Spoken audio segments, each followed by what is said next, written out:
World Series.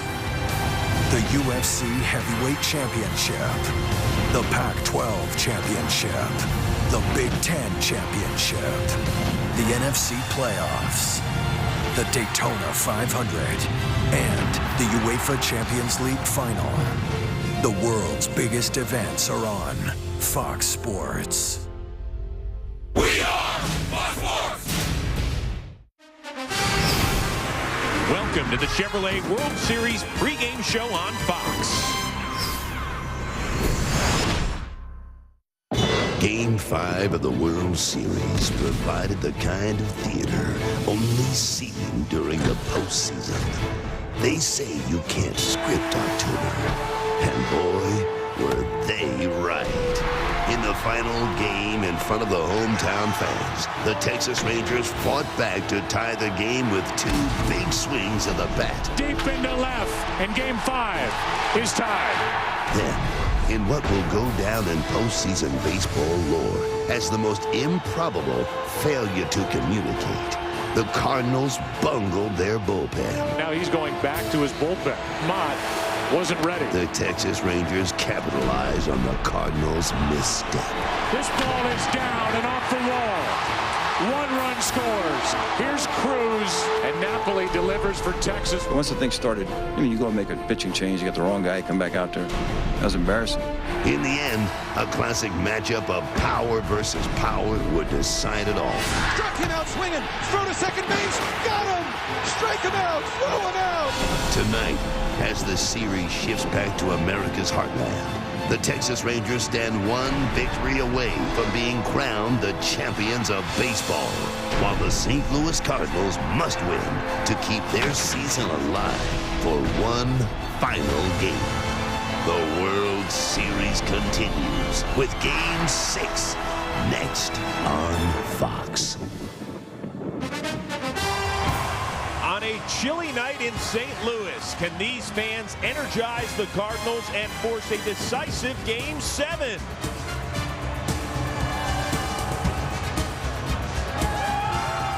Or will the Texas Rangers silence the house, end 4 decades of frustration, and win that first championship?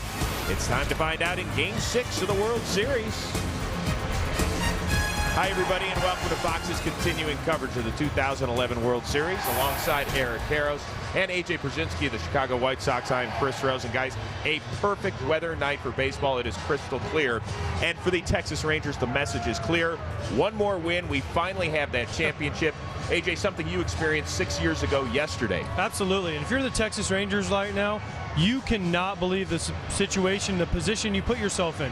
You are 1 win away from the ultimate prize, the World Series trophy. As a baseball player, we all grow up dreaming, I'm going to be the guy to get the hit to win the World Series. Well, tonight, they get their opportunity. I remember in 2005 thinking, going to bed the night before, we're up 3-0 on the Houston Astros. All we have to do is win 1 more. You just want to win that game. You don't want to delay it. The Rangers don't want to get to a Game 7.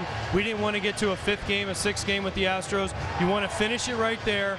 Go party, go celebrate, and enjoy Arlington after you win a World Series. Well, you know, and you asked the other day who I'd rather be, Ron Washington or Tony La Russa. I said Ron Washington the other day. I'd really like to be Ron Washington tonight.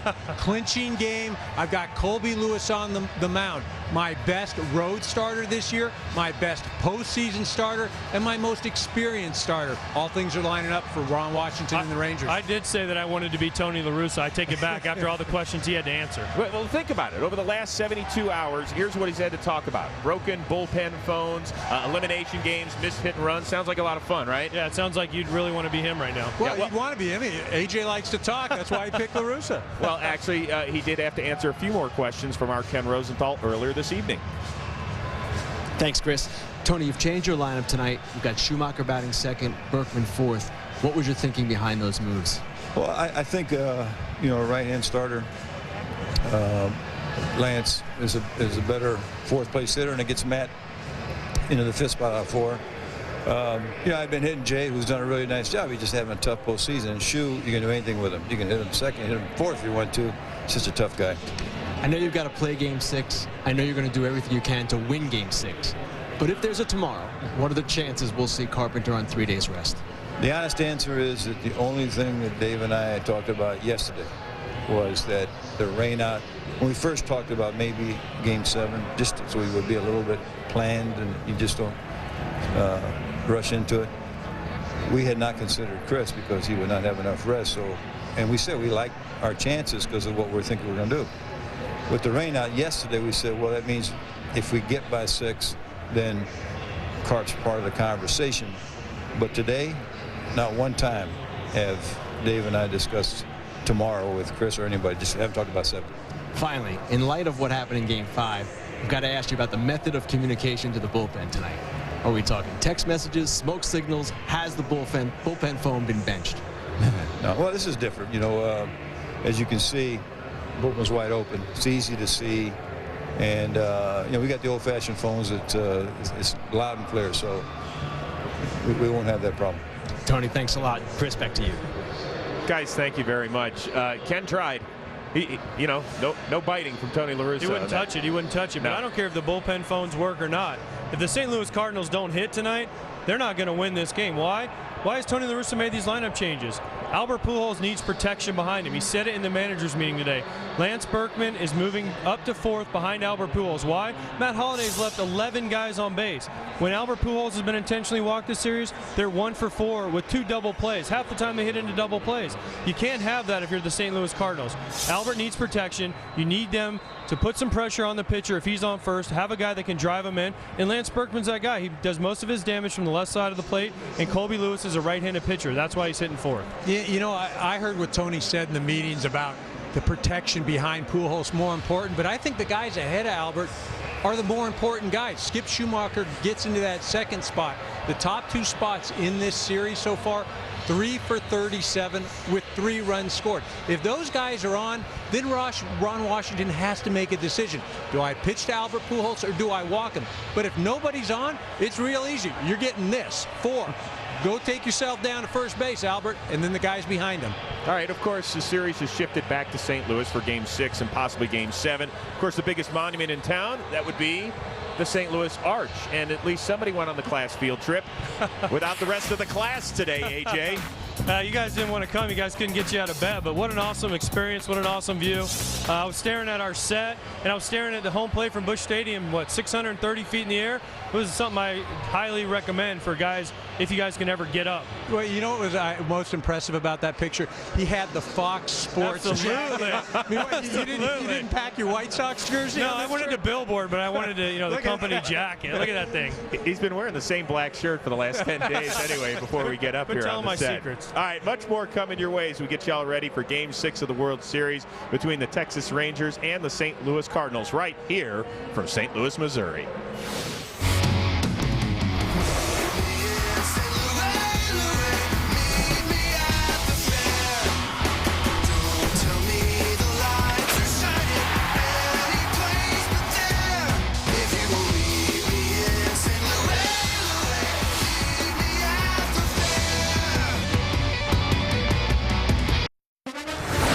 The Chevrolet pregame show is sponsored by Chevrolet.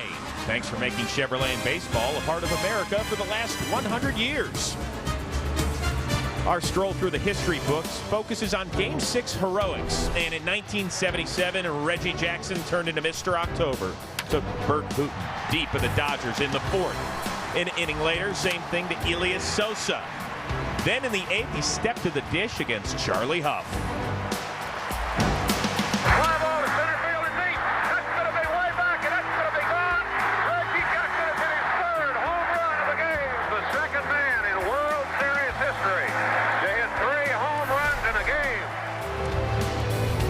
In Game 3 this year, Albert Pujols, of course, joined Reggie Jackson and Babe Ruth as the only players to club 3 homers in a single World Series game.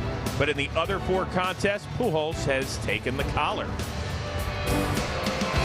Well, in a perfect world, the Cardinals grab an early lead tonight and eventually turn it over to Jason Mott. But the man with the beard is only the 2nd most loved furry creature here in St. Louis. If there was ever a time for that guy, the rally squirrel, to live up to his name, here it is. And there's a squirrel that ran right in front of home plate. We saw the squirrel yesterday, and now he's in the stands. Rally squirrel, brave, he's bold, he is the rally squirrel. That's crazy, man. I mean, to go through the home plate, you know, and the big stage in the postseason, and now everybody talking about it. Philly threw one down in our bullpen at the end of Game 5, and Dotel's keeping it as kind of a little mascot that we have. He might be hiding in Dotel's locker. I think that's where we found out he's been hiding. Rally squirrel, rally squirrel. Rally squirrel, baby. So the big question is how much of a playoff share the rally squirrel should get. I think maybe a third, because it's been there really in the first round. Like, it may show its face again, so we may have to vote it in a little bit more. Who's to say it's the same squirrel? Is it the same rally squirrel, or is it a family of squirrels? And if that's the case, I don't think we want to be diluting the share too much. Maybe you just give one for the whole family and let them figure out how to divide it. Go crazy, folks, here comes the rally squirrel. Rally squirrel. They're going to need him tonight. Well, tonight's Facebook poll, tell us, what is your favorite postseason rally theme? Is it the rally squirrel, the rally monkey who helped the Angels in 2002 win it all, Fear the Beard from a year ago, or another favorite? You can vote and share your comments on Fox Sports Facebook page. Okay, guys, you get to vote first. I know which one's not my favorite. It's the rally monkey. I was there in 2002, and it destroyed my Twins that year, so I'm not a big fan of the rally monkey. All I know is that rally squirrel better be ready to go in the bottom of the first tonight, because he's got to come out and get this fan base excited. They've got to score first, get the crowd involved. You don't want to wait until the 5th or 6th inning and give Texas that advantage. The Cardinals are 1 for 16 with runners in scoring position since that offensive outburst in Game 3. As a hitter, you want to go up there, be patient. You've got to get that hit early in the game, because you're going to be thinking about it and you're going to be pressing. It makes it difficult. Score early. If I'm Texas, I want to do the complete opposite. I want to jump on St. Louis. If I put pressure on them and I make them score runs and have to score runs, you can feel it as a player. The other team starts pressing. They start pushing a little bit harder. And as a baseball player, the hardest thing to do in baseball, get a hit when you absolutely have to. If Texas scores early on tonight's game, St. Louis will feel that pressure. La Russa will start making moves left and right. You can see it in the dugout. You can see it on the other side of the field.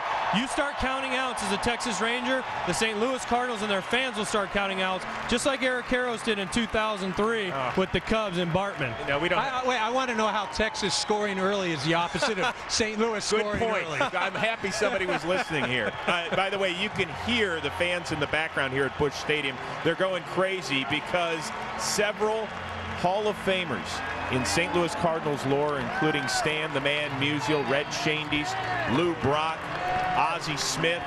They're all here to help pregame ceremonies. What a wonderful sight.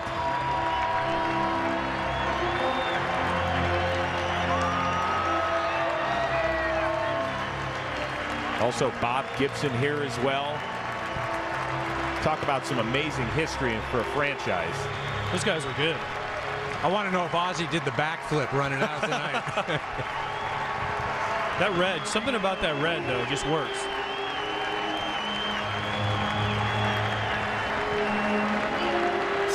Much more coming your way from St. Louis. We're going to break down the starting pitchers. Colby Lewis, who pitched overseas, hopes to bring Texas a world championship, while Jaime Garcia tries to help the Cards survive. More from St. Louis after this.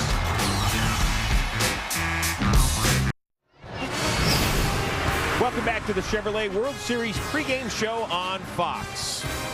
You got a little taste of it before the break. A sight to see here in St. Louis tonight. The greats of yesteryear gathering together. Stan the Man Musial seated. He turns 91 next month, joined by fellow Hall of Famers Red Shandies, Bob Gibson, Lou Brock, and Ozzie Smith. Something special for the fans, and obviously an emotional moment here tonight in St. Louis. Well, right now, Texas Rangers catcher Mike Napoli might be the World Series most valuable player. He was also the most moved player this offseason, traded twice in a 5-day span, and he's been quite a catch for Texas.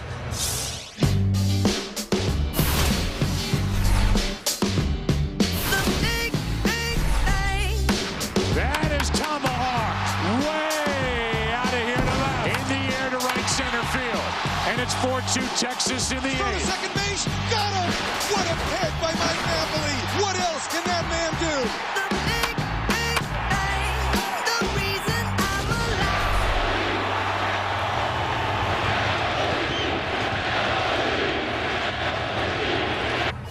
You can almost hear those Napoli chants all the way from Arlington, Texas. It just shows the depth of this lineup, EK. Well, it's incredibly deep, and that's the thing that makes the Texas Rangers so dangerous. In the division series, the leader in home runs and RBIs for the Rangers, Adrian Beltre. In the championship series, the leader in home runs and RBIs for the Rangers, Nelson Cruz. And so far in this World Series, it's been Mike Napoli. The theme there, somebody different each series, and that's what makes him so dangerous, so deep. You can't just pick out one guy and try and shut him down. Right now, Napoli is on fire. Well, you didn't even talk about two guys that everyone talked about before this series, and that's Josh Hamilton and Michael Young. I picked Michael Young to win the MVP before this series. I picked the wrong Mike. I should have picked Mike Napoli. But not only offensively has he done it, defensively he's been amazing. Throwing out 5 of 7 potential base stealers. ERA of 3.20 as a catcher. That's really good in the postseason. Also, blocked home plate incredibly. Been run over a couple times, blocked pitches in the dirt, and tonight he's hitting 7. What have the Rangers 7-hole hitters done in the postseason? 7 homers, 17 RBIs. I expect Mike Napoli to have a tremendous game tonight. All right, guys, let's focus on the mound men. It's a rematch from Game 2. Colby Lewis, he was sensational. He gave up just 1 run working into the 7th inning back in St. Louis in Game 2. Jaime Garcia goes for the Cardinals. He pitched shutout ball through 7 innings. Tell us a little bit about Colby Lewis. Well, EK summed it up best. He's the Rangers' best postseason pitcher, not only on the road, but at home. And in the postseason, he's been incredible this entire postseason. 3-1 with a 2.22 ERA in his career. What does that mean? He's going to throw sliders. He's got to throw a high fastball just high enough where you pop it up. As a hitter, you face him, it's not an uncomfortable at bat. You don't realize, hey, I'm 0 for 4 all of a sudden. Why? Because I just missed pitches. That's what he did in Game 2, and he has to do that again tonight, and I fully expect it out of him if the Texas Rangers are going to win. Jaime Garcia had a great Game 2, no question about it. 7 strikeouts, all 7 of them swinging. He's going to have to make some adjustments because I guarantee you those Ranger hitters will make adjustments after what they saw in Game 2. Talking to Michael Young, Mike Napoli, they said, think up the middle. Go right back up the middle. Don't try to pull it. If Jaime Garcia recognizes that you try to pull the ball, he's going to eat you alive with off-speed stuff away. It's Garcia against Lewis here in Game 6. We'll see you right after the game. Time right now to send you upstairs to the public address announcer here in St. Louis. That would be John Hewlett. Ladies and gentlemen, please rise and remove your caps for our national anthem. Performing tonight's anthem is multi-platinum, Grammy-nominated R&B singer and record producer, Joe. Oh, say, can you see by the dawn's early light what so proudly we held at the twilight's last gleaming, whose broad stripes and bright stars through the perilous fight o'er the ramparts we watched were so gallantly streaming, and the rocket's red glare, the bombs bursting in air, gave proof through the night that our flag was still there. Oh, save us that star-spangled banner yet wave.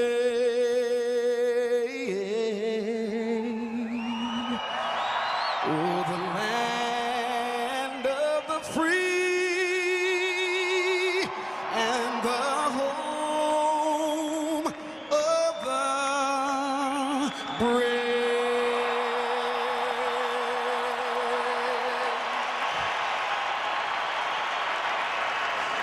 We are just about ready for baseball in a series that has seen it all. Tight games and dramatic moments. Will the trophy head to Texas, or will the Cardinals force one more contest? Those my brothers, I ain't even gotta say it, that's just something they know. They know, they know, they know. They know, they know, they know. They know, they know, they know. Yeah, they know, yeah. That the realest. Welcome back to the Chevrolet World Series pregame show on Fox. St. Louis is jumping They're ready to go. And so are we as we bring you Game 6 of the World Series between the Texas Rangers and the St. Louis Cardinals. Let's head on upstairs to the broadcast booth and say hello, Joe Buck. And right back at you, Chris Rose. Hello, and hello to everybody. Well, here we are in St. Louis. It is cool, no rain in the forecast, and we're ready for Game 6. Everybody's well rested and ready to go after a couple of nights off, and it's a rematch pitching-wise of Game 2, a very well-pitched game with Garcia and Colby Lewis. By the way, I'm Joe. Tim is coming up, and get in here, Tim. You know, you can talk about bullpen phone lines and failed hit and runs and all you want. The reason why the Cardinals lost Game 5 is they did not hit, and that has to change if they're going to force a Game 7. And the reason the Texas Rangers are up 3-2 over the Cardinals is, for the most part, they've shut down the Cardinal hitters. In fact, if you take away Game 3, when the Cardinals scored 16 runs, the Ranger staff has held the Cardinals to 6 runs in 4 games. That's doing it on the mound. The Rangers hope to continue that trend. The Cardinals, of course, hope to change it. Yeah, and maybe the Rangers pitching doesn't get enough credit for what they did in Game 5. And here in Game 6, they've got a big weapon in their bullpen tonight. A guy who has gotten a lot of credit, that's Derek Holland, who pitched that 8 1/3 inning of shutout ball. He's in the bullpen not only tonight, but if necessary, tomorrow night. That would be a Game 7, but right now it's Game 6, and here is Mad Men star, St. Louis and Cardinal fan, John Hamm, to give you the tease before we play ball. Trailing for the first time in the series, the Cardinals return home down, but certainly not out. You see, having their backs against the wall is nothing new. 10.5 games out of the playoffs in late August. Season's over, right? Wrong. These guys staged one of the greatest comebacks in Major League history and got in on the last day. Now, over on the Texas side, this team has seemingly been playing second fiddle for most of their history. But a win tonight, and all that becomes a distant memory of their first ever championship. Will it be in the cards for Game 7? We'll find out. His first pitch is coming up next on Fox. The World Series is sponsored by Geico. 15 minutes could save you 15% or more on car insurance. And by DirecTV. If you call yourself a sports fan, you got to get DirecTV. Jaime Garcia, the young left-hander, 25 years old, leads his club onto the field. And they are ready for Game 6 here in St. Louis. Tonight's opening pitch brought to you by Budweiser. Great times are waiting. Grab some buds.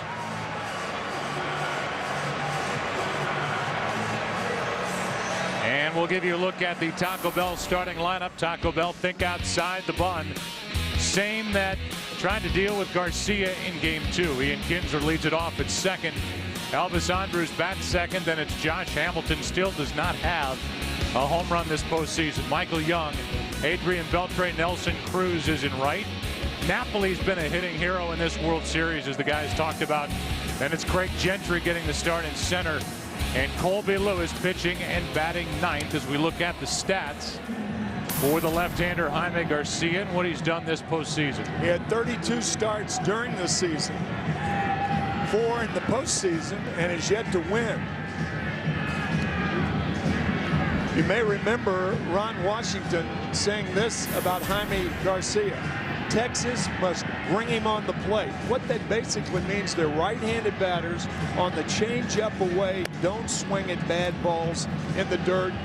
You're inclined to do that with Garcia, but he has an electrifying change, curveball, and cutter. He broke a lot of bats of the Rangers in Game 2. And he is going to try to break their hearts here tonight and force a Game 7 tomorrow, while the Rangers strive for their first ever championship in franchise history. Gary Cederstrom is behind home plate. The crew chief who worked Game 1 is now all the way back around to first base. And it's Greg Gibson, Alfonso Marquez, Ron Kolpa down the left field line, Ted Barrett down the right field line, and here is Ian Kinsler, a .255 hitter during the regular season, 5 out of 17 in this World Series. Glad you're with us. Should be a fun night.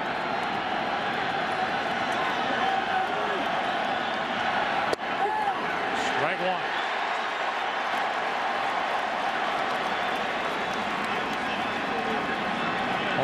He needs a new supply of baseballs. He's got it. They're in his pockets. The 0-1. High for ball one. I know, Tim, you've been impressed when we've had a chance to sit down and talk with Jaime Garcia. Impressed by his talent, impressed by the way he approaches that talent. Great mental approach.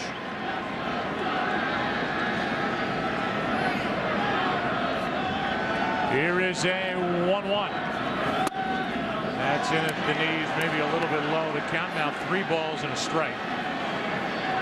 Scoreboard catches up, as do I. Look at Ron Washington. Is tonight the night? Over but low, and that's a leadoff walk, and not the kind of start Jaime Garcia had in mind when he woke up this morning. Let's take a look at Tony La Russa's defense. Matt Holliday is in left. Skip Schumacher gets the start in center. Lance Berkman is in right. Freeze for Cal, Punto, and Pujols. The catcher is Molina. Garcia on the mound. Joe, you talked about Skip Schumacher in center field. He had only 1 start in center this year. So look for the Rangers to take advantage of that because of Schumacher's inexperience this year in center. And pitch down and away. Now 5 have missed in a row out of the left hand of Jaime Garcia. Elvis Andrus is at the plate. Garcia tough to run against, and the Rangers could use the stolen base quite a bit, have only 1 steal this World Series. Cardinals have none. Strike 1.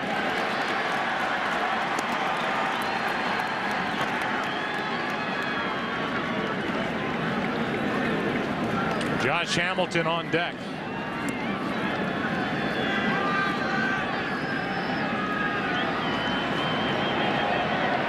Pujols holds against Kinsler as the Rangers trying to get on the board first here tonight. That is just up and away, and the count 2-1. Good pitch on which to send the runner right here. 2 balls and 1 strike. The ideal hit and run count.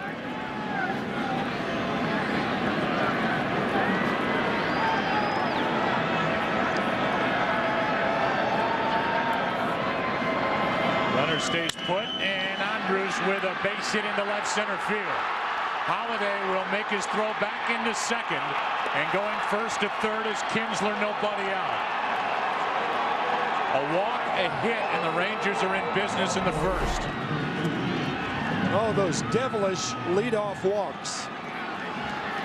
Andrus coming through. That looked like a cut fastball. He tried to get it in on the hands, but Andrus extended that bat head. First and third, nobody out early. Good base running by Kinsler. And now it's Josh Hamilton, who has 2 RBIs in this World Series. Hard hit, base hit into right. In to score is Kinsler. Going to third is Andrus. 1-0 Rangers in the first.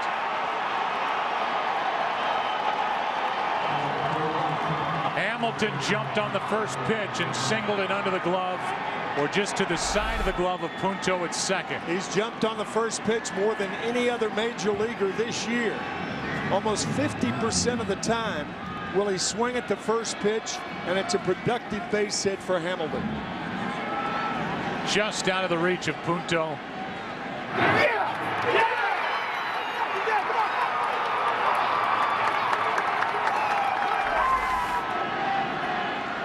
And now Michael Young takes a ball in for a strike.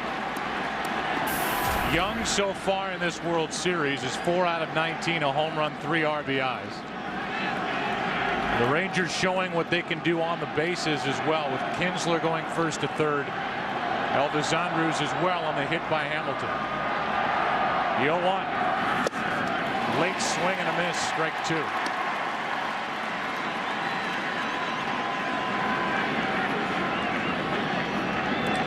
Dave Duncan, the Cardinals pitching coach, on the right. And all ready for Garcia, who was so good in game 2 when he got a no decision. The Rangers have touched him for 1, and now a big strikeout to get Young. And he chased it high, 1 out. Strikeout cutter from Garcia gets Michael Young for the first Cardinal out here in the first inning. And now Adrian Beltre. Beltre has done that, 8 for 21 in this World Series, and that home run off his right knee against Carpenter. As a check on the runner at first, Hamilton gets back easily. The home run came in Game 5 3 nights ago.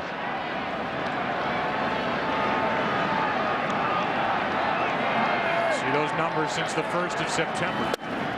He's got 4 home runs this postseason. Takes high.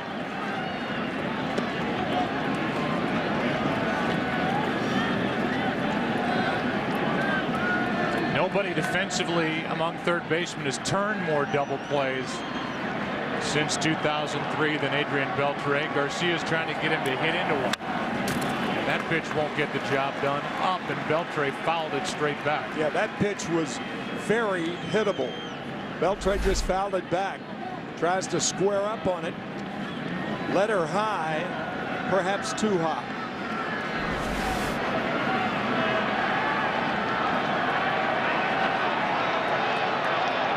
Here's a 1-1. Strike 2. Garcia, who was pinpoint with his control in Game 2. 7 innings, no runs, 3 hits, 7 strikeouts, 1 walk. He's given up 1. Rangers look for more.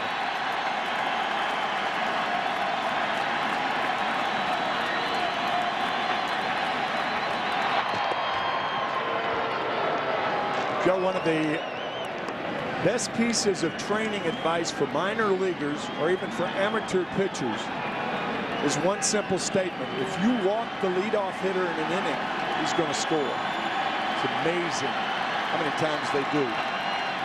That has happened here tonight as Beltre takes ball 2. 2-2.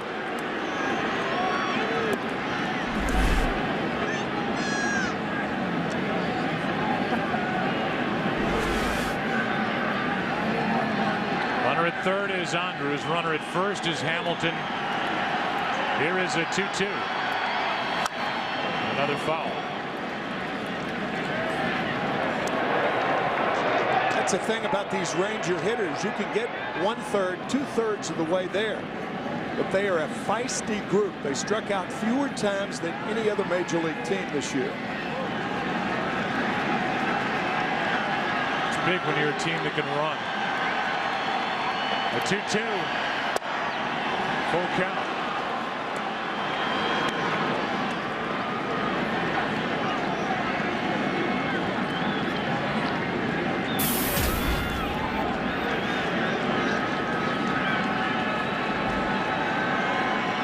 I don't think Hamilton will be running with that bad groin.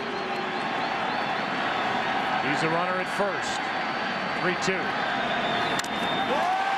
And that keeps him alive as the foul tip caught a lot of Yadier Molina. Looked like it came up under the right thigh of Yadi. Appears to be all right.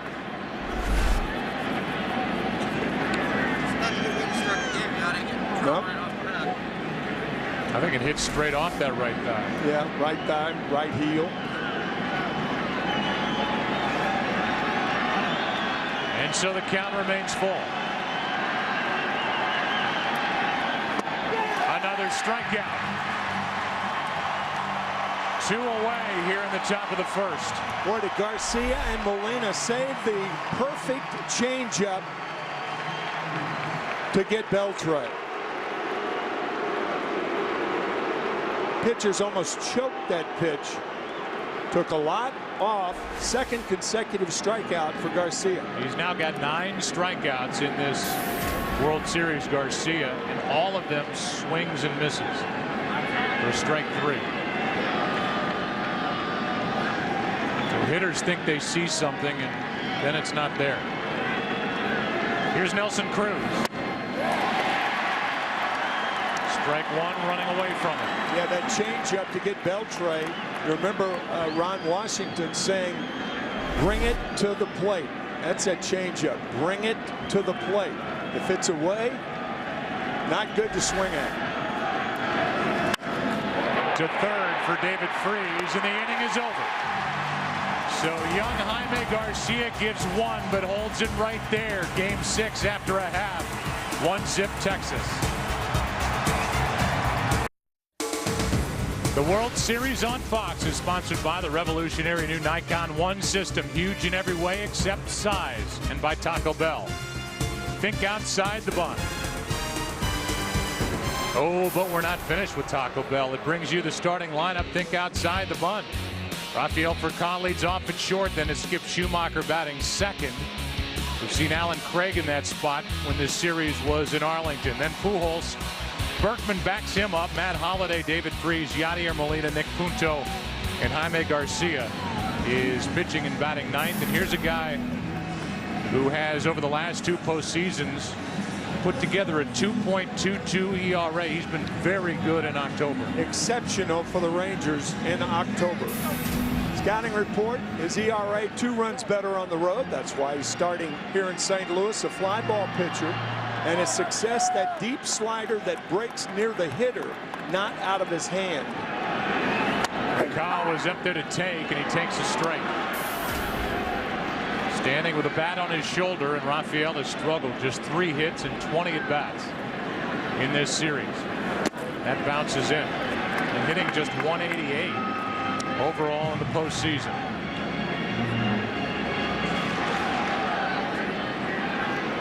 Here's a 1-1. Up high, 2-1. Look at the top 2 lineup spots. They talked about it in the pregame. 108, which is important in front of Pujols. Get traffic on in front of Albert Pujols to make the Rangers more inclined to pitch to him. And so far, Ron Washington has taken that approach when he's been able to. Anybody but Albert. 1 and 2 hitters very important, and obviously the number 4 hitter, Lance Berkman, hitting behind Pujols tonight. Here's a 2-2 from Colby Lewis. In the air to center, and Gentry goes back to grab it. 1 out. You know Gentry's in center. To his right is Josh Hamilton. To his left, Nelson Cruz. And around the infield, it's Beltre, Andrews, Kinsler, and Michael Young. The catcher is Napoli, who's done as much with his arm as he has with his bat. And he is catching Colby Lewis, and they try and figure out Schumacher, who's hitting .500 this postseason, 1 for 4 in the World Series. Strike 1.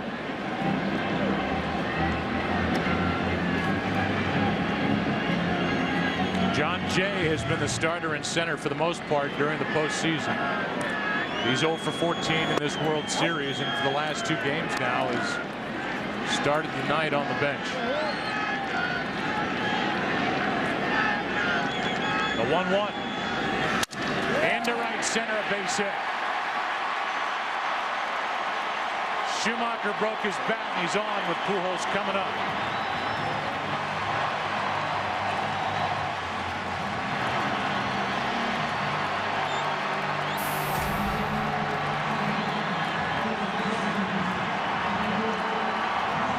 The Cardinals are hoping that they can get Pujols up there without any intention of walking him intentionally. Did it 3 times in Game 5.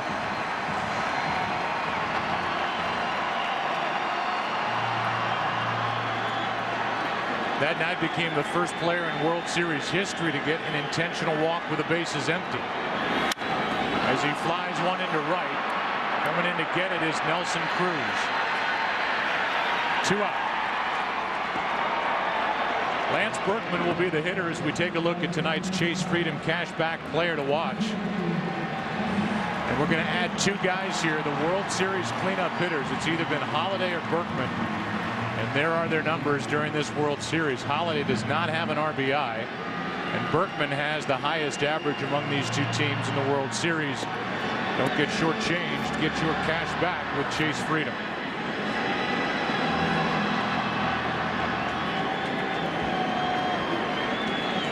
went 7 out of 18 to compile that 389 average. And he hits one into center. Back at the wall.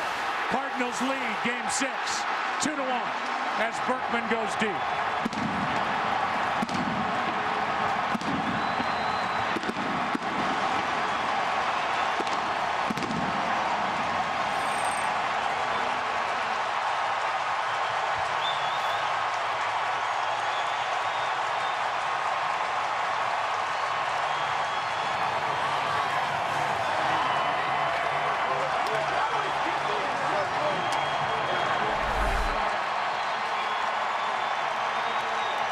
Fastball away to left center in the October cold. You can understand that ball carrying in the summer. Got to hit it a ton to get it out in that direction tonight.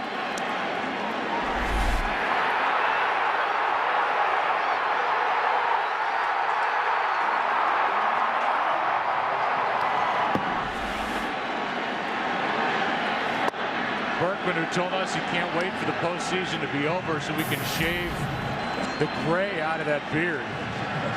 It's itching him, it's driving him nuts. He's trying to force one more day this October with that beard.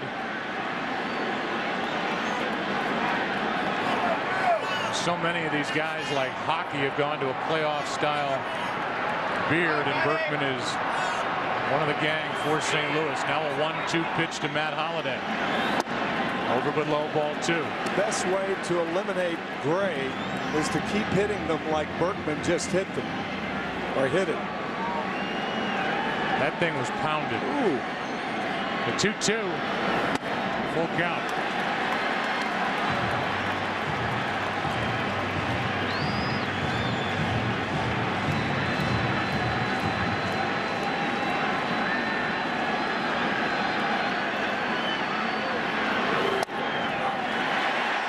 Pitch called ball 4, and it's a 2-out walk. And Colby Lewis can't believe that was ball 4 instead of strike 3. And it keeps the inning alive for David Freese.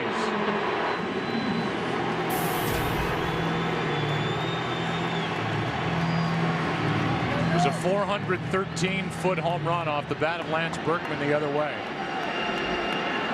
Berkman, who has parlayed a 1-year, $8 million deal into a 1-year extension for 12 next year. He's an all-star, hit 31 home runs.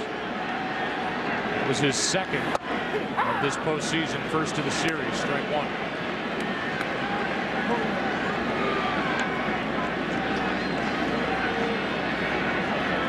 The home run ball bites Colby Lewis again.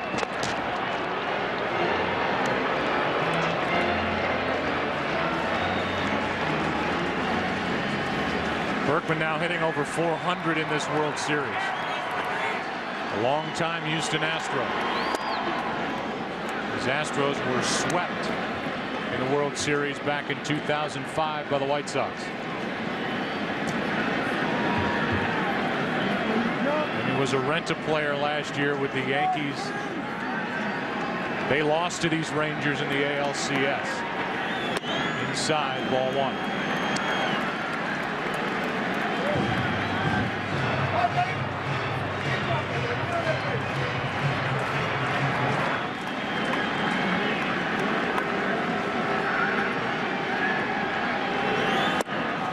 Chased it in the first strikeout for Colby Lewis. But the first World Series home run this year for Lance Berkman gives the Cardinals a 2-1 lead after 1 in Game 6. Well, how good has Mike Napoli been? He has hit 2 home runs. He has driven in 9 during this World Series. He's been good behind the plate. He's been good with his arm. He's done everything. Everything. And he leads it off here with Gentry and Lewis to follow. 2-1 St. Louis in the second, and a strike hits the inside corner. I love the comment by the Renaissance man manager of the Tampa Bay Rays, Joe Madden. said this is the year of the Napoli. It has been so far. Here is an 0-1 pitch. Further inside, 1 ball, 1 strike.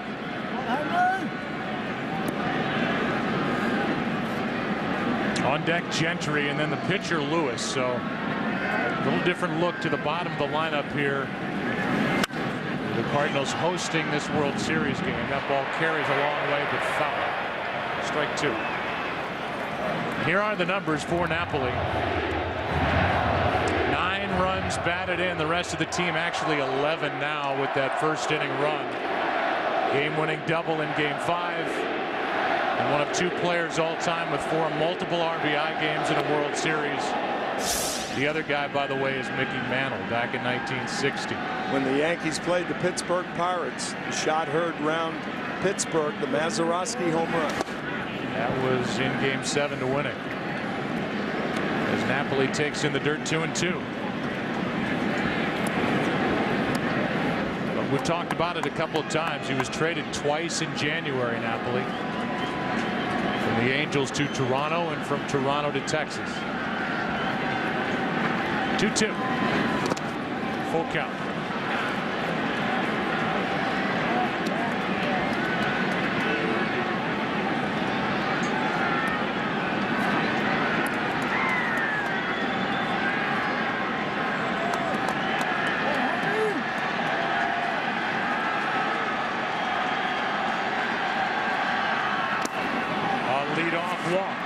Came back to get Garcia in the first. And he's done it here in the second. Celebrate America's game with Chevrolet. Upload a picture of your youth player and you could win hundreds of MLB prizes. Be a part of Chevy Centennial Celebration and enter for a chance to win at ChevyBaseball.com. Here is Gentry, who is 0 for 3 in this series, 4 out of 13 during the postseason. And he can fly. Got great speed, tough to double.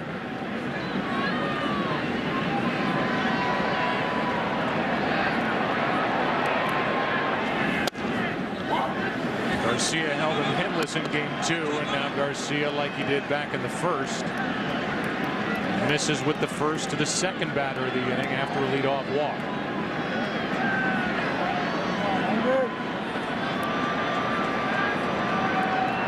A 1-0. Ball and a strike. Gentry during the regular season hit .271 for the Rangers, who won a club record 96 games. Craig initially was called up, as you look at Colby Lewis on deck, but Craig was initially called up on May 7th when Nelson Cruz went on the disabled list with his first of 2 pulled hamstrings during the year. Here's a 1-1. Ball 2. The problem right now with Jaime is he's trying to be too fine on even counts. First pitch, 1-1 counts. A good theory on pitching is use the middle of the plate for strikes and then expand the strike zone. Base hit left field off the bat of Gentry, gets his first World Series hit. And the first 2 are on for the Rangers in the second. And that will bring Colby Lewis in, presumably to bunt.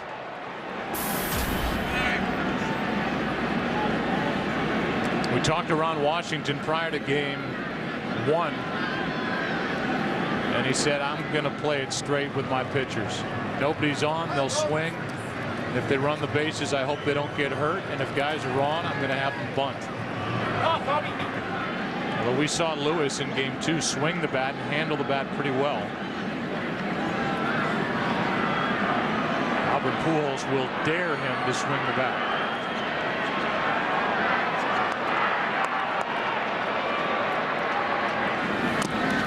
Strike 1. You see how close Pujols and Freese are. I mean, they can almost shake hands with Lewis, with Furcal trying to beat Napoli over to the third base bag. Yeah, knowing that Colby Lewis does not have good bat control, and Freese, if Lewis does get the bunt down, then Furcal will be at third base. to receive his throw. It'll take a good bunt to advance Napoli. And it's hard to freeze. Double pump out. Over to first. Out. Double play.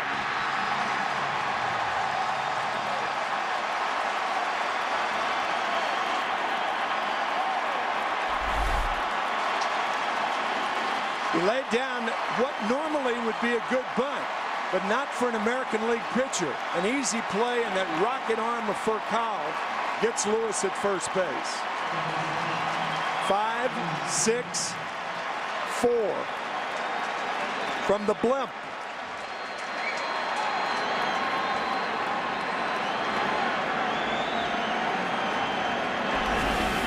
Not a whole lot of time elapsed from the moment Furcal got it at third and Lewis was out at first. Now the tying run at second, 2 out for Kinsler. Ball 1 outside.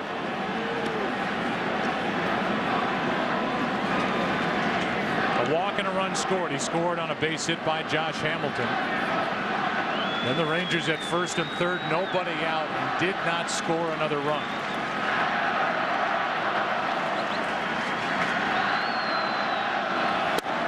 Ball 2.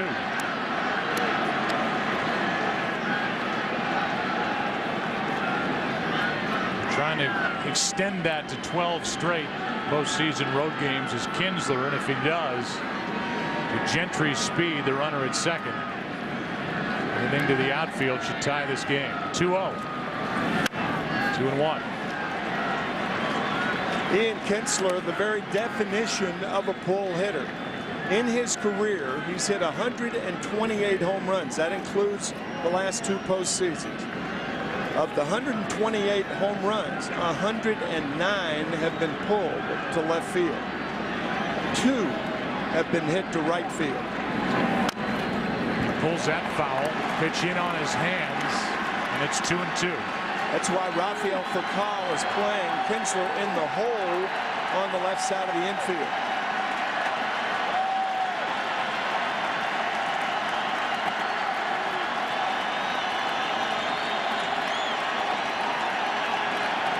Hit 32 home runs during the regular season this year. And he launches this one foul. Played collegiately at Missouri. He didn't start there. Ian Kinsler has developed into one of the best all-around middle infielders in the game. Already 40 pitches for Garcia. It's been a struggle so far. Full count.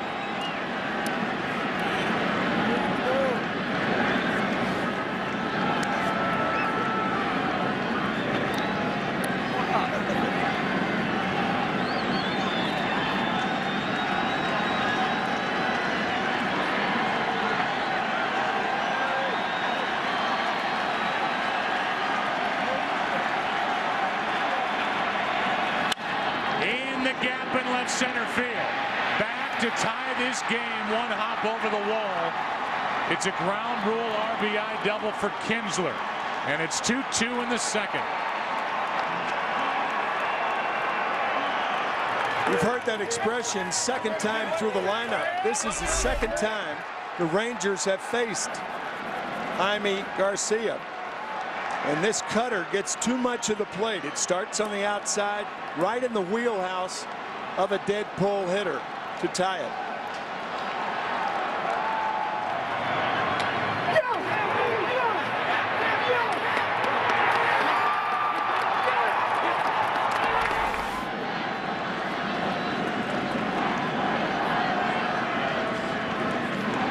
That for the Rangers is their first hit with a runner in scoring position, 2 out in this series.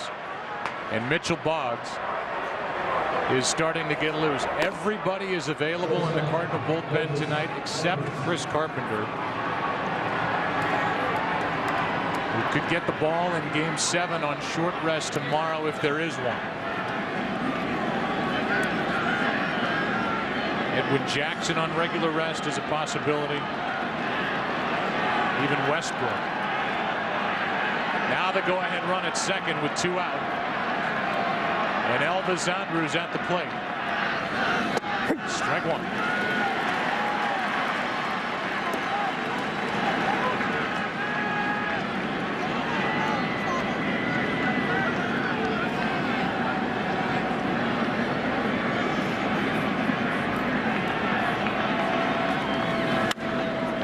That's in the air to right. Long run for Berkman, and it's out of his reach. Strike two. You think about the opportunities for Texas. There's Derek Holland, who was so good in Game 4. He is in the bullpen tonight for Ron Washington. Rangers at first and third, a run home, nobody out. Didn't score anymore in the first. And don't forget the double play turned on the bunt. Dropped down by Colby Lewis earlier this inning. Here's the 0-2. Blocked nicely by Molina.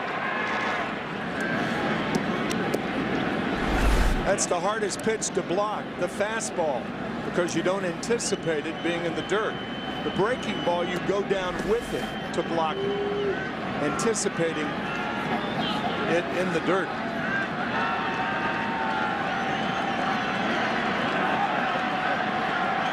Here is a 1-2.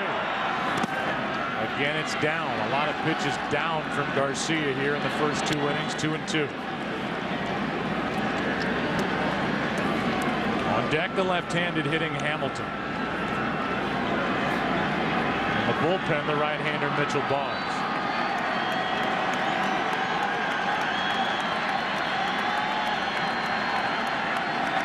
Here's a 2-2. Spoiled it. Elvis asking the home plate umpire Gary Cedarstrom if he just offered it ball 3.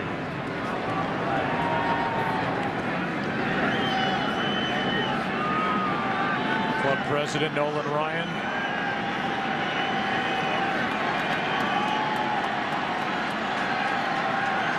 Watching with the rest of us, a 2-2 pitch.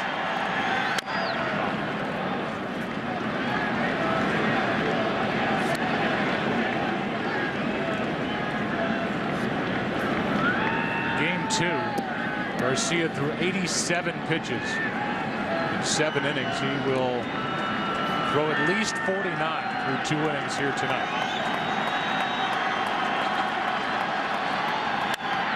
Into right, and Berkman came in and had to reach high to grab it. Rangers get a run. RBI double by Kinsler, and after an inning and a half in Game 6, tied at 2. The World Series on Fox is sponsored by Budweiser. Great times are waiting. Grab some buds. Tonight's aerial coverage brought to you by DirecTV. If you call yourself a sports fan, and Tim, I know you do, you got to get DirecTV. I do, and I haven't. Bottom of the second for the Cardinals. They got a 2-run shot from Berkman in the first. The Rangers with a single run in the first and second, so it's 2-2. Here is Yadier Molina. Right back at us. Actually over us. Strike one. Yadi is a career .324 hitter. They're in the World Series, 12 out of 37. And he waits for the 0-1 from Lewis. Right at Elvis Andrus.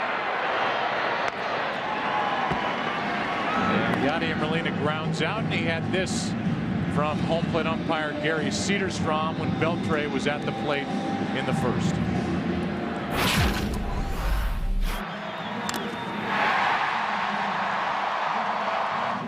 You all ready? It's not a good way to start the game, Yadi, getting drilled right off the bat. Two guys who really understand one another, the home plate umpire and the catcher. They always see eye to eye, as you did back in your career. Never a cross word with a guy behind the plate. No. Punto loses his bat, and it hits the front rail of the dugout, right in front of Chris Carpenter and Edwin Jackson.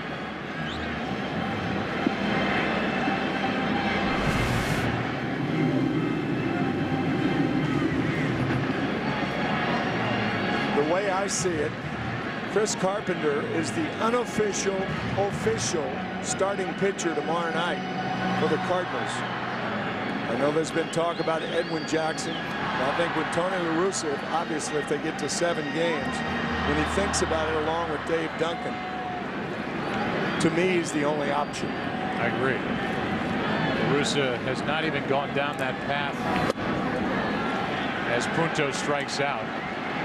Talking about it with us before the game, he said either way, even if we had no rain out, we felt good about how we could pitch game 7. He said, I promise you I will really think about it if we get there, meaning if the Cardinals win tonight, as Jaime Garcia walks in. Ken Rosenthal is with us. Ken, what's your gut? Who gets the ball if there is a game 7? Joe, my gut is Carpenter, but here would be the case against him. He's thrown a career high 267 in the 3rd innings, more than 4,000 pitches at age 36, second only to Verlander this season. And the Cardinals, well, may be facing the Rangers for the 3rd time with Carpenter on the mound. And that's something they may not want to do. Didn't seem to slow down a guy like Gibson or other people in the past. No, it did not. There are the numbers for Carpenter in this World Series. He was the winner in game 1 as Garcia is in the hole 1 and 2, and he pitched well in game 5. All of those things that Ken said may be true. However, it's game 7 of the World Series. How many other chances are you going to have for that game? He is also undefeated at home during the postseason in his career, and he said he learned something from starting on short rest in the division series at Philadelphia. But all that doesn't matter if the Rangers win tonight, 2-2 after 2. The World Series is sponsored by Jennie-O. Make the switch. Look for Jennie-O turkey at a store near you. And by Chase. Don't get shortchanged. Get your cash back with Chase Freedom. Down below, we go into the 3rd inning of game 6, tied at 2. Hamilton takes a ball. So far, the breaking ball has not been a strike from Jaime Garcia. And it is obvious that the leash is short. Any sign of trouble, La Russa will get his bullpen busy. It's a good start to the inning for Garcia as he gets a pop-up, but Freese can't make the catch and then goes into almost the camera well as Freese went a long way, got there, but could not make the grab. Well, he drifted toward the fence. A rule of thumb is if you think it's going to be near the fence, go there and then back off. If you drift, the fence and the ball are going to arrive at the same time, and that's what happened. Not only did Freese drift, the ball drifted way toward foul territory. That's a wide strike, strike 2, and Hamilton exhales after that call went against him. Yeah, Joe, if the ball is drifting, that's even more of a reason to get to the fence and then back off if necessary. Garcia strikes out Hamilton, strikeout number 3. As Garcia went wide for strike 2 and then went wider for strike 3. Best pitch of the night for Jaime Garcia. Slider off the plate. Now the batter, Michael Young. Young was up in a key spot. First inning, a run home, 1st and 3rd, nobody out, and he struck out on a pitch up. Here he chops one up the middle for a base hit. 1 on, 1 out. Live the ultimate baseball dream experience, and you will be hanging out with MLB stars and celebrities all season long in 2012. Check out MLBFanCave.com now for more details. A lot of Ranger fans in attendance, hoping that for the first time in franchise history, franchise that started as the Senators in Washington in 1961, they win it all here tonight. Ball 1 to Beltran. Their first game in Arlington was 14,439 days ago. 51st year of franchise history and the 40th in Texas.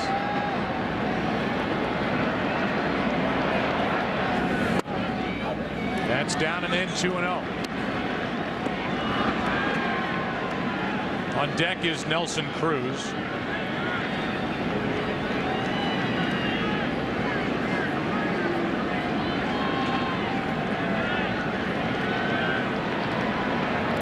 Here's a 2-0.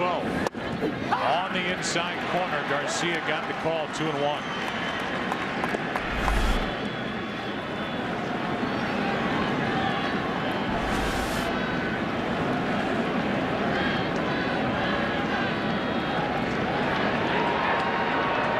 Beltre struck out his first time, now up on the count 3-1, and this is a different Jaime Garcia than the Rangers saw stuff-wise from game 2. Biggest difference, Joe, is he cannot control his stuff tonight. He's throwing as hard. I don't think he's throwing his changeup enough either. Might be 2. Punto flips out. Furcal took care of the rest, and that was well turned. Poor flip from Punto. Furcal saved it, and after 2.5 in game 6, tied at 2.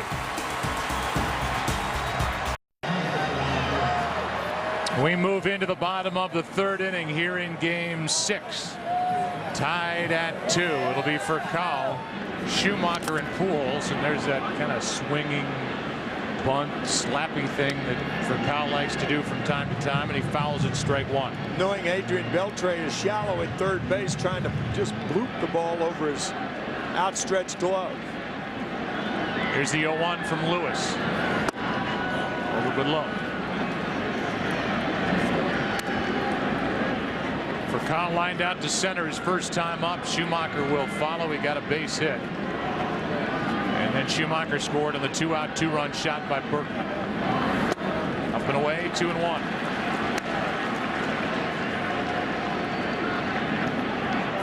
Fernando Salas getting ready. 2 days off, and they are loaded down in that bullpen as Furcal really struggling. Gets under it, pops it into shallow right center, 1 out. Let's go back to that double play, then end to the top of this 3rd. Gives you an idea of how many things a shortstop has to do to make this play. Catch the ball, make the transfer, step on the bag, avoid the runner, and throw out the guy who hit it. That's a lot to do in a short time. And then getting Beltre on the 4-6-3 double play as Schumacher takes a ball.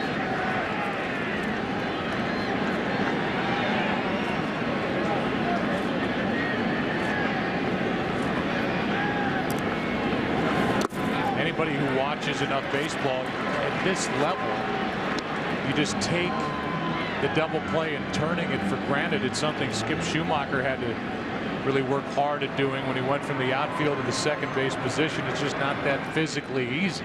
No. A 2-0. Fly ball into center. Back is Gentry, right in front of the track. 2 out. And with Pujols coming up, tonight's Volkswagen Passat trivia question: how many World Series Game 6s have ended with a home run? This, by the way, is the 63rd Game 6 in World Series history out of a total of 107 World Series.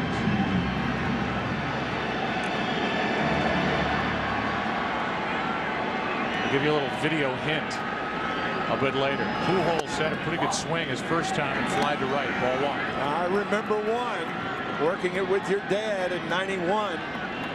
Kirby Puckett, Jack's famous call. We'll see you tomorrow night. There's one inside, 2-0. Nothing else. We'll see you tomorrow night. Then you and Sean McDonough were together for another one, weren't you? Yeah, that's right. Yeah. You rifled through one partner after another over your years. Play-by-play guys in your wake. 2 out, nobody on. The 2-1. Pujols takes a strike, and Lewis has come right after it.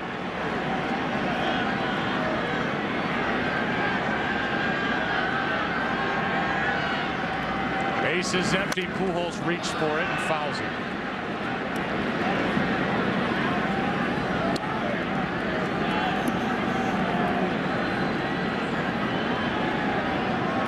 He's got 18 career postseason home runs. He hit 3 in Game 3.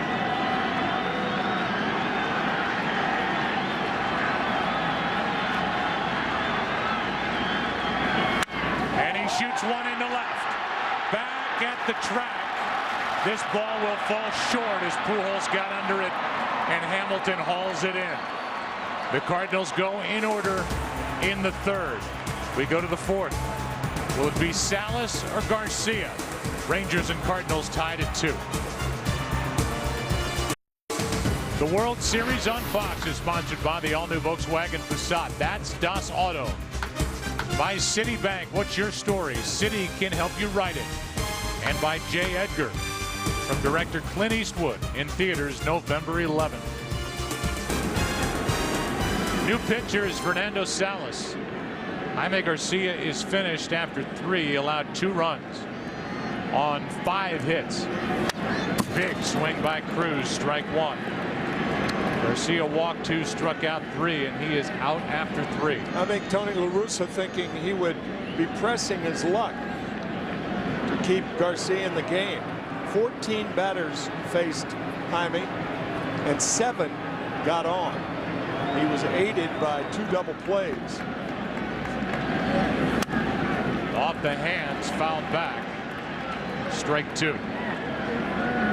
La Russa, who has worn out that bullpen, not in a bad way, but used them night after night after night, told us before the game, I've got a rested group. They've had 2 games off. They're ready to go. All hands on deck. Here's the 0-2. Down and in, ball 1.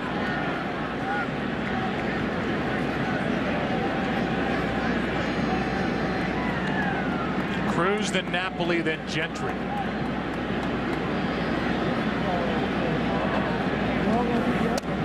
That's high, 2-2.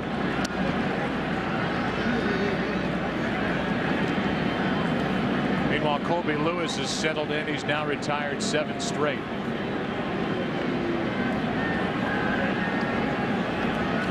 The 2-2 from Salas. Foul back, and another big swing by Cruz. Trying to tie the all-time record for home runs in a postseason. He's got 7. The record is 8. Bonds and Beltran.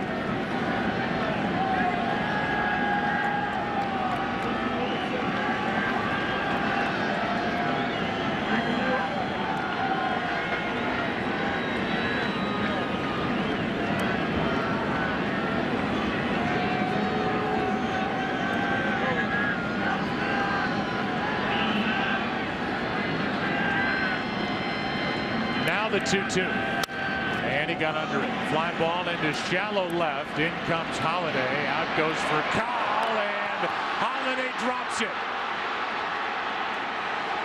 Holiday was willing to give way to Furcal, and that's Holiday's ball all the way. No question about it. That ball had so much hang time. Now Holiday is playing Cruz deep, but there's no way that that is Rafael Furcal's ball.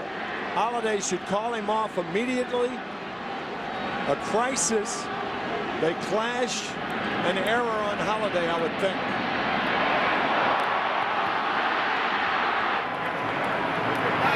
Here's the manager's reaction.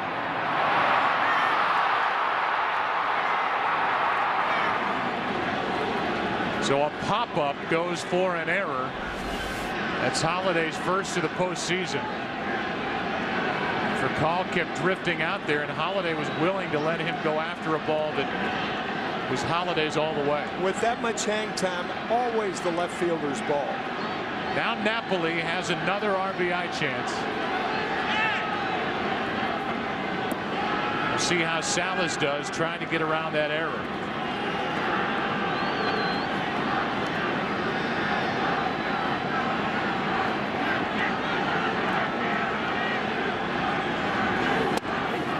That's strike 1.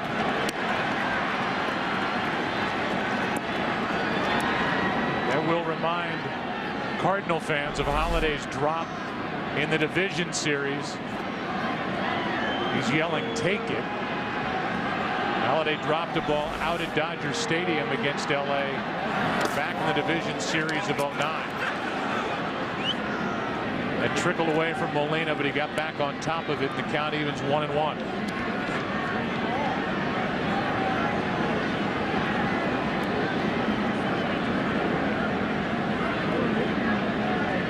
See what the Rangers do with this opportunity. Runner at second, nobody out. Had scored a run first and third, nobody out in the first, and did not played any more runs. Rangers have the right guy up there to do something about this tie game.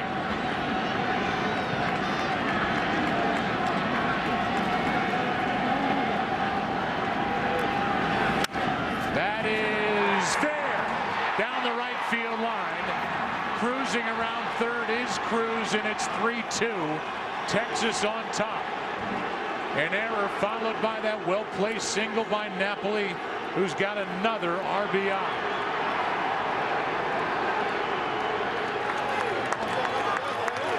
Well, so far, Christmas has come early for the Rangers. A fastball just fair. I think it may have hit the line. Good play by Berkman.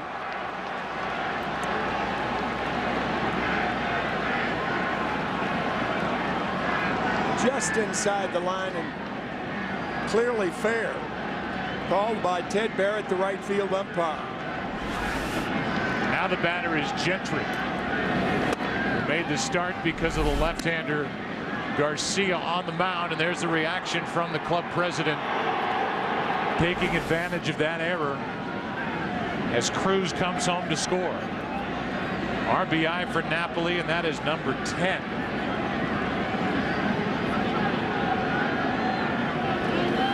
That's foul. That now makes Napoli number 1 all-time against the Cardinals in World Series RBIs. He's tied with Lou Gehrig, who drove home 9 back in 1928. But now Napoli has 10. On deck is Colby Lewis, who again has a 1-run lead. Here's a 1-1. Strike 2.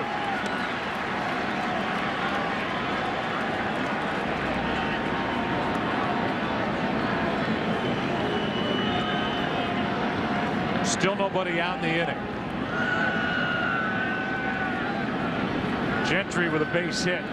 Led to a run last time up, and now he strikes out for round number 1.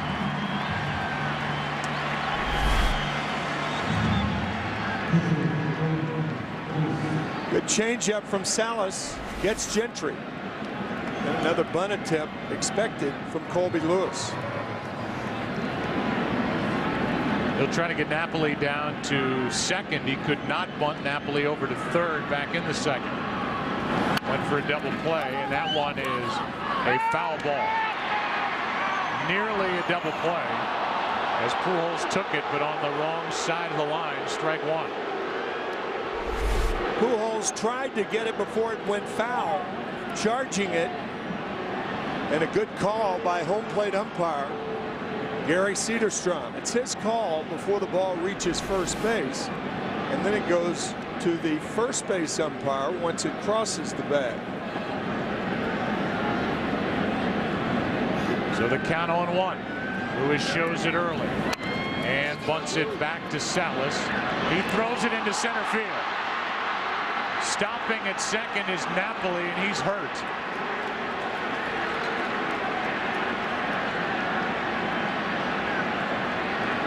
And Mike Napoli, who has been a star in this World Series, went down going around the bag.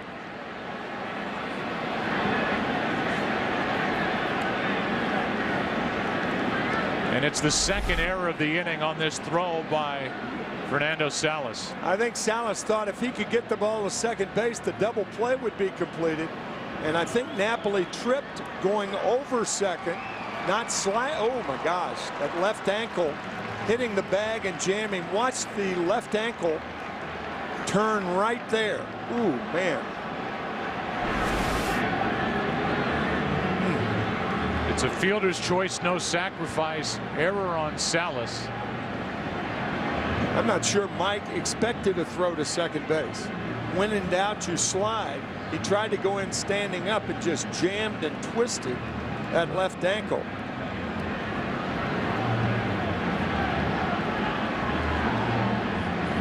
Sometimes a shortstop will decoy a throw. He'll act like there's no play. for Kyle, a very experienced shortstop. But that throw, he had no chance for that throw by Salas. So the Cardinal defense has committed 2 errors in the inning, one on a routine fly ball. And trying to straighten out or loosen up that left ankle is Napoli after he went down hard.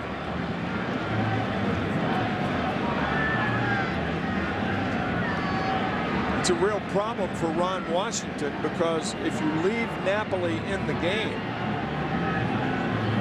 then you don't know whether he's able to score on a base hit to the outfield.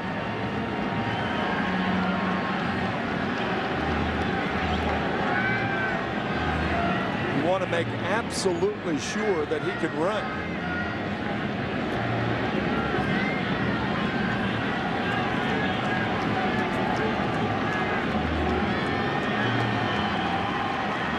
So an error on Holiday, now an error on Salas. And Napoli will stay in the game with Ian Kinsler coming up. And Joe, even if he can run, you're not sure whether he can squat or not.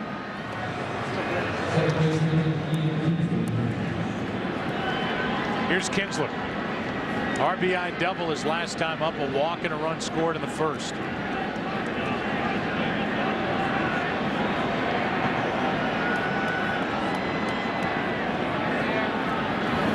Strike one. You wonder how you can watch an ankle bend like that and the guy's okay to continue in the game, but so far Napoli says he's good enough as he continues to try and move the ankle around and stretch it at second base.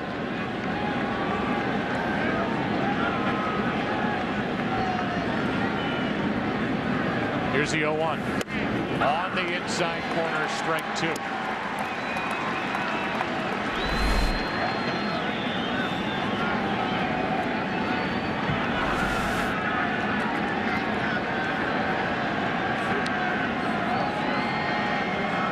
Salas has the count at 0-2 and now gets him looking 2 out. Second strikeout for Fernando Salas. You can look at Ian Kinsler thinking that ball was high. Fouls the first pitch off, second pitch on the corner, and he thought that pitch was high, but a sharp breaking curveball against Kinsler.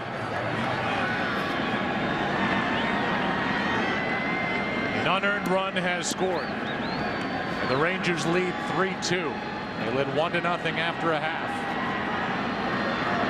They have a chance for more. 2 on, 2 out. Here's Elvis Andrus. Strike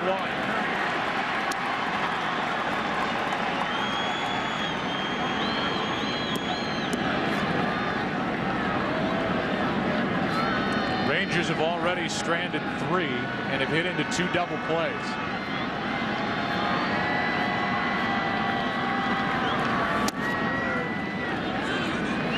That's high, 1 ball, 1 strike.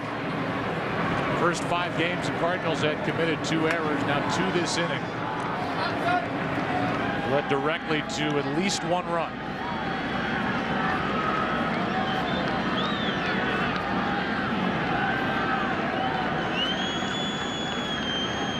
Here's a 1-1 to Andrus. Off the hand, strike 2. Elvis had been hot the last 6 games coming into tonight. Hitting over 300. He singled his first time. Line to right in the second.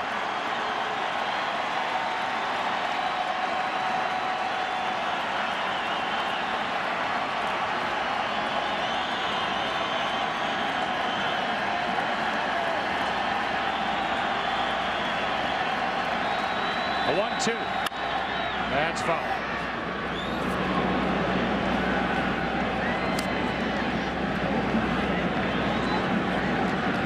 2 strikes and 2 outs. The runner at second base is reminded, when the hitter starts his swing, you take off.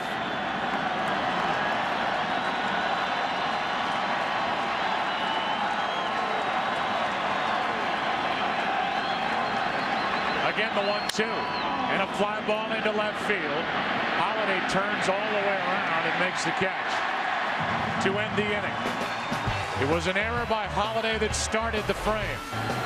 On a ball hit in the air by Cruz. Then an RBI hit by Napoli. 3-2 Texas after 3.5 in Game 6. Once again, tonight's Volkswagen Passat trivia question. How many World Series Game 6s have ended with a home run? The answer 3. Fisk in 75, Kirby Puckett in 91, and Joe Carter for Toronto in 93. Tonight's aerial coverage is brought to you by DirecTV. If you call yourself a sports fan, you got to get DirecTV. Berkman with a 2-run home run his first time up.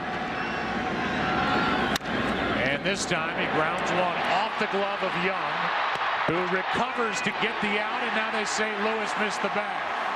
He was there, got the throw from Young, and no argument from Colby Lewis as he evidently missed the base. Stepping over the bag, and a good call by Jerry Lane.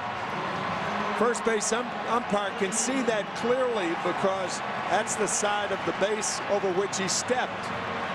Good call by Jerry Lane. So an error by the Cardinals to open the top of the 4th, and an error by the Rangers here in the bottom of the 4th. Got to be against Michael Young. It is. Now the batter's Holiday. Ball 1 inside. Holiday didn't look like he was seeing the ball well at all in left field. On the ball that he misplayed for an error, and even the one he caught hit by Elvis Andrus to end the top of this 4th. That's right. Here's a 1-0. Inside, 2-0 from Colby Lewis.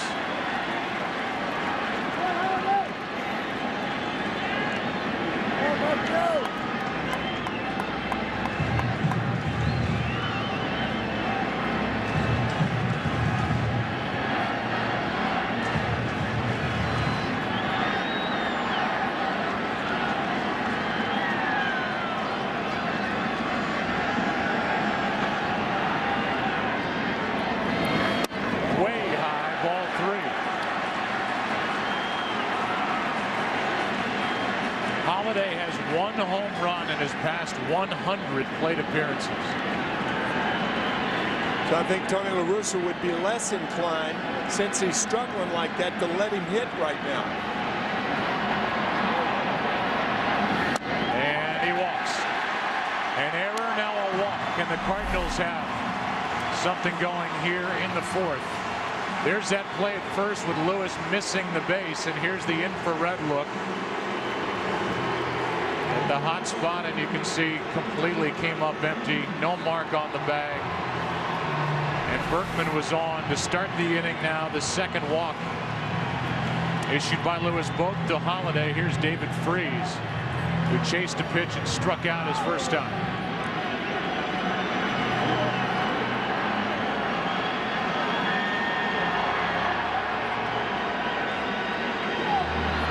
Freese has been a .478 hitter here at Busch Stadium during the postseason. Good power the other way, center field and right field.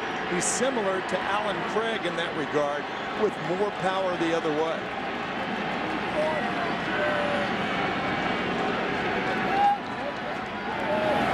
Ball 1, that's 5 in a row.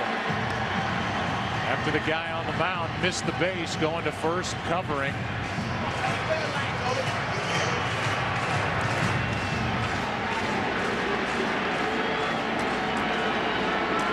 Lewis trying to get it back into the strike zone. He had retired 7 straight prior to this inning.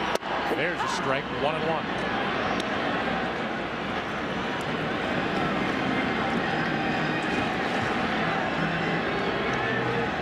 Talked about it many times, and it's been a factor in this World Series. The Cardinals set a National League record, rounding into 169 double plays. Here's one to second. Kinsler flips out over to first, wild. It gets away, but not far enough for Berkman to score, and it's first and third, 1 out.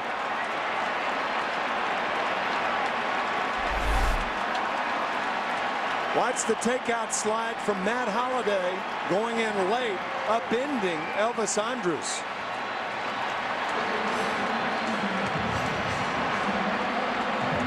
And that caused the wild throw, and the Rangers get a break of that ball hitting the fence and coming back on the field instead of going in the dugout.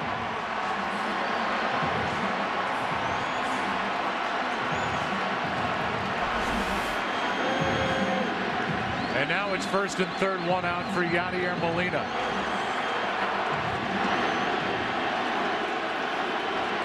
The ball was not hit that hard, and that gave Matt Holliday a chance to get down right on top of Elvis Andrus to upend him.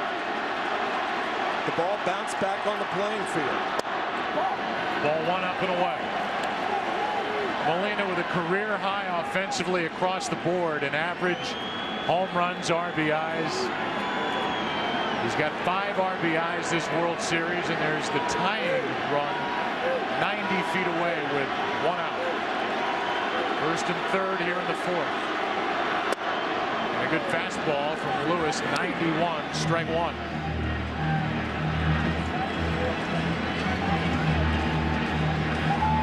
No error on that throw. You can't assume a double play. It's a force out, 4-6. Only 1 error in the bottom half of the inning to this point. Runner goes, and Freese will come back on strike 2. Excuse me, Joe, that was a hit and run. Freese not a fast runner, but the speed of the runner on at first base really has nothing to do with it. It's whether the hitter can make contact, and Molina did, but fouled it back. Tony La Russa trying to stay out of the double play with that play.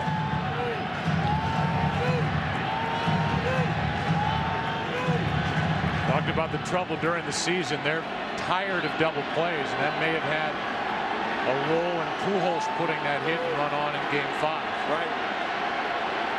Pujols led the team, by the way, grounding into double plays. There's a step to 3rd, look to 1st move, and everybody stays put.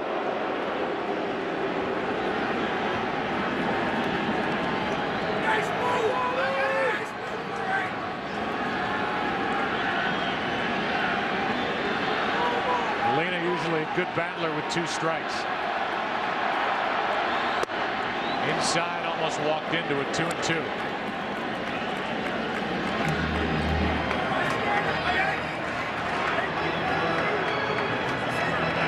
Yadier Molina with 2 strikes tries to go the other way, up the middle to right field with 2 strikes. That's why Lewis tried to come inside. That's a way to thwart that swing.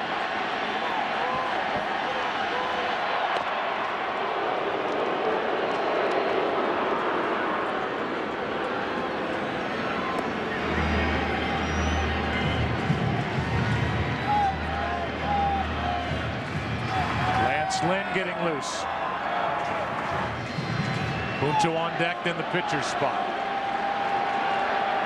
A 2-2. Inside, a full count.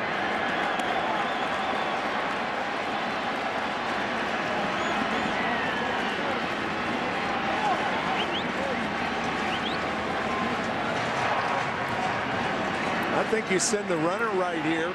Molina is not a guy that strikes out a lot. You talked about his ability with 2 strikes to make contact. You send the runner, stay out of the double play.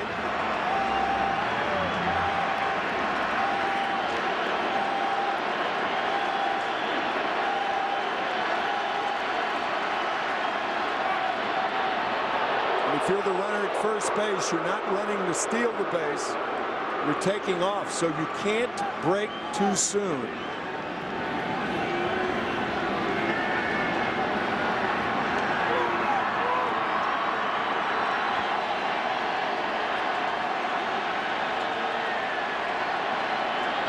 Runner goes, ground ball to 3rd. Tying run scores.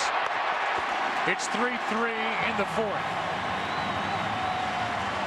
And the Cardinals started the runner on a 3-2 count.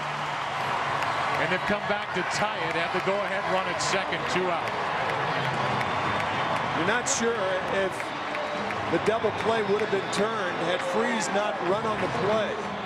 But perhaps it would have because of the speed of Molina, not a fast runner.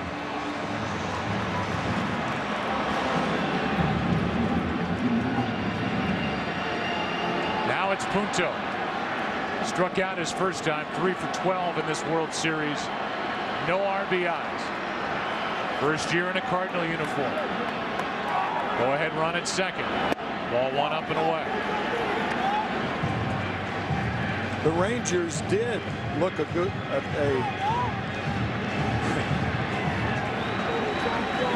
never mind. We'll get back to you. Here comes a 1-0. 1 ball, 1 strike. They did look that gift horse in the mouth, didn't they? I was wondering where you were going. Glad you brought it. I was too. Glad you brought it home after the foul. But an error causing a run in the top of the 4th, an error causing a run in the bottom of the 4th. Now I got it. That's us, just to put a face with the phrase.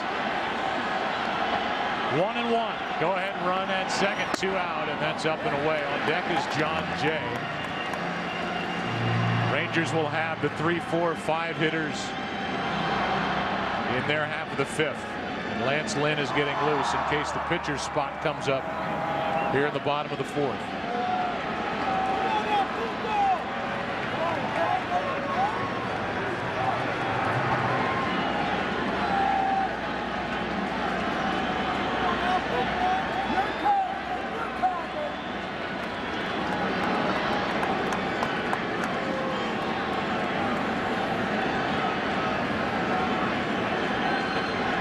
Punto drove home 20 during the regular season. Lewis steps off again.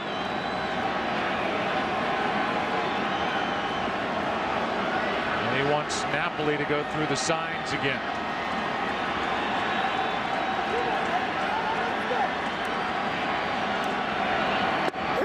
Breaking ball for a strike, and it's 2-2.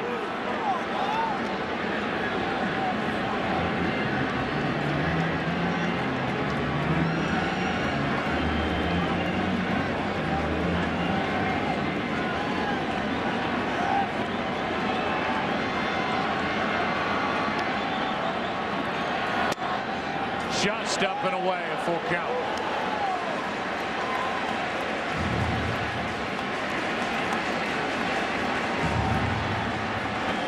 An error started the inning, then the Rangers' inability to turn a double play has come back to bite them in the 4th.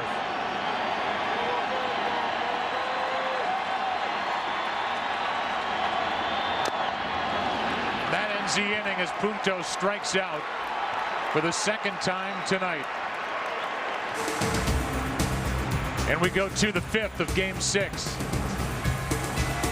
There's the error in the top half, the error in the bottom half. That means it's 3-3 after 4. Back after this from your local Fox station.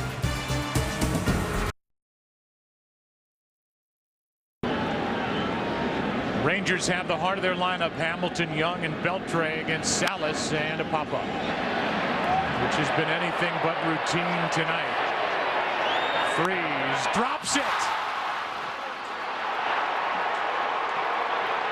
And Salas, who had a routine fly ball dropped on him to start the 4th, has Freeze make an error, his 2nd of the postseason. What's going on? The first hitter in 3 half innings in a row has been on an error. To second, to first, and now to first again. And now we'll see if the Rangers do something with that. Runner at first, nobody out. Michael Young is 1 for 2. Steps in, and Salas steps off.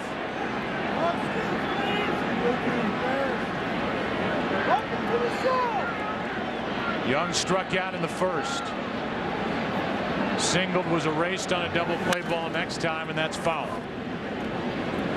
The Rangers have stranded 5 and hit into 2 double plays. The man at the plate committed the error to start the bottom of the 4th inning, which led to the tying run, which followed the inability to turn a double play. Every game in this World Series has been memorable. This one is headed down the path of being memorable for poor defense. Here's one into left center field, and this ball's going to get down and go to the wall. Digging for third and coming around is Hamilton. And the Rangers have regained the lead. It's 4-3.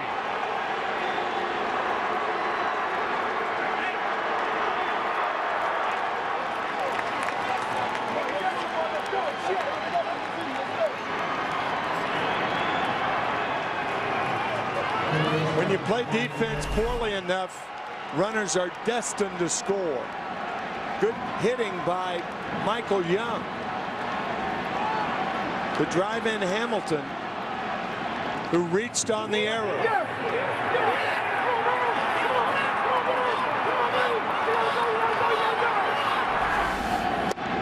Now strike one on Beltre, who's 0 for 2 tonight.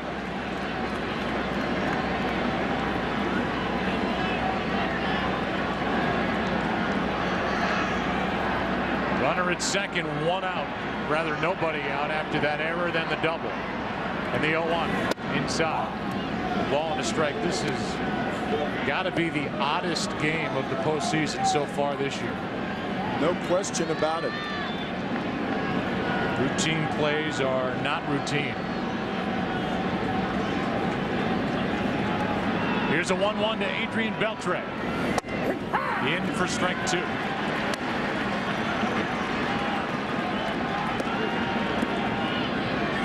Come on, baby. Right man in the right spot.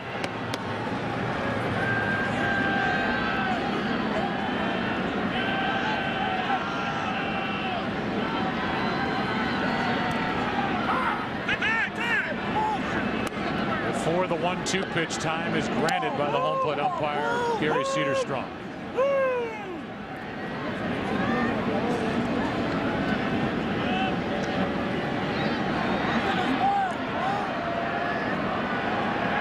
Here's the 1-2. 2-2.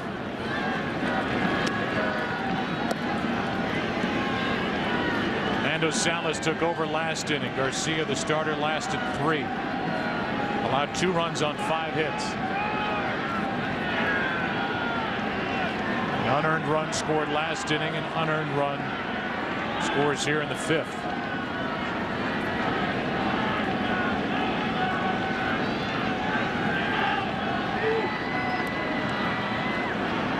The 2-2. Left side. Freese gets a weird hop and gets the out. 1 away.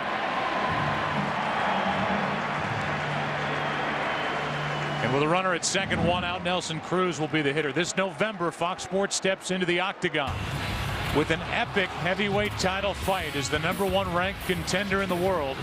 Junior Dos Santos squares off with undefeated world champion Cain Velasquez. Must-see live TV event you can only catch on Fox. Velasquez Dos Santos for the UFC Heavyweight Championship of the World Saturday, November 12th. Only on Fox. Here's Cruz. Ball 1 low.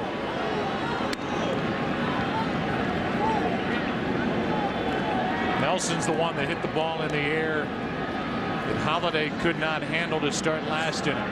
Scored on the RBI hit by Napoli. Here's a 1-0. 2-0.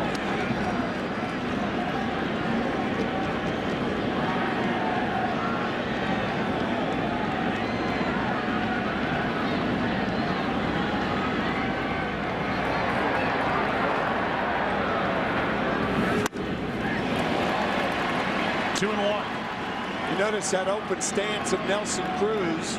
We are reminded of Andres Galarraga, who used to hit like that. And Galarraga's explanation of that was to see the ball with both eyes instead of closing the shoulder and seeing it with only the left eye. 2-2.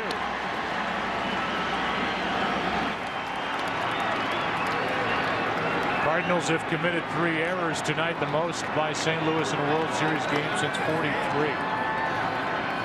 Game 3 when they committed 4.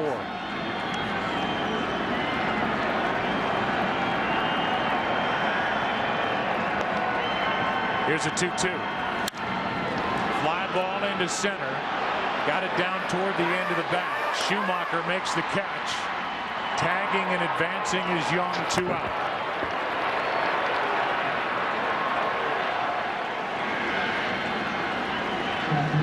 And the batter will be Napoli. Nikon 1 replay cam, the 3 errors. Holiday and left. The throwing error by Salas on a bunt. And then this one that started the 5th on a pop-up that Freese dropped.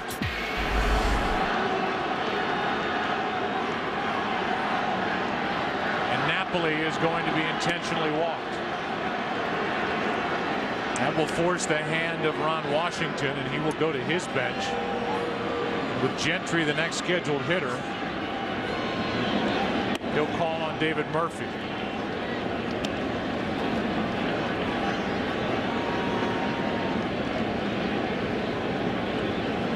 This will be ball 3 of the intentional walk.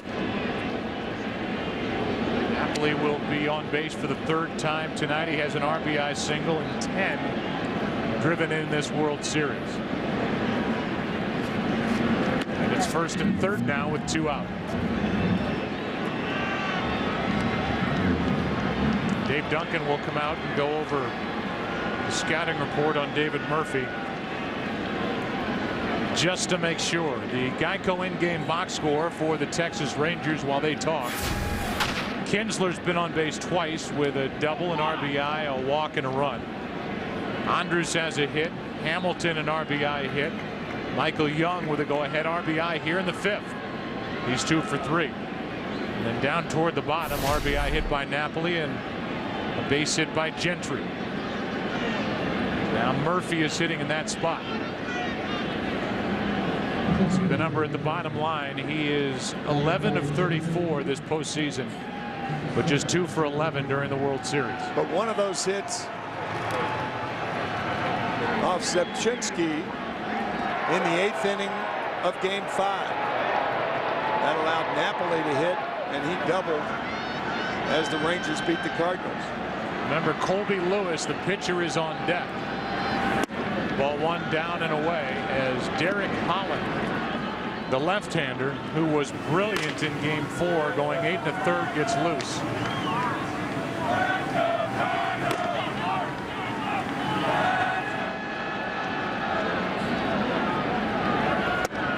On the outside corner, a ball and a strike. You know, Joe, Derek Holland is a starting pitcher, won 16 games as a starter this year. As you see, Terry Alba will be the pinch hitter if Murphy can get on. And Holland, a starter, can't get loose that quickly. Counts 2-1.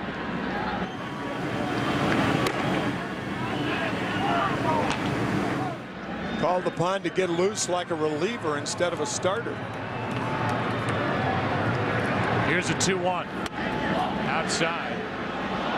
Be interesting to see if Torrey Alba comes up. If he's a decoy and Colby Lewis will hit anyway, or if it'll be Torrey Alba and then Ron Washington would have to go to Derek Holland. It depends on Murphy getting on. The 3-1. That'll load him up. We'll see if it's Torrey Alba or Lewis. Torrey Alba's walking back to the bench, and Lewis will come to the plate. Torrey Alba was just a decoy. So was Derek Holland. And La Russa didn't bite. Instead of pitching to David Murphy, he's going to make Colby Lewis beat him with the bat for more runs here in the 5th.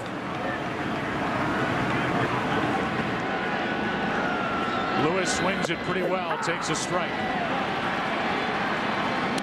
I mean, how many opportunities are you going to have if you're the Rangers with the bases loaded and 2 outs? So that leads me to believe you would have lifted him for the pinch hitter. I would, yes. Here's the 0-1. Strike 2. Jed Holland, with all the arms that they've got down there in the bullpen, like Feldman, Ogando, Adams, who's had virtually no work. But Lewis will stay in the game.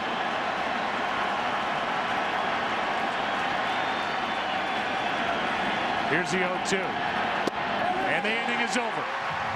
So La Russa won that little battle by issuing an intentional pass to Napoli. Pitching around Murphy. Lewis strikes out, and it's a 4-3 game into the bottom of the 5th.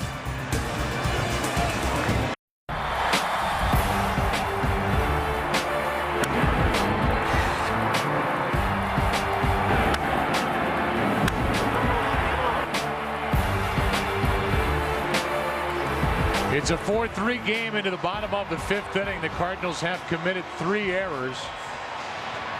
The last 2 runs that have scored have been unearned as David Murphy stays in the game and left. That moves Hamilton to center. And John Jay will bat hitless in this World Series, 0 for 14. He bats for Salas, who went 2 innings, allowed 2 runs, none earned, 2 hits. 2 walks, 1 intentional, 3 strikeouts. Jay hits one hard on 1 hop to Kinsler, 1 out.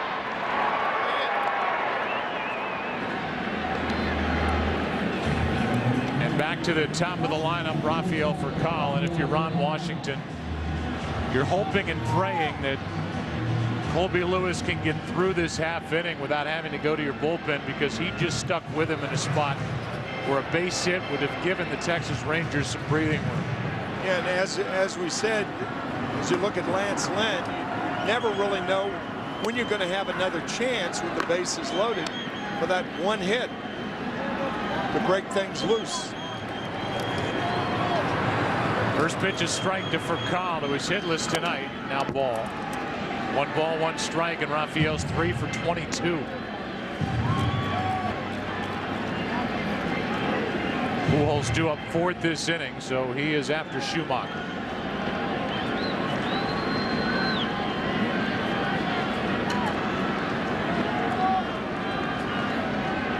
Here's a 1-1. Ball 2.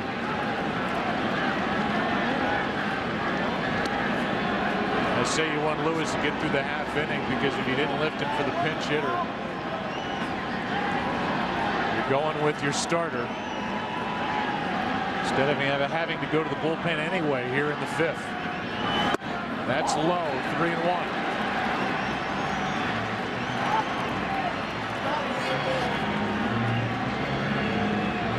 There are the numbers for Lewis, 68 pitches. Here comes number 69. It's a full count.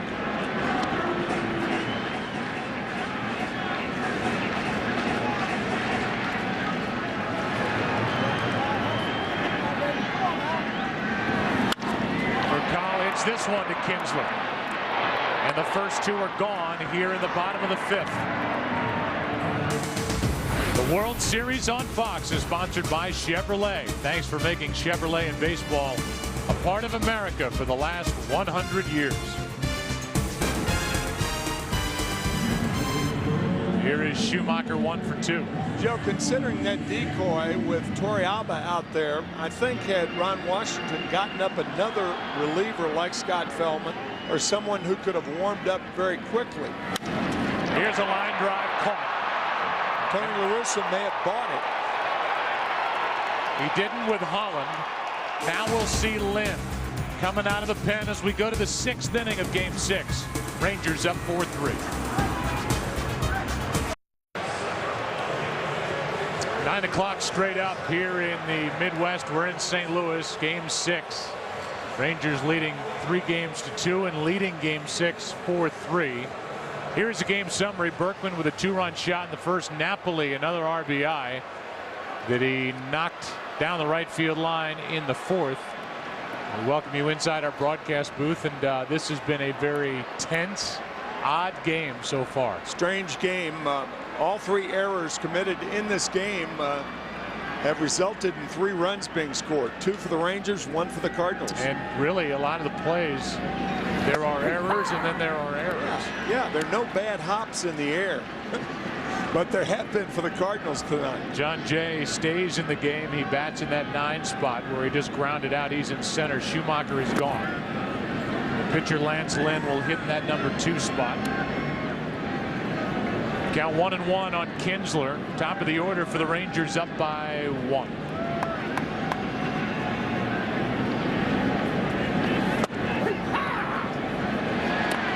Strike 2.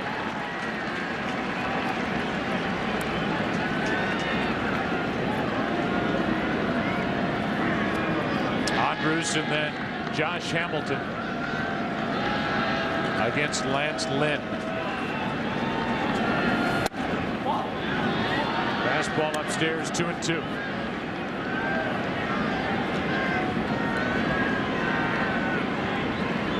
Rangers do have a lead, but they have missed a chance inning after inning for many more runs. They've left 8 already and hit into 2 double plays.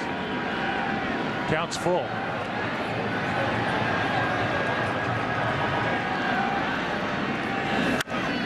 Kinsler fouls it.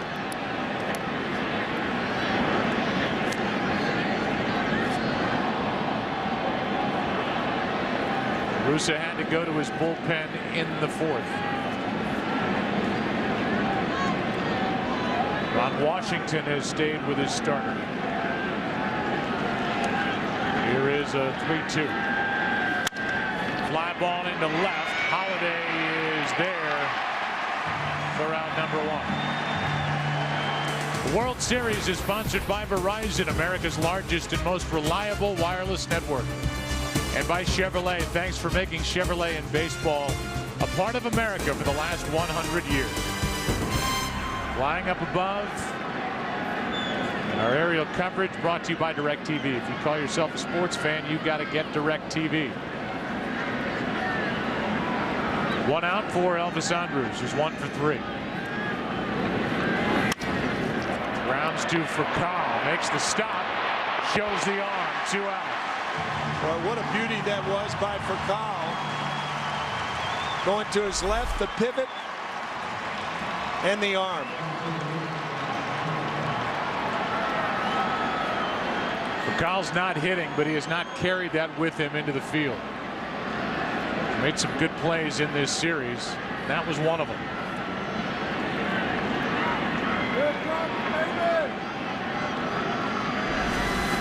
With 2 out, Hamilton, strike 1. St. Louis in the bottom of this 6th will have Pujols, Berkman, and Holiday.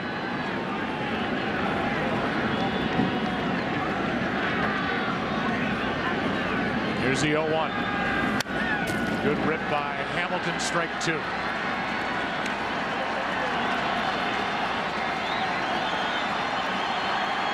Michael Young has the go-ahead RBI double. That happened in the 5th.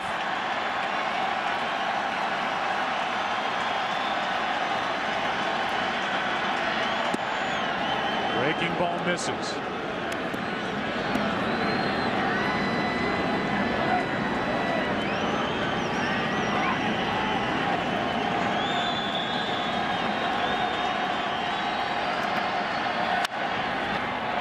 Under the glove of Pujols and into right.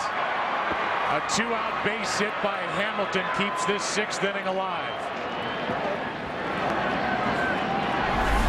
Pujols diving over the ball. Under the glove.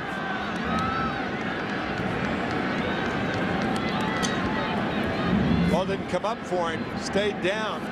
And Hamilton with another hit. He is 2 out of 4.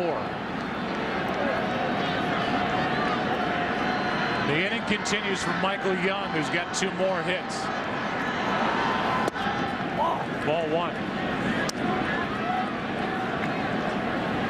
Young through the first 7 games of this postseason, hitting 111, no RBIs. Right around the 300 mark over the last 8+ games now. That is hit on a rope into right at Berkman. And the top of the 6th inning is history. of the order coming up for the Cardinals at the bottom of the 6th, going there. Rangers lead at 4-3.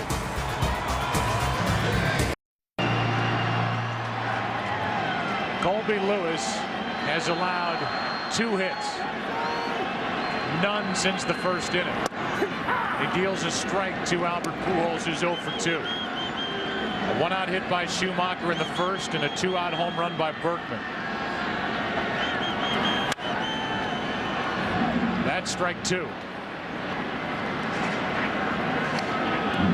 Albert Pujols, a free agent to be at the end of this year.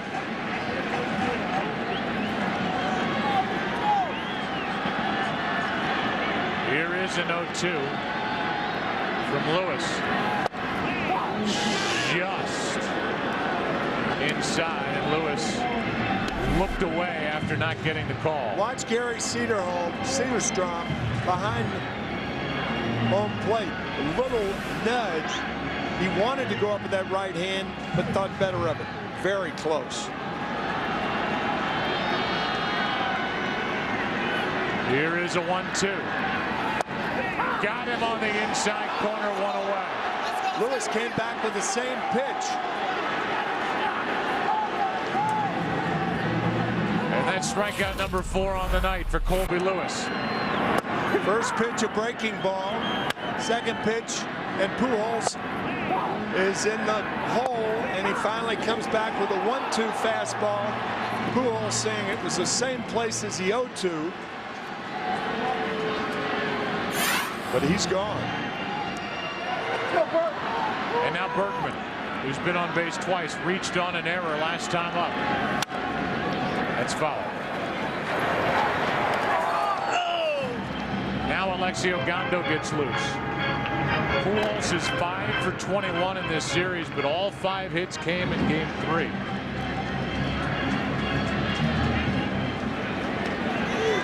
So hitless in all other games as Berkman tries to get on in front of Holiday. 4-3 Rangers. Strike 2 on Berkman.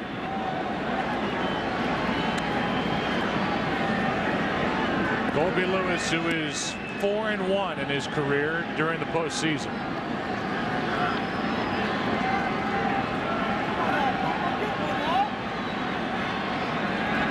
On 15 of 22 batters tonight, he's thrown a first pitch strike. He bounces one into Berkman.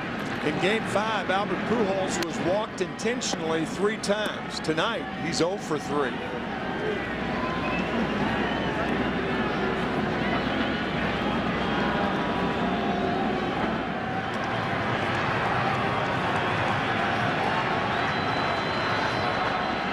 Here is a 1-2 from Lewis. 2-2. Colby Lewis was originally a 38th overall pick by the Rangers in '99. He has had a long and winding road back to the Texas Rangers. Good last year during the postseason. Trying to win the clincher here tonight. The 2-2. Slow roller, tough play. Beltre with a bare hand, no throw. And it's an infield hit for Berkman on base for the 3rd time tonight.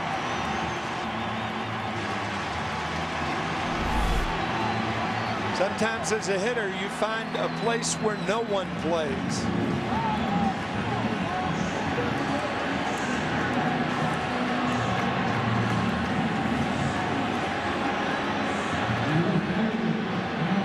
And even had he come up cleanly, probably doesn't have a play. Beltre, and now tying run is on at first, 1 out for Holiday, who has walked twice tonight. Does not have an RBI in this World Series. Big swing and a foul straight back.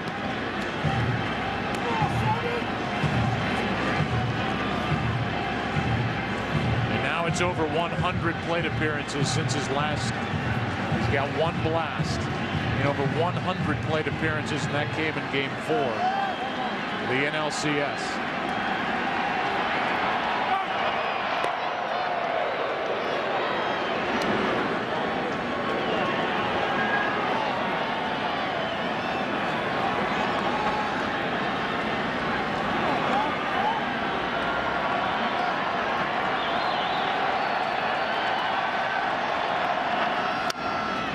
2. And the Geico in-game box score for the Cardinals. Real damage has been done by Berkman with a 2-run shot. He's been on base 3 times. Once with an error, once with a base hit. That just happened. Schumacher has the only other hit. The Cardinals have an unearned run knocked home by Molina.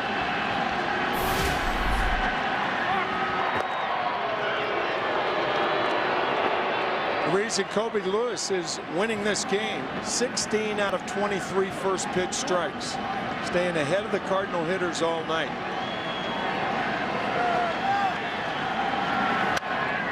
Holiday spoiled the pitch.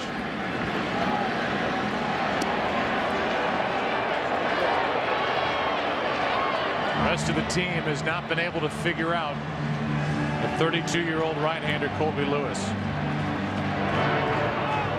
Eric Holland, the left-hander. Alexi Ogando, the right-hander.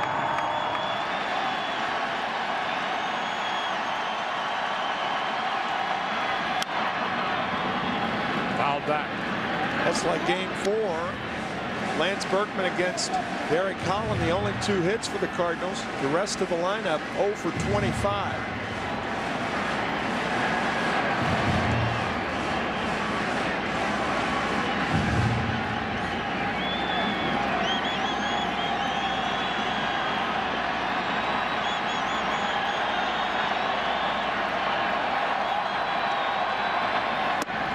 Wasted pitch. The count 1-2.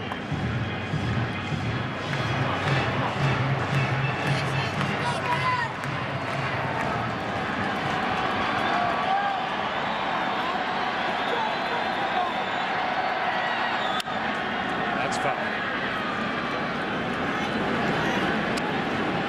Holiday's had that nerve issue in his right hand, and you have to believe that has sapped him of some of his power. His hitting instructor, Mark McGuire. Holiday up now, Freeze on deck. Tying run at first, 1 out in the 6th. Game 6. Another foul. Boy, Colby Lewis just wearing Matt Holliday out inside. And the Rangers know about that right hand. Even coming off the bat with that swing. That was a one-handed swing at an inside pitch. Highly unusual for a talented Matt Holliday.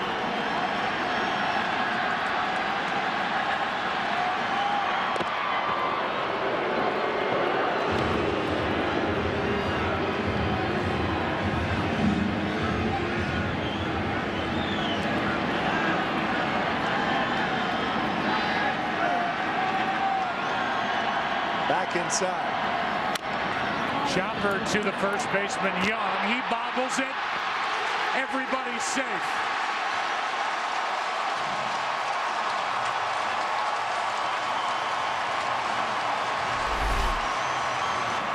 What a night. And another error on Michael Young. Well, the ball wasn't hit hard enough for Young to think about going to second. Couldn't find the handle, and now goes to first, and Holliday beat it.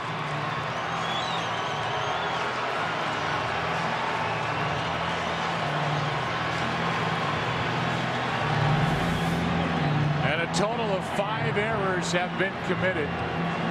We're only in the 6th.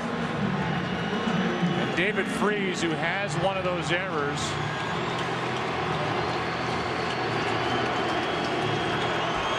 it looks like we'll be taking on the Texas bullpen. Ogando is ready to go.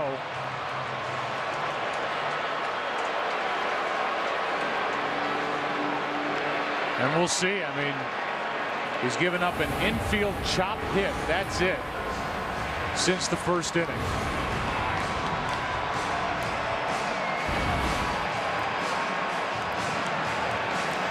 And he's going to stay in to face David Freeze for the 3rd time tonight. It didn't appear that Colby Lewis talked Ron Washington into allowing him to stay. But a few words and he left.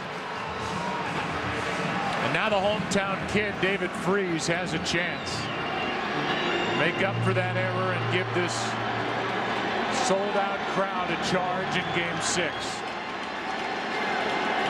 Texas up by a run, 2 on, 1 out.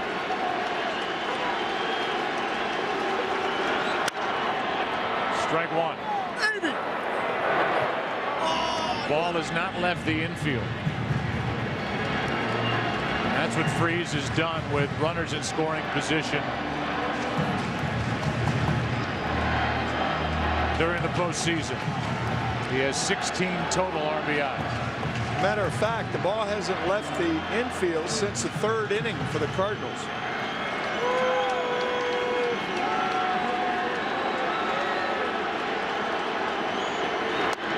Inside, ball 1.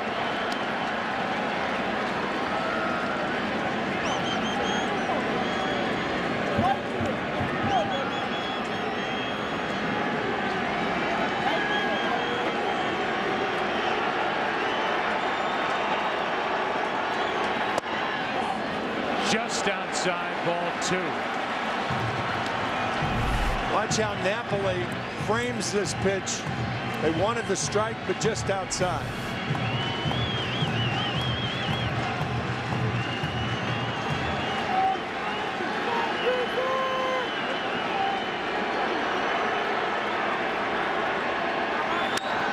Freese fouls it out of play. Colby Lewis has had 2 big votes of confidence from his manager, Ron Washington.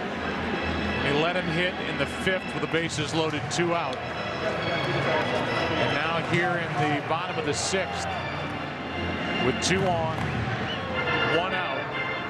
Ogando ready, but it's Lewis against David Freese.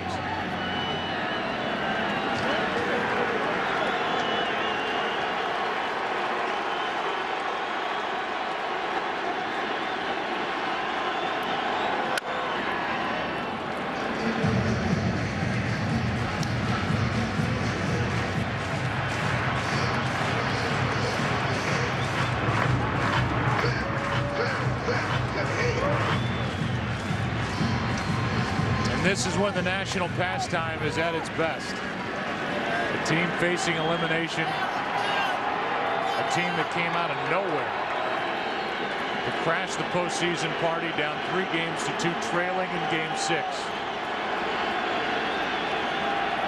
Here's a 2-2. Just outside a full count. Another one framed by Napoli. Just outside.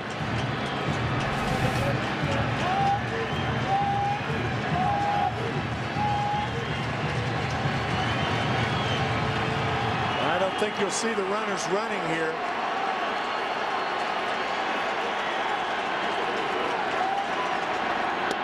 That'll load him up.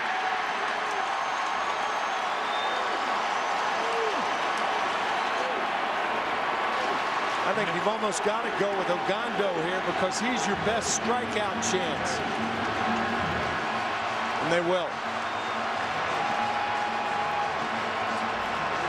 The ball still hasn't left the infield, and the Cardinals have bases loaded, 1 out. The Rangers switch pitchers. Jenny O invites you to switch to Turkey. Ogando's coming in. Molina's coming up. Game on the line in the 6th.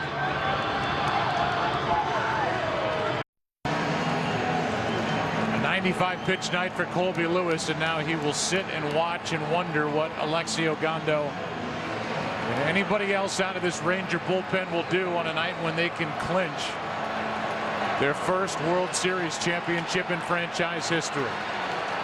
Ogando in with the bases loaded, 1 out. Berkman, Holiday, and Freese the runners. Molina, the man in the spotlight.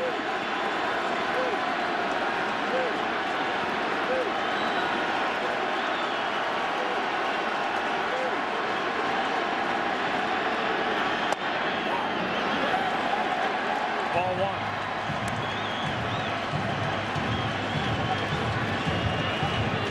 Molina with an RBI ground out. He's got 6 RBIs in this World Series.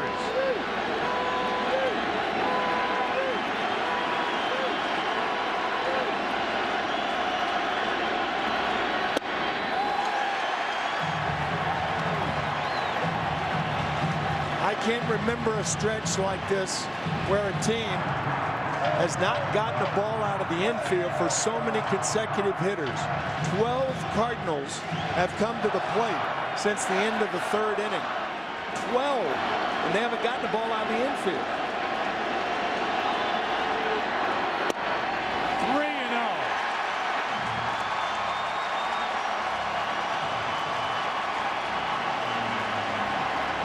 And a mystery that the Tigers couldn't solve in the ALCS. The Cardinals have had success against Ogando in this World Series, and now he's 3-0 on Molina.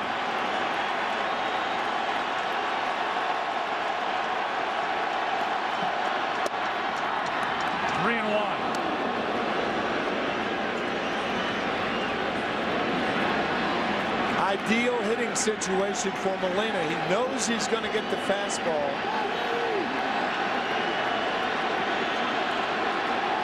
Will it be a strike?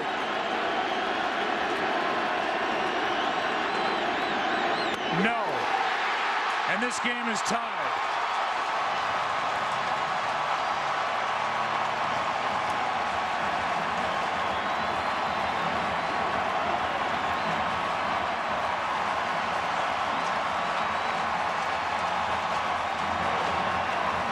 And all that good work Colby Lewis did, because of yet another error, a walk that Lewis issued, and now a bases-loaded walk by Ogando. And now the Cardinals have the bases loaded in a tie game, only 1 out for Nick Punto. Strike 1.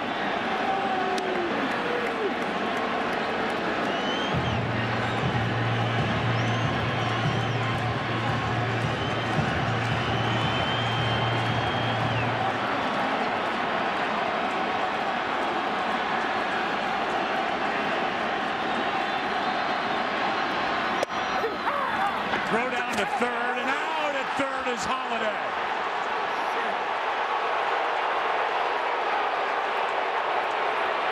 Tony La Russa is going to argue, but from his knees, Mike Napoli strikes again. This time to get Holiday.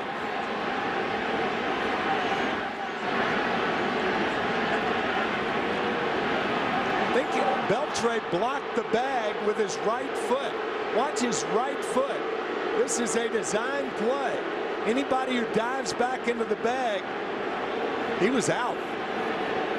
Trying to get to the bag, hits his foot. Right arm curls, and Holiday is out. What a good call by the third base umpire, Alfonso Marquez. If a base runner goes in feet first, you can't do that. When you know he's going to dive back hands first, you can put that leg out there blocking. A great play by both Napoli and Beltran. Look at the right foot. Finally touches the bag with his left hand, but too late. Now it's an 0-2 count on Punto.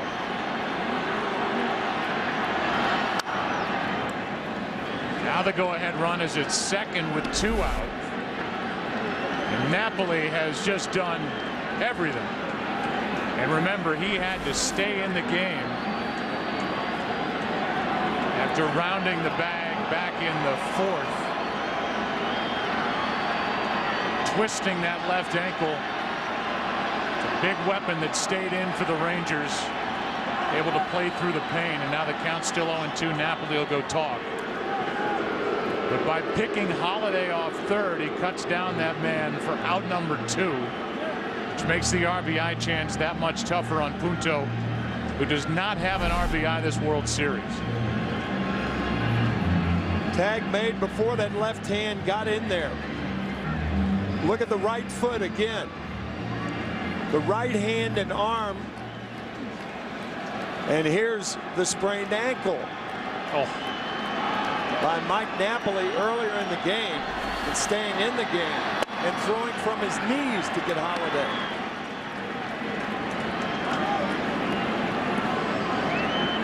Ball one high to Punto. 2 on, 2 out. 4-4 game, game 6.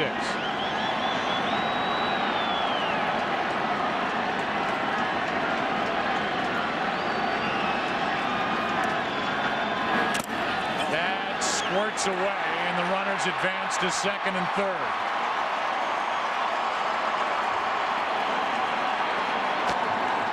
And Ogando's been all over the place since coming in here in relief of Lewis. Oh, hit the umpire's right leg. Gary Cederstrom kind of trickles behind Napoli. He can't find it. By the time Mike does, the runners move up. Wild pitch.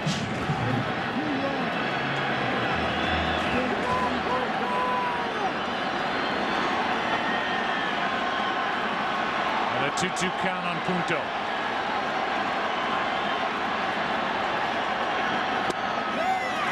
Ball 3 with John Jay on deck, the left-handed hitter. There are the numbers and what he's talking about. The difference with the first 2 rounds in 7 games against the Rays and the Tigers compared to what he's done Ogando against the Cardinals. Holland is still getting loose. Now a 3-2 to Punto. And he walks.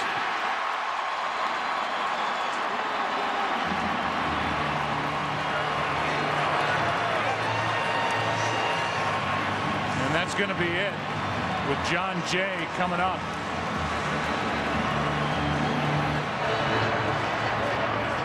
Because of that pickoff by Napoli, there was a base open.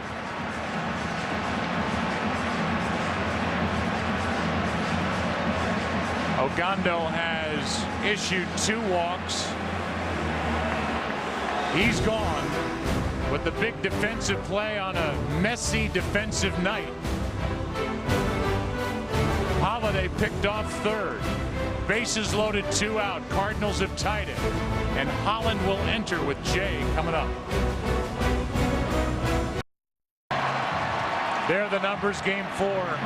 And the start for Derek Holland, now working out of the bullpen, which is where he was last year during the postseason, coming out of the pen.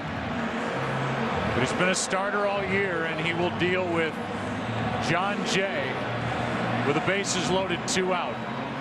Joe, you and I were talking about it during the break. What about Alan Craig in this situation? Holland would have to pitch to him, but in doing that, Tony La Russa would weaken his defense to the point where you'd have to move either Holiday to center or Alan Craig to center. So that is why La Russa is not pinch hitting here. Good pitch from Holland on the hands of John Jay. If he didn't catch those numbers, 8 1/3, no runs, 2 hits, 7 strikeouts, a 116 pitch night on Sunday night in game 4 for Derek Holland.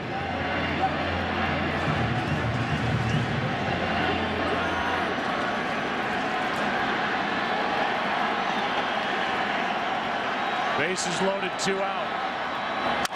Jay cracks his bat, and Holland makes the play. The Cardinals tie it. They leave the bases loaded. What a game. Game 6. We go to the 7th, tied at 4.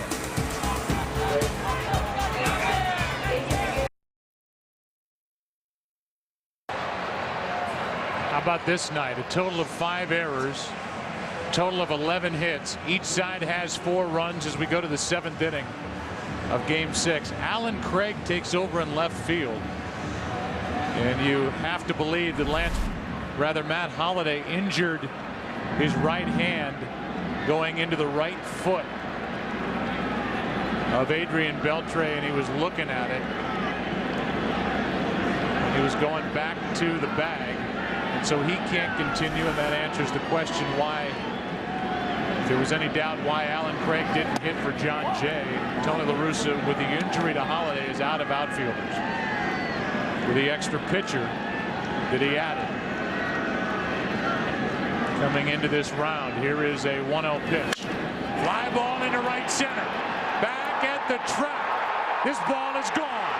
And Adrian Beltre has put the Rangers up 5-4 in the 7th inning of Game 6.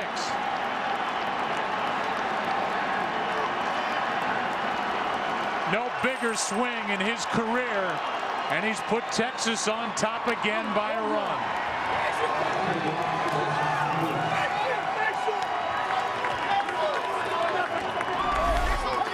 He blocks the base, and the next half inning, he breaks the tie.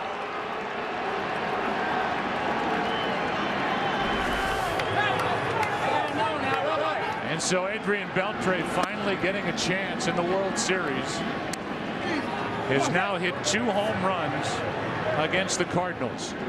The game-tying shot in Game 5 against Chris Carpenter, and the go-ahead shot here in the 7th inning of Game 6.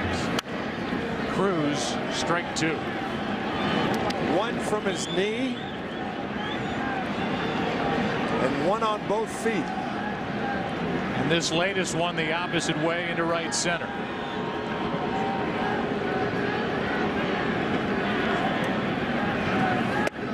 Breaking ball is down, ball 1. So now the Rangers go back out in front by a run.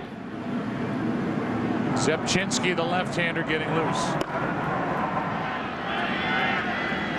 Here's a 1-2. High fly ball down the left field line. This ball is gone. The 8th home run this postseason for Nelson Cruz. And the Rangers have a 6-4 lead in the 7th.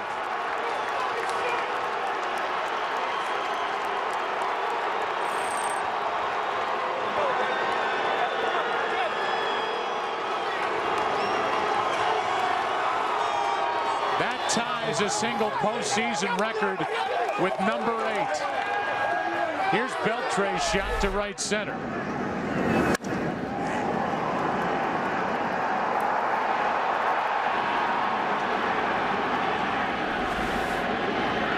Here's Napoli, strike 1.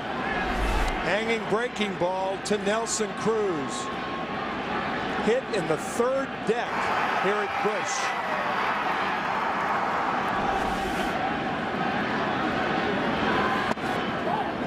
One ball, 1 strike on Napoli. Back-to-back home runs against Lance Lynn to start the 7th.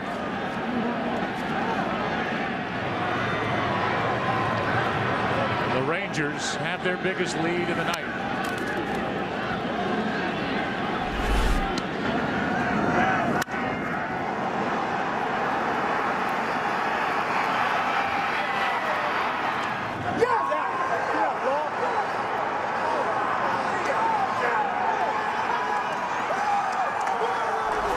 Here's a 1-2. Napoli takes inside, 2-2.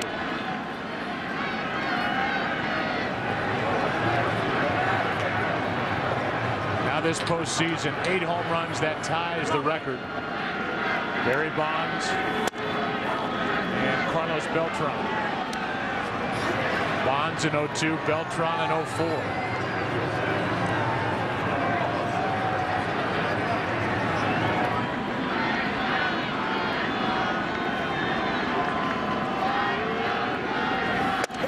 The outside corner, 1 away.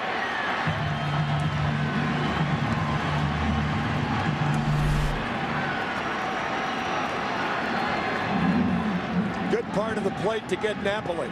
Two-seam fastball. And Lynn finally has an out here in the 7th. Now Murphy.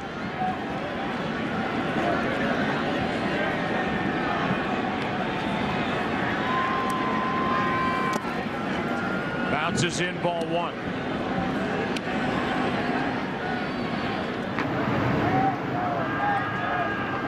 Darren Oliver is the left-hander.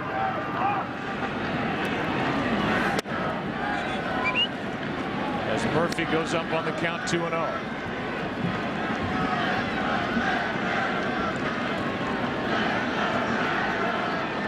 Derek Holland, who got out of that bases-loaded jam in the bottom of the 6th inning by getting John Jay on deck. That's ball 3.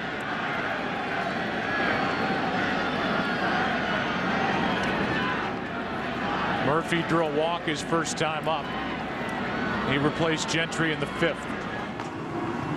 Now Dotel has replaced Zepchinski.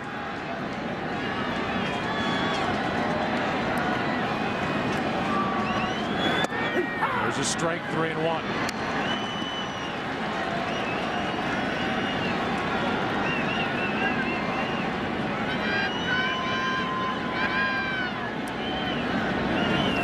That is back into center field, right over the back of Lance Lynn. Murphy is on, with Holland coming up.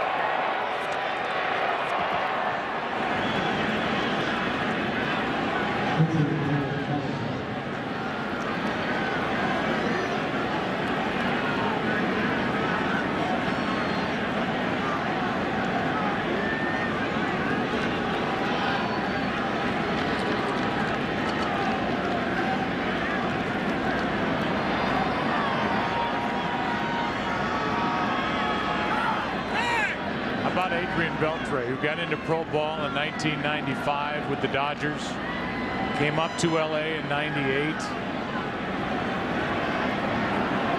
Had a big year in 04 with the Dodgers, then Seattle, Boston last year. His first year in Texas, he had never been in a World Series. Throw to second, out there. Lynn slipped as he threw it. And the force out gets Murphy for out number 2. That was a good play. Only a strong arm got Murphy at second base. Initially, you think Lance Lynn waited too long. And then he throws a bullet to second base, slips. He appears to be all right. Longtime big league trainer Barry Weinberg out to check on him.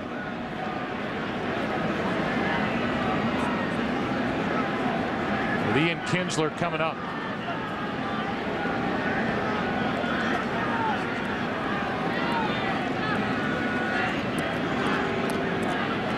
The word on Matt Holliday is a severely bruised little finger, X-rays negative.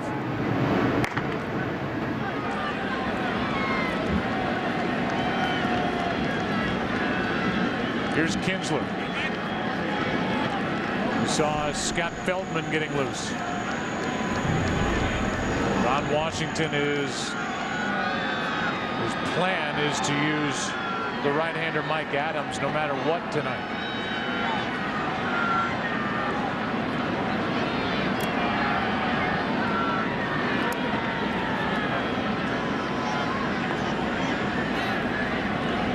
Kinsler 1 for 3.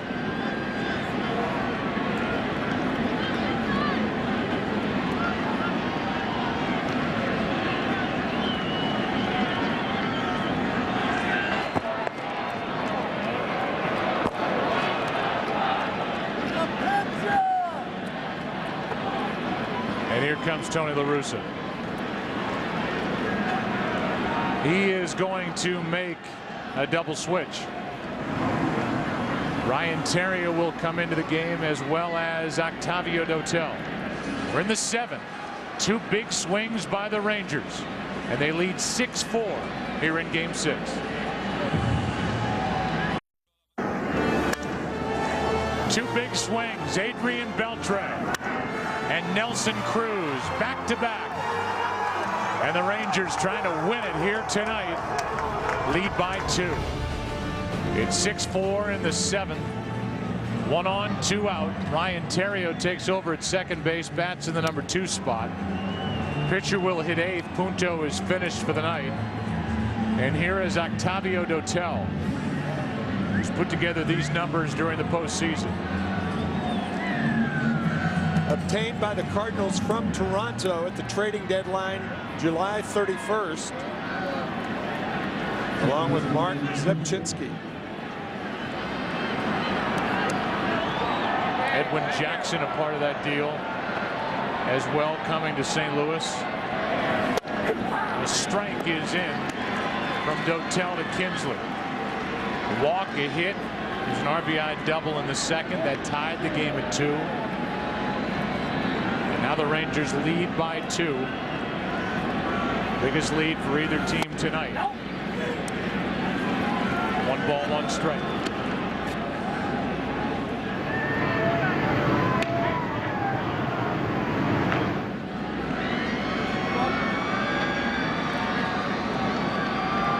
Here's a 1-1. That's strike 2.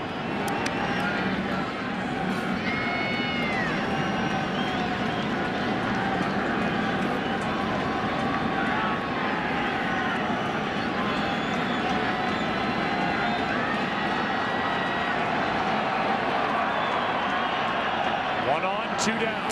That gets away, and down to second goes Derek Holland.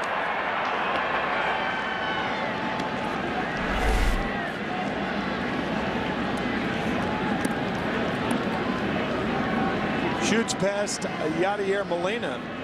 You have to think right now how many collisions at home plate Derek Holland has ever been a part of. Should Kinsler get a base hit. Holland, a very good athlete and a fast runner. There is a base hit into left center. Here comes Derek Holland. The throw by Jay is not in time, cut off. And it's a 7-4 Texas lead. Second RBI of the night for Ian Kinsler.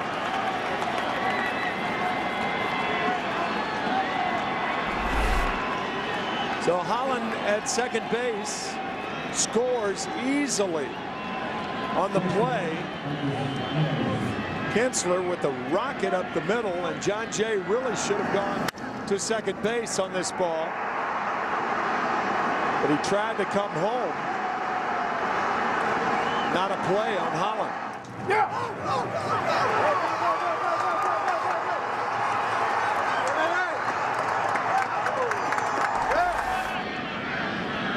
And on that throw that was in the direction of home,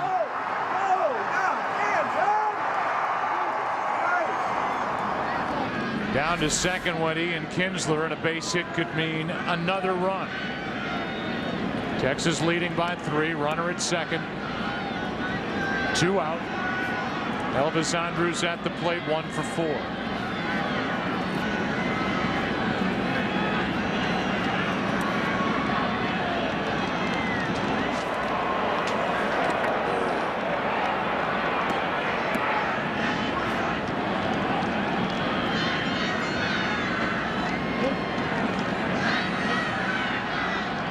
Derek Holland, by the way, is the pitcher of record for the Texas Rangers. Won game 4, and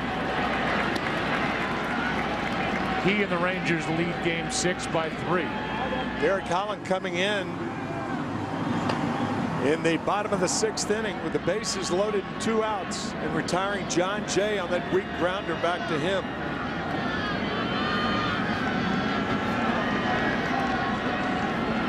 Here's an 0-1. Strike 2.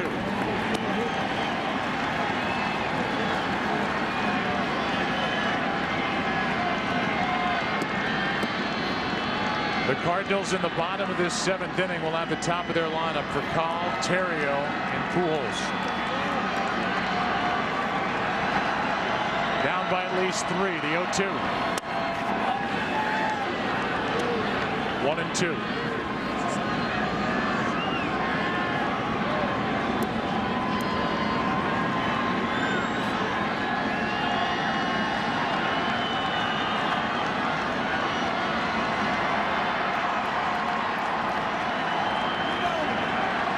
Runner at second, 2 out, and another foul. These Texas hitters battling Octavio Dotel, trying to add to a 3-run lead. Probably as a team, the toughest 2-strike hitters in baseball as a group.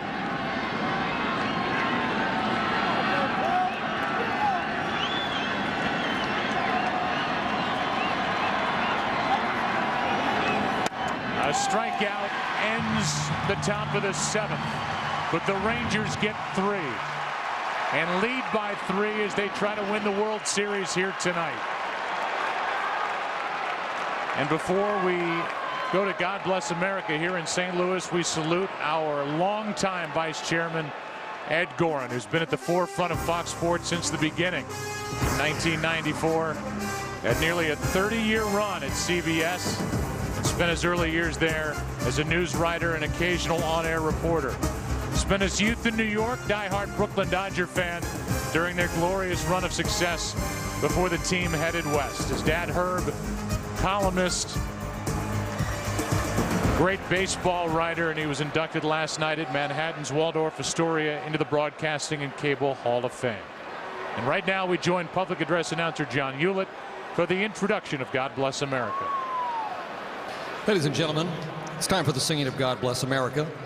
We are being led tonight by retired Navy Petty Officer First Class and national recording artist Generald Wilson.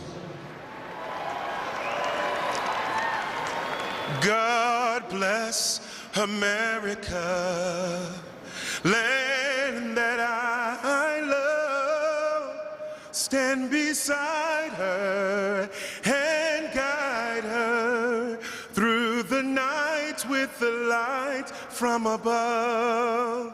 From the mountains to the prairies to the oceans white with foam. God bless America, my home sweet home.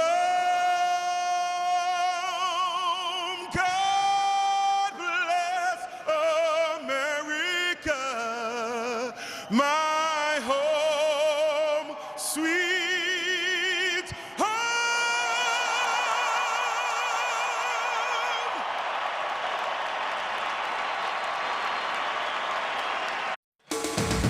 The World Series on Fox is sponsored by Toyota and by Walmart. Layaway is back for Christmas in our toys, electronics, and jewelry departments. You are watching Game 6 of the 2011 World Series, and the Rangers have their biggest lead of the night, trying to win it here tonight. They just had back-to-back home runs. Adrian Beltre, Nelson Cruz. They lead 7-4, bottom of the 7th inning. Rafael Furcal is first up. Then Terrio and Pujols against Derek Holland, who finished off the bottom of the 6th, entered with the bases loaded, and got John Jay on a comeback. Here's a 1-1 to Furcal. Tried to push a bunt, fouled at strike 2.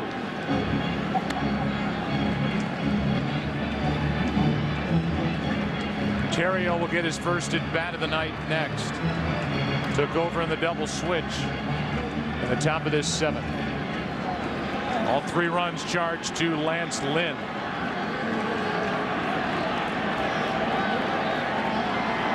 The home runs and the RBI hit by Kinsler. Here's a 1-2. Ball 2.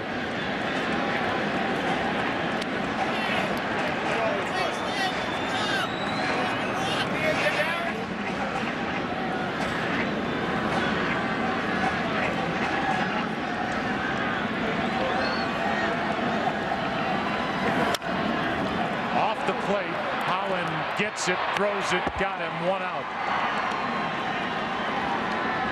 Our Get to a Better State recap brought to you by State Farm. For auto, home, life, and banking, get to a better state.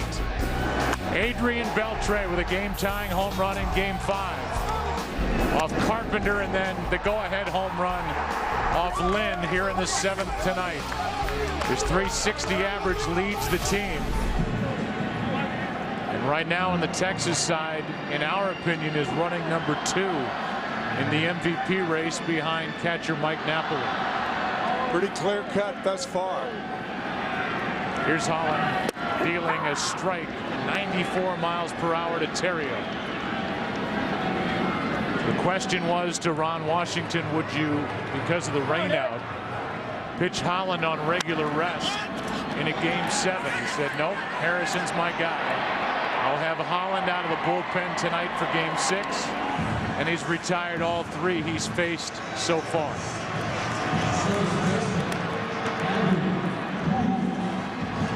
And this could very well be, and the Cardinal fans have wondered more than once that this would be the final time they would see Albert Pujols bat in a Cardinal uniform. And those realizing it, getting to their feet with 2 out, nobody on here in the 7th.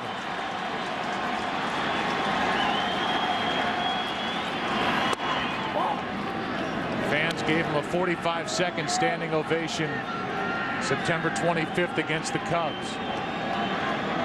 Who knew then the Cardinals would make it all the way to the World Series as they trailed by 3 here in Game 6. 11 years of excellence as a Cardinal. This World Series hitless except for that huge Game 3.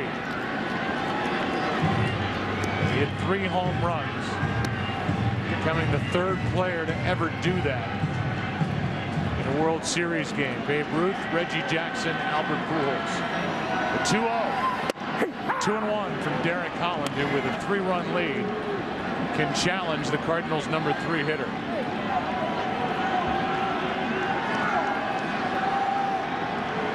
Here is a 2-1. Chop to the left side for Andrews. Elvis guides it across, and Holland is retired all 4. Pujols is 0 for 4. And we go to the 8th inning here in Game 6 on a Thursday night, and the Rangers lead by 3. This week on Fox NFL Sunday, Drew Brees and the Saints head here to St. Louis to take on the Rams, where the Cardinals battle the Ravens, Vikings, Panthers. Lions square off against Tim Tebow and the Broncos. The Redskins take on the Bills in Toronto. Coverage begins this week with a Built Ford Tough Fox NFL Sunday pregame show at noon Eastern, 9 a.m. Pacific, as Zepchinski enters and gets a strike into Josh Hamilton.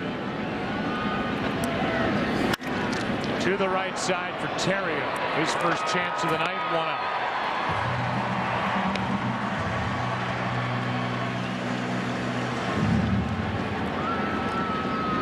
Pujols on the receiving end of that throw from Ryan Terrio, as you said, as Mitch Moreland, who took over defensively in the bottom of the 7th inning, comes to the plate. It has been 11 years of excellence for Albert Pujols. Who knows if he will be back with this organization after testing the free agent waters.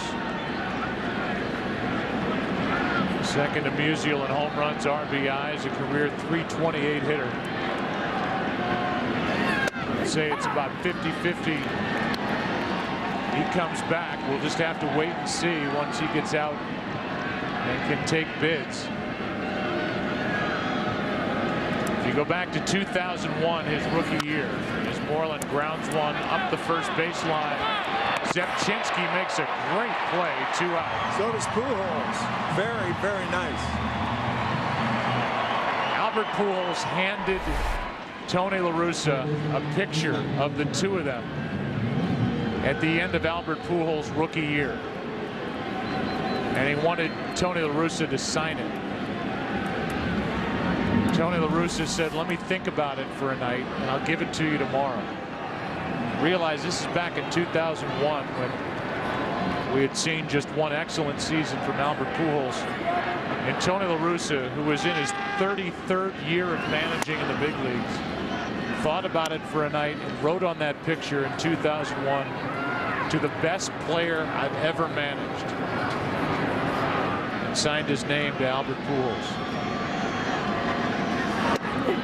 Now here he is, maybe days away from free agency. You wonder what the market will be, and you wonder how competitive the Cardinals will be in trying to keep one of the best players ever to wear this historic uniform. Very few players after only 11 years would be a shoe-in for the Hall of Fame, but you're looking at one right there. If his career were over today, he's a Hall of Famer.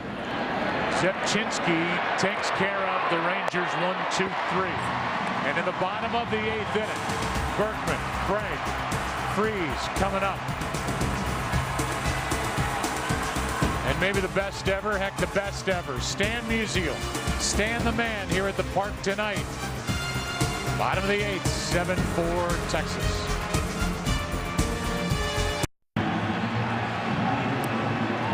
Lance Berkman will try to get it started for St. Louis. Time is running out to try and force a Game 7 tomorrow night. Bottom of the 8th inning, 7-4 Texas.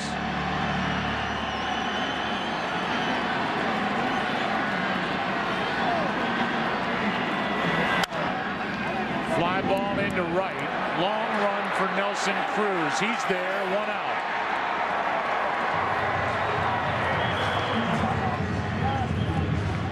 The World Series on Fox is sponsored by Audi, Truth in Engineering, and by State Farm. For auto, home, life, and banking, get to a better state.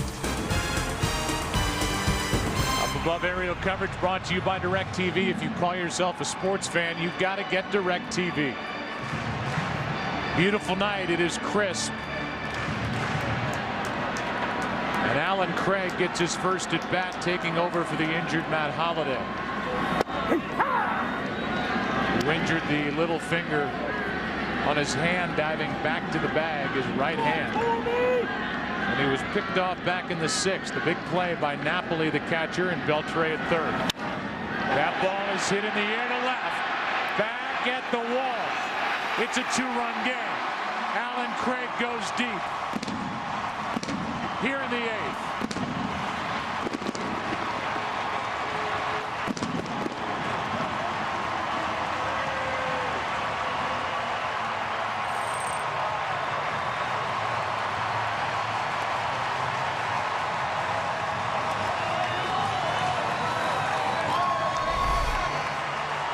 A breaking ball that hangs inside, but not for long. The first run the Cardinals have scored off Derek Holland in this World Series. Now the batter is David Freese, who has a walk his last time up, 0 for 2.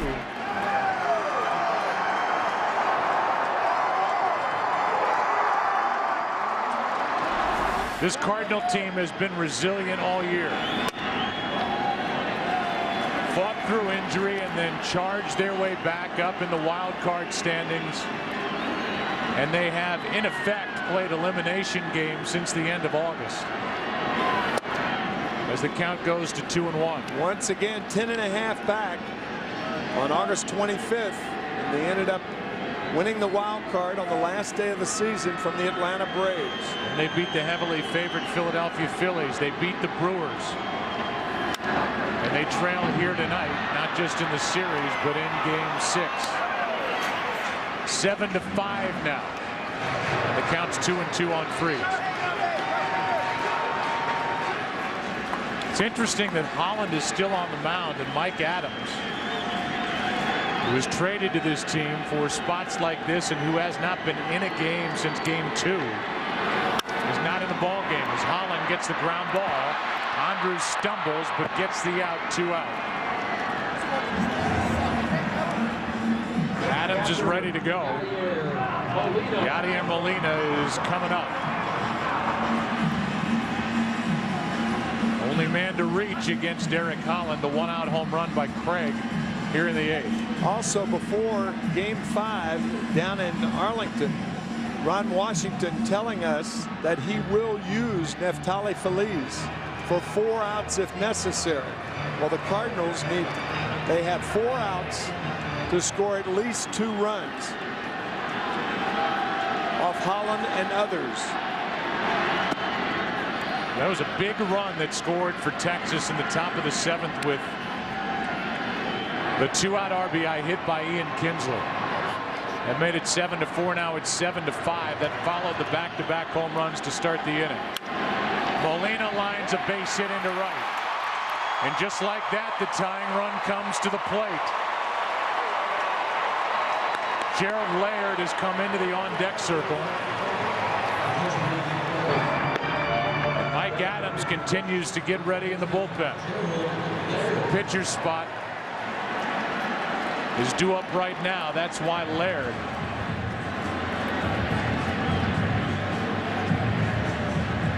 also, the Cardinals are 1 base runner away from assuring another Albert Pujols at bat before the end of this game. And that's going to be it for Holland.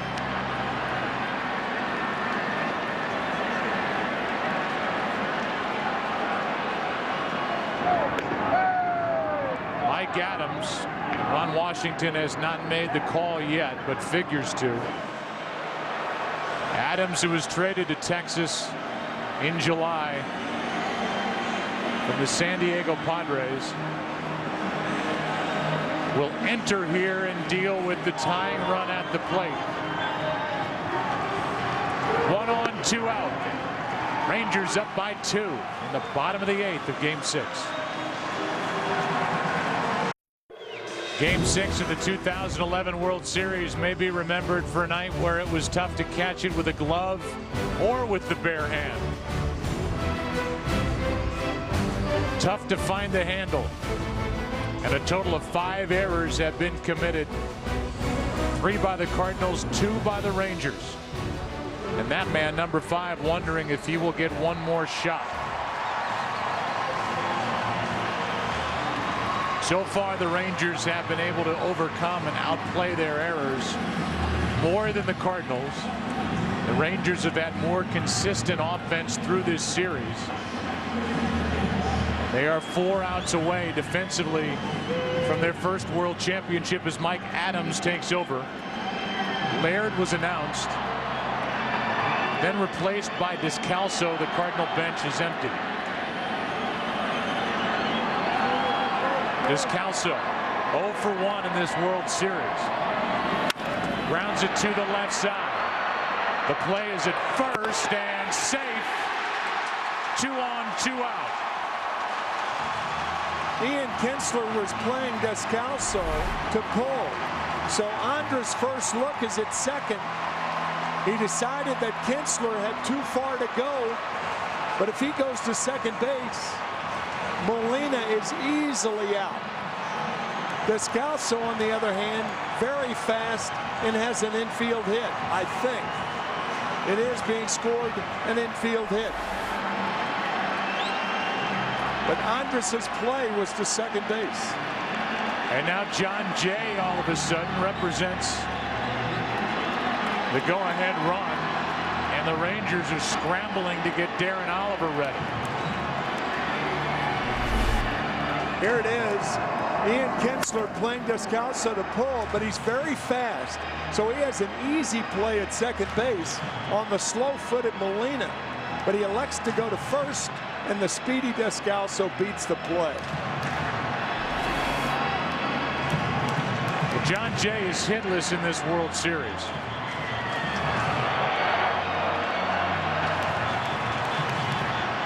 Will he face Adams? Yes. 2 on, 2 out. Into right field, a base hit.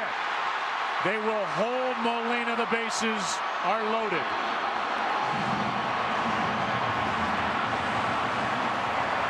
And now for Kyle.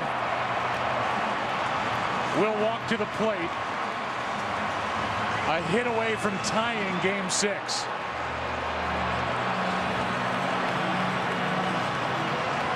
That for John Jay, his first hit since Game 6 of the NLCS. And here comes Mike Maddox out to talk with the struggling Furcal, who is 3 for 24 in this World Series without an RBI.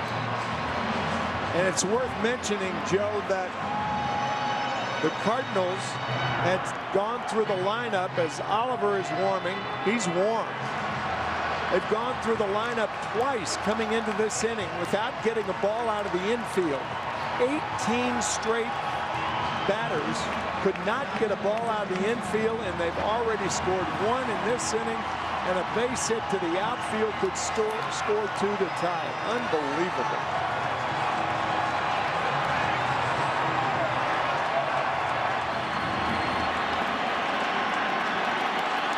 Rafael Furcal.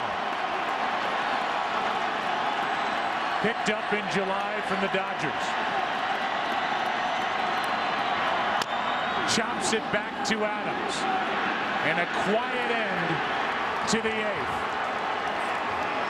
In the inning, a home run by Allen Craig to make it a 2-run game. Pujols will bat again before the end of the night. We go to the 9th inning, game 6. They exhale in the Texas dugout as they lead by 2. Jason Mott takes over. That's not the only change for the Cardinals as Nelson Cruz steps in, 7-5. And Mott comes in throwing 98. Descalso stays in the game. He's at short. The pitcher is now in the number 1 spot for Cal. Had a big chance in the bottom of the 8th, and he will end his night 0 for 5. Cruz is sawed off by Mott, 1 out. And for Cal for this World Series, 3 out of 25.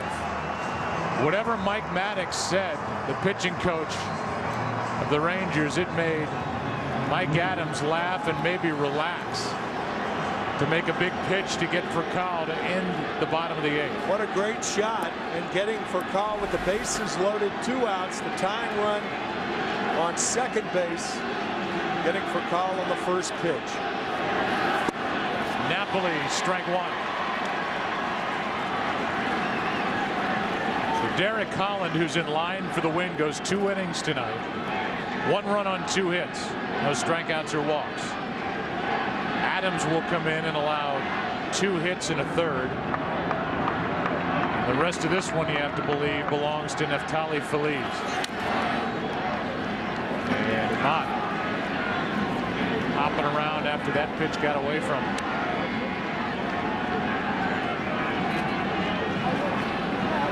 Derek Collin, the winner in game 4, got into the 9th inning and tonight pitched out of the bullpen, taking over for Ogando.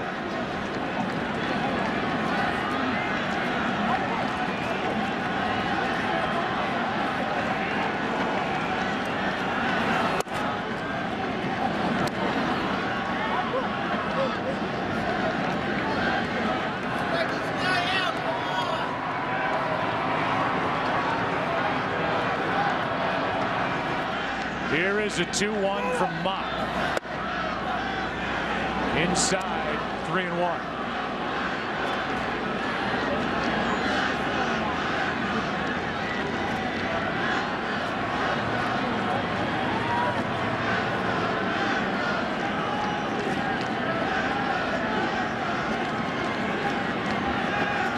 Mott's ready with the next in Napoli. Full count. In the bottom of this 9th inning, Feliz will be aiming for save number 7 in 7 tries this postseason. And in the bottom of the 9th, it'll be Terrio, Pujols, and Berkman, the 2, 3, and 4 hitters. Here is a 3-2, a 1-out walk.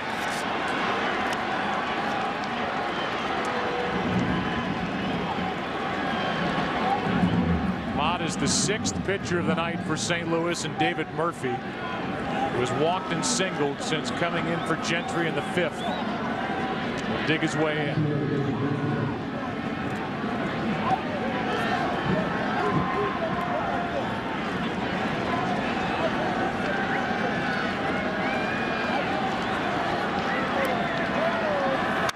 Good swing by Murphy, strike 1.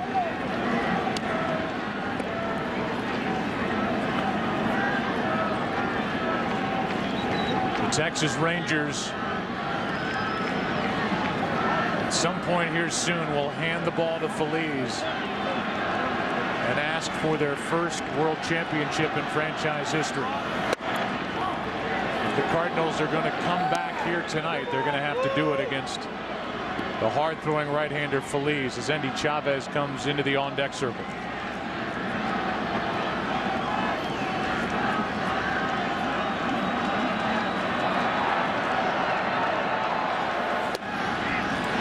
Strike 2 on a 98-mile-per-hour fastball.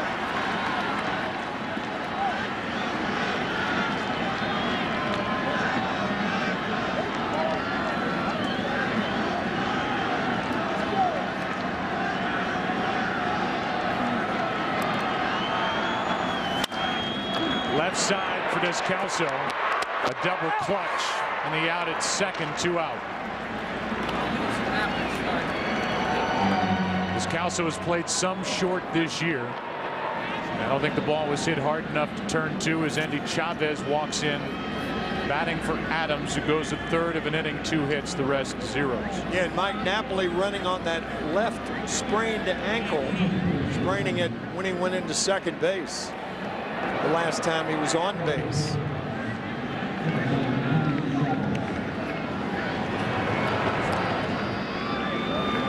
Here's Chavez. His number on that bottom line, he was a 300 hitter during the regular season.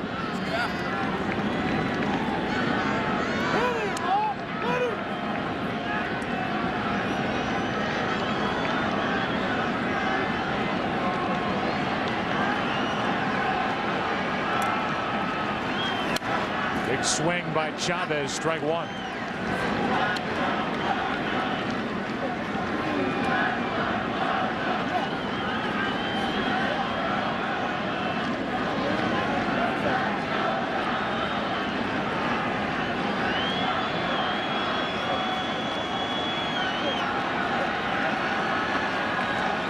Here is the 0-1 to Chavez. High. 97 from Mott.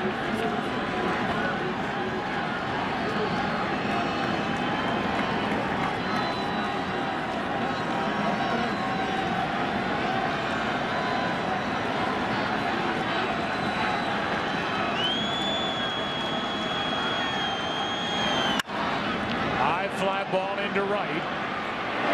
Berkman is there. And it sets the stage for the bottom of the 9th. Terrio will try to get it started. Pujols will bat. And then Berkman. Feliz will enter. Trying to give the Rangers their first World Championship in franchise history.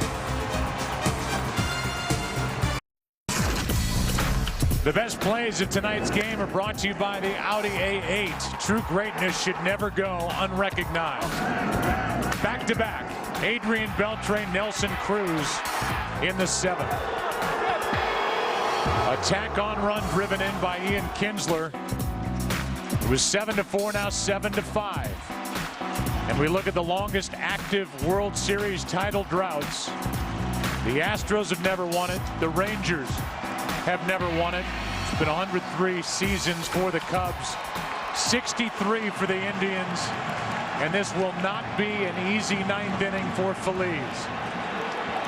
He's making his 4th appearance of this World Series, and in each of his first 3 appearances, the lead man has reached base.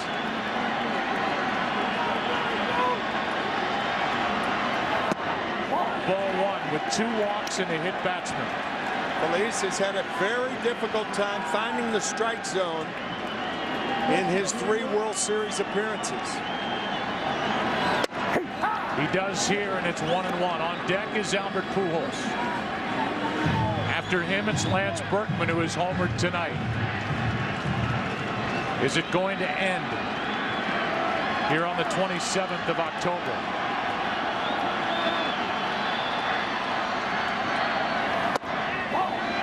Low, ball 2.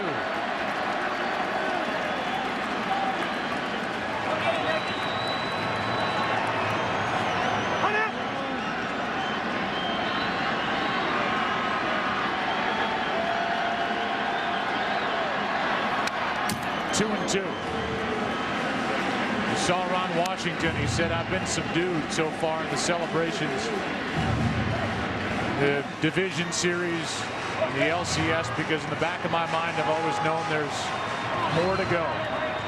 But tonight, if they win it, he said, I'll be right in the middle of it all. Here comes a 2-2 to Terrio.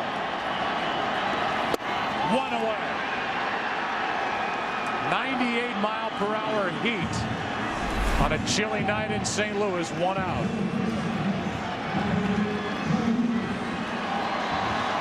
Now the home run can't tie it.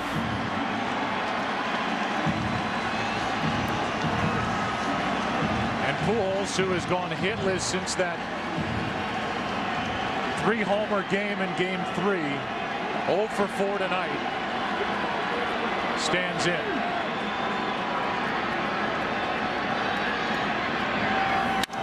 That's a base hit into left center field, and it will scoot all the way to the wall.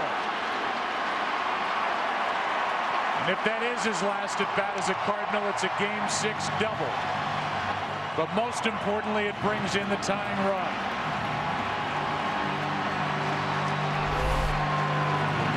First ball hitting, doubling to left center.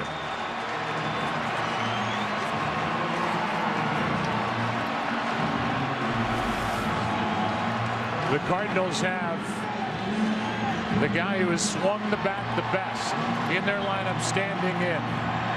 Hitting .409 this World Series.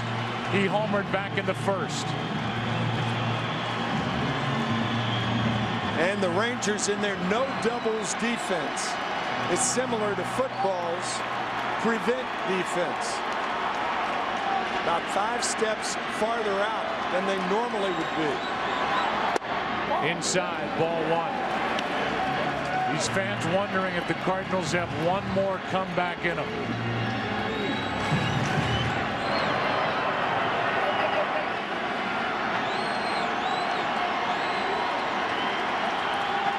A 1-0. 2-0.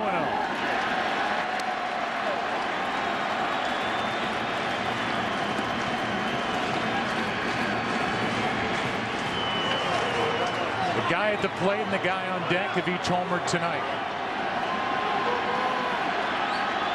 The 2-0. 3-0.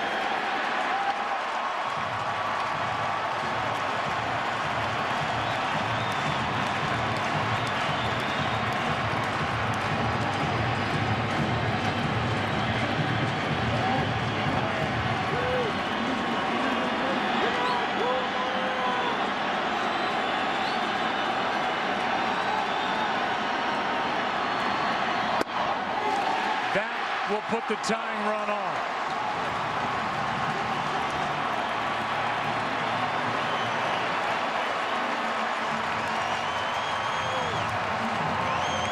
And now Alan Craig, who homered his only time to the plate tonight, bats with 2 on and 1 out, down by 2.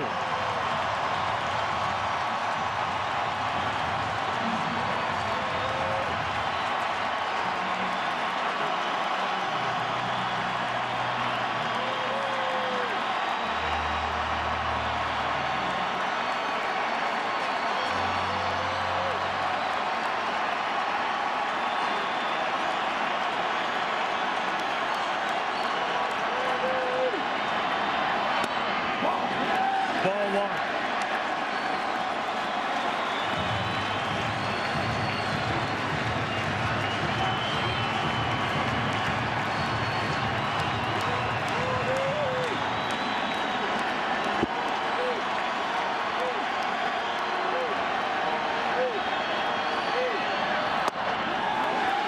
Ball 2.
Craig with good power the other way. A very good right field hitter.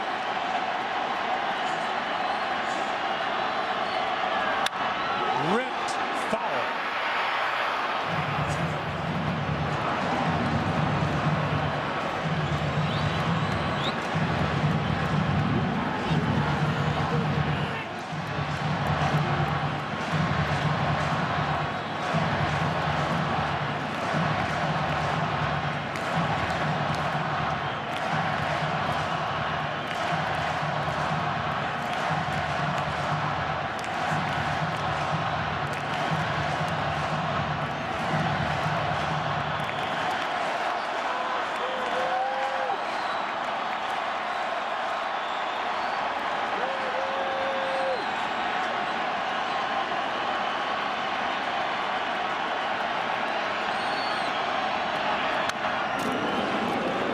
spoiled a nasty pitch. Trying to go to right field with 2 strikes. Fouls it away. Mitch Moreland, the first baseman, way off the line at first base.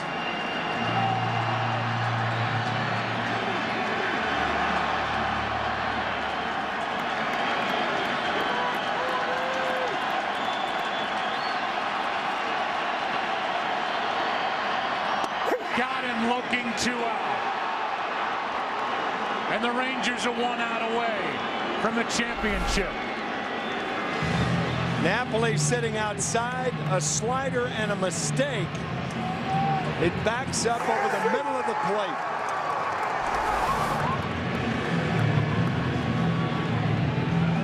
And it comes down to the hometown kid, David Freese.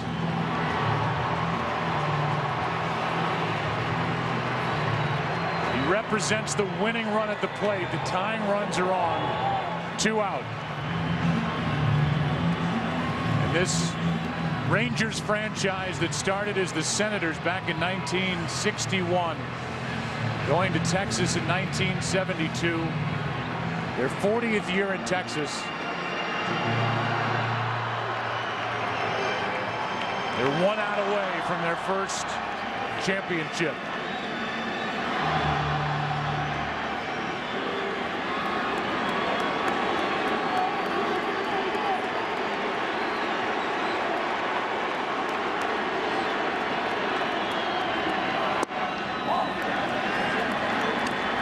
Ball 1.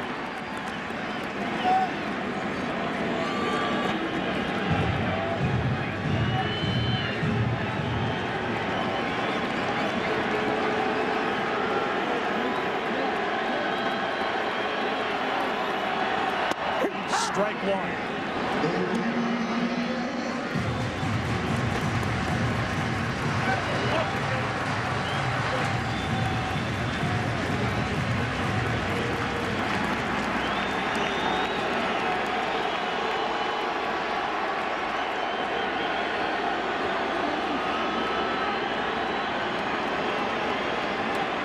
Napoli's going to go talk again. If there were ever a situation where you had to make sure this is it.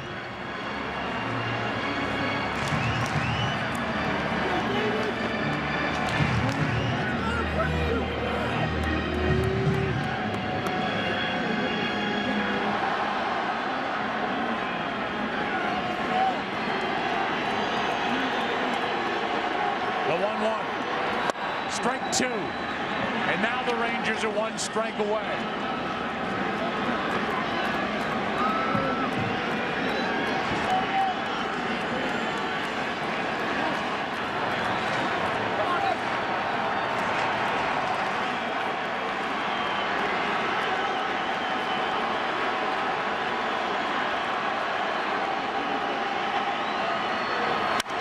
Into right, well hit.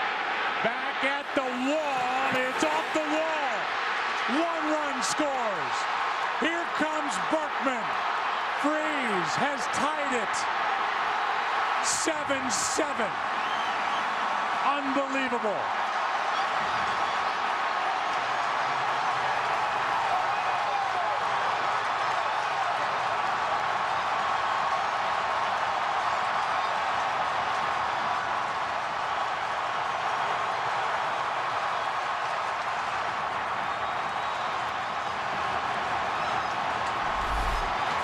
The Rangers, even in their no doubles defense, allows Freese to hit a double.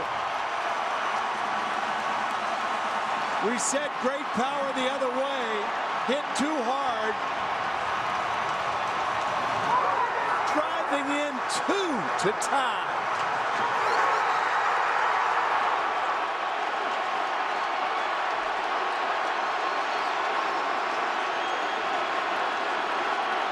Now it's Molina. Winning run at third. Ball 1 in the dirt. Smothered by Napoli. And Freese, who must have his heart ready to jump out of his chest, was on his toes if that ball got away. A 7-7 game in the ninth. What a great save by Napoli on that 57-foot breaking ball.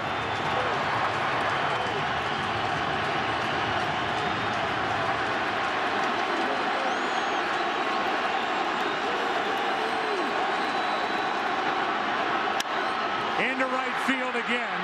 Cruz is there, and we are going to extra innings.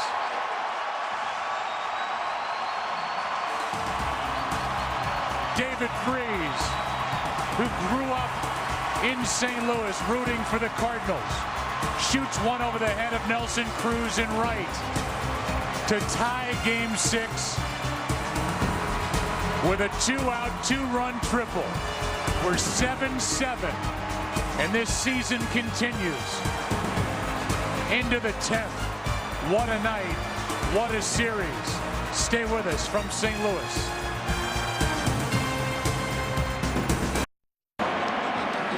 An ovation that almost took this place down when David Freese left the dugout and went to take some warm-up throws from third base to start this 10th inning, and now here we are in the 10th, tied at 7, and the top of the order will bat for the Rangers.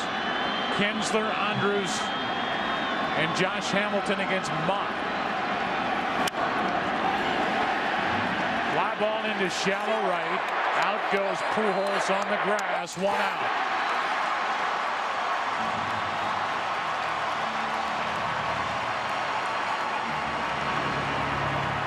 Mott issued a walk in the 9th.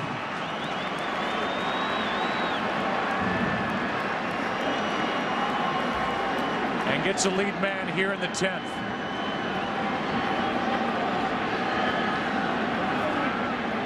Here's Elvis Andrews.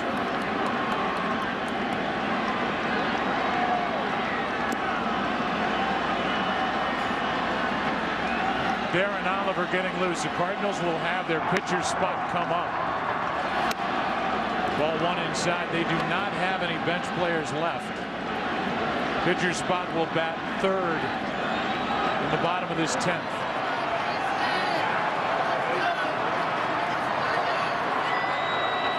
Here is a 1-0. Up the middle, a base hit. And Andrews is on with 1 out in the 10th.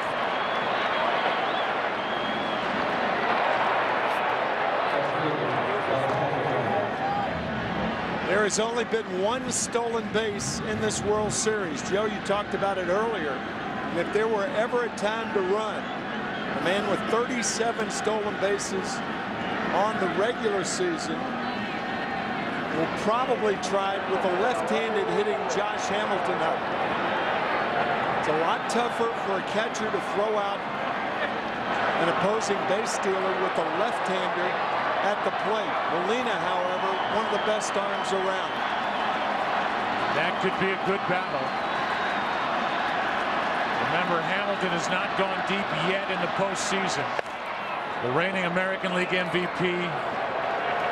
That groin injury on the left side has sapped him of some of his strength. Tonight he has 2 singles, an RBI, a run scored. Go ahead run at first, 1 out. There's a shot into right. Back at the track. At the wall. Hamilton has gone deep. And it's 9-7 Texas here in the 10th. His first home run of this postseason.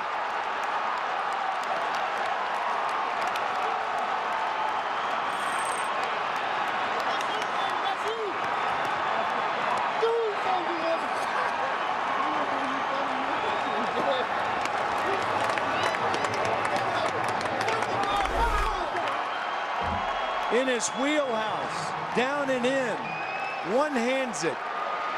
Rangers up by 2.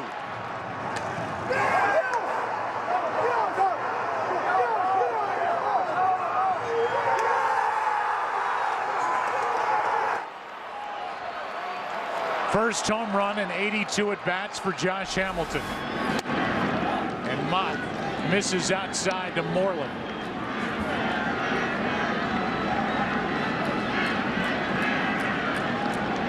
Mitch Moreland is 0 for 1. What a time for last year's American League MVP to step up and hit his first home run of this postseason. 4 games against Tampa Bay, 6 games against Detroit, and now 6 games against St. Louis. And he finally goes deep. Moreland flies one into center. John Jay has out number 2.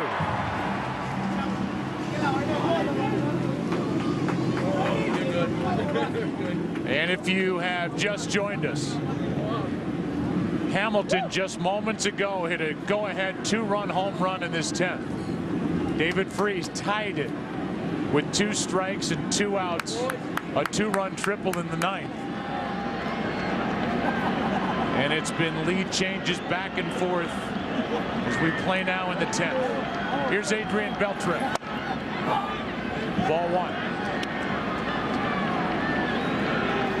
Beltre with a home run back in the 7th.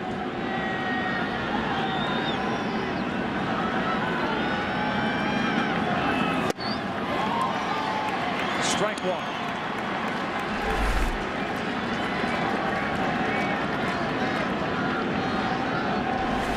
So again, the Cardinals are in a position in the bottom of this inning where they do not have anybody left on their bench.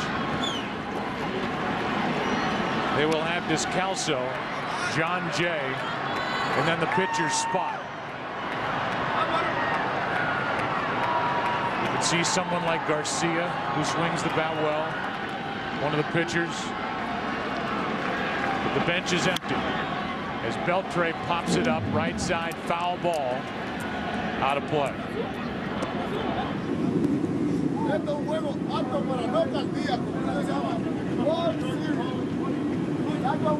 Josh Hamilton has not really let on just how injured that groin is. But it's been good enough. And here in his 6th at bat of Game 6, he has his first home run. Here's a 1-2. Hit hard. Freese knocks it down and throws for the out. And again, a 2-run lead, and the Rangers are 3 defensive outs away from their first championship. Josh Hamilton goes deep to right.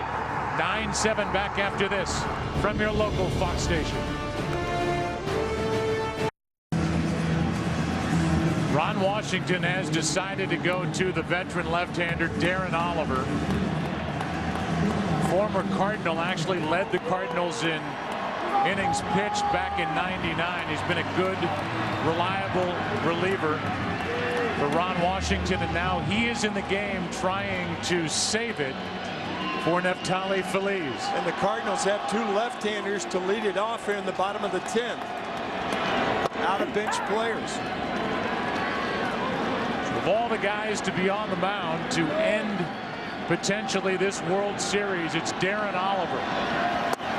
And the count is even 1-1 on Descalso, who is 1 for 1. Josh Hamilton with a home run to put the Rangers on top again by 2. That is low, 2-1. You saw that note, 6 career saves for Oliver, 1 in the postseason. 2-2 on Descalso. Oliver got the win, Game 5, 3 nights ago.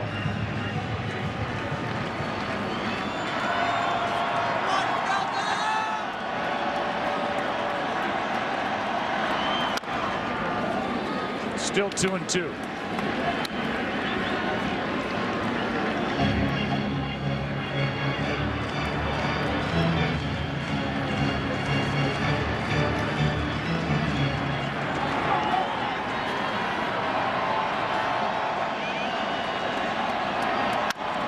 That's foul.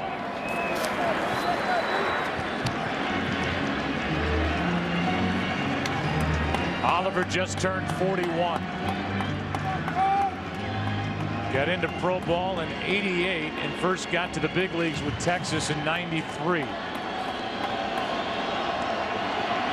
The 2-2. In the air down the line. That ball will get out of play. You missed it!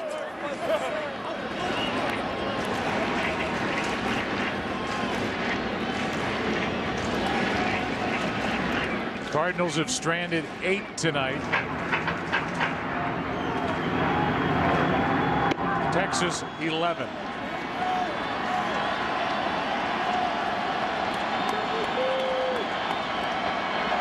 Descalso is on to start the inning.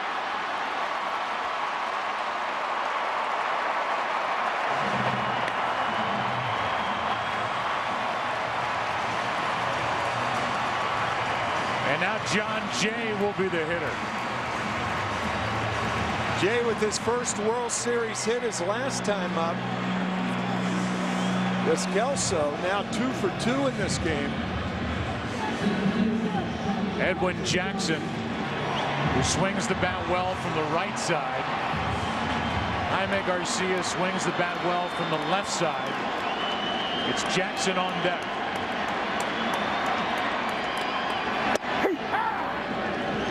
Garcia obviously starting in this game hours ago. And Jackson is the lone guy left on that bench among the pitchers who can swing the bat well. 0-1. Little fly ball into left. That ball is going to drop for a hit. And it's 2 on with nobody out here in the bottom of the 10th. And now Tony La Russa thinking, I've got to send my best bunter up there.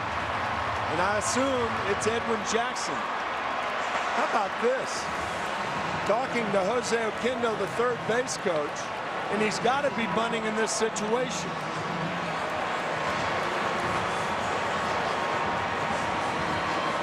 And then you go to Terrio, and we saw Feldman getting loose, and here comes Mike Maddox. What a game. Now, normally with the right-handed batting Jackson at the plate, you bring in the right-hander, but because it's easier for a left-hander to make that play at third base, I think you leave Oliver in the game. They'll definitely do that with Maddox out there because Washington makes the moves. So you leave the left-hander. Now Jackson's coming back out. And Loesch is coming up. Loesch considered the better bunter of the two. Really doesn't matter, but I assume Jackson was announced. He was. The Cardinals have 2 starting pitchers that can swing the bat. Garcia started this game. Jackson announced as a pinch hitter, and Loesch is up there likely to bunt with runners at first and second, nobody out. Back-to-back hits by the left-handed batting Descalso, and the left-handed hitting John Jay. That is, did he offer at it? He did not. They appealed down to first, and Loesch got out of the way somehow. Boy, look, he looked like he still offered at that pitch, never really pulled the bat back. I think he did. Cardinals got the call. I tell you, the ball almost hit him. A slider inside, and they had the wheel play on where Beltre charges and Andrus goes to third. We'll see if they do it again. This one is in the air. It gets over the head of Beltre and out at first as the bad bunt by Loesch works out as he gets it over the head of Beltre. Second and third, 1 out. What a recovery by Elvis Andrus. He's headed toward third. The ball over the head of Beltre. Andrus reverses his pace going to third and recovers in time to make the throw to Kinsler covering. I have never seen that happen on one of those wheel plays. My gosh. And now Terrio. Guess who's on deck? Who? Albert Pujols. But you've got a right-handed hitter now, a righty in Pujols, and we'll see if it's Feldman. to come into this game. Watch Ian Kinsler, who almost goes 90 feet to get the out.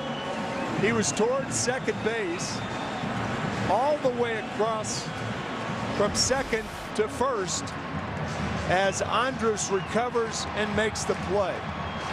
And that's going to be it for Darren Oliver. And Feldman, who's been so good this postseason for the Rangers, will come in. Theriot is coming up with Pujols on deck. What a night of baseball here in St. Louis, Game 6.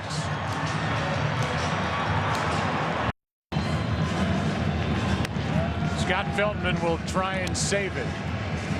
He does not have a save in his big league career. He will pitch to Theriot. And the Cardinals have second and third, 1 out, down by 2. In case you're wondering, it's been 87 games since Theriot's last home run, but he's thinking, get a hit. With Theriot up and Albert Pujols lurking on deck.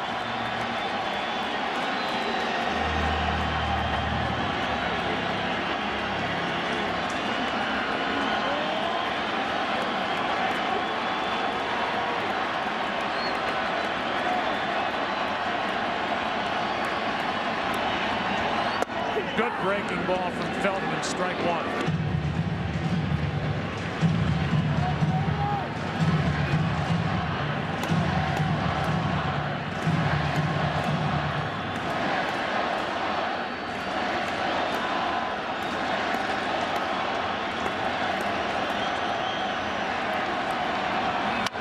Off the end of the bat, strike 2. Feldman, who had knee surgery at the end of the World Series last year, was not on the playoff roster for the Rangers. 17-game winner in 09.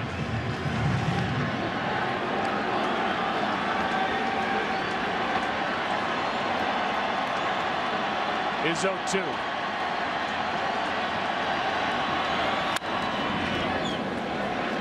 Still nothing in 2.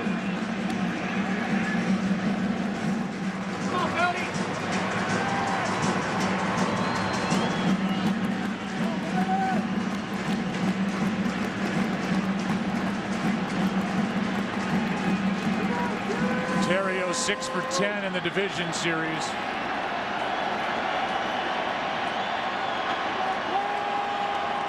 Has struggled since the start of the LCS. Takes a ball outside. 2 out of 17 since the end of the series against the Phillies. 3 of the 4 pitches breaking balls to Theriot. See if he gets another.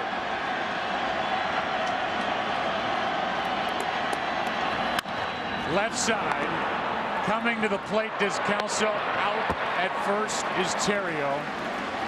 It's a 9-8 game with Pujols coming up.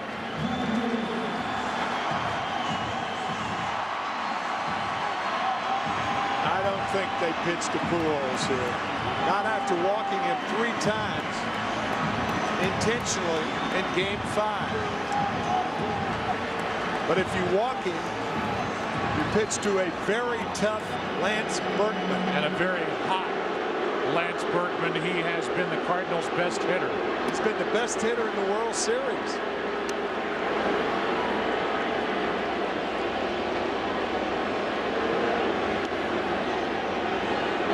This will take the bat out of Pujols' hands, but you can understand the decision. Berkman batting in the number 4 spot tonight behind Albert Pujols.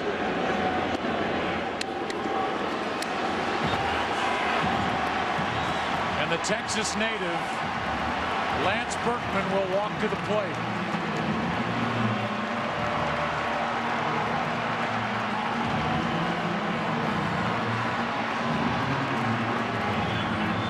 The comments made during the offseason about Texas being an average team. He has since apologized, Berkman has, for those comments.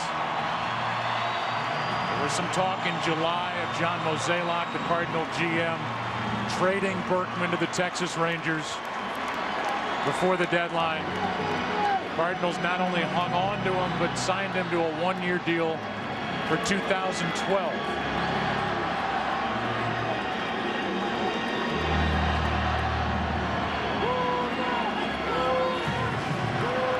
Good speed with the lead runner, John Jay. Pujols, the runner at first. 2 out.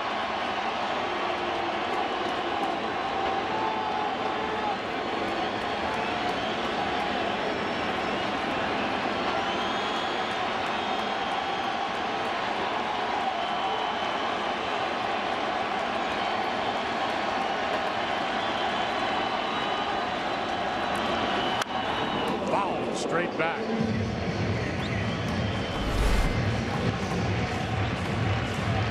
Looking fastball and missed it.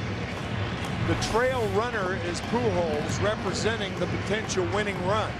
Not a fast runner, but very savvy on the bases. Outfielders are so deep. So deep, I was thinking the same thing. Why go into a doubles defense when a single will tie it? I don't get it. I don't either. A base hit out of the infield, and John Jay can walk home. That's right. The best arms are in center with Hamilton and in right with Cruz. But they're so deep. They're too deep for their arms to do any good.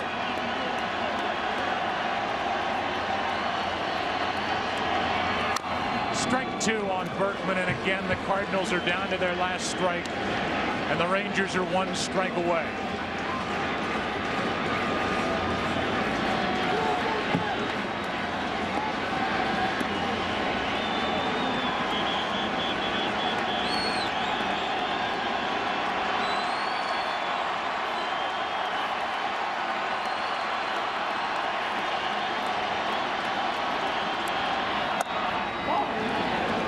Inside, ball 2.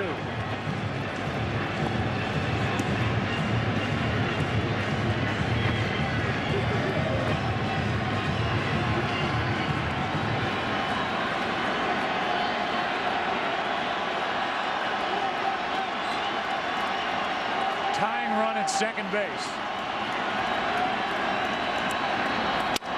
In the air to right center. This game is tied.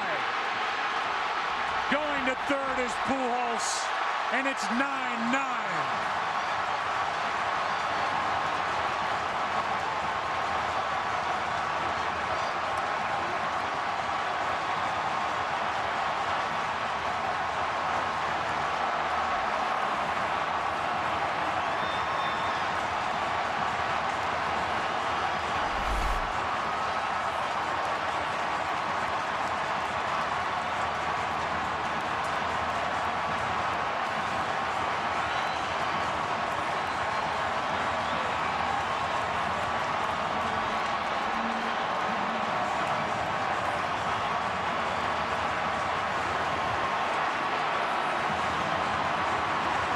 They just won't go away.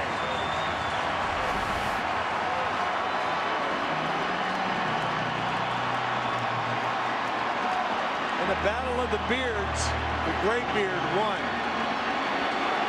Now Alan Craig could end the night. Berkman takes second on ball 1 low. That's not an insignificant play, because a ball up the middle that takes that force play away from the Rangers. Winning run at third.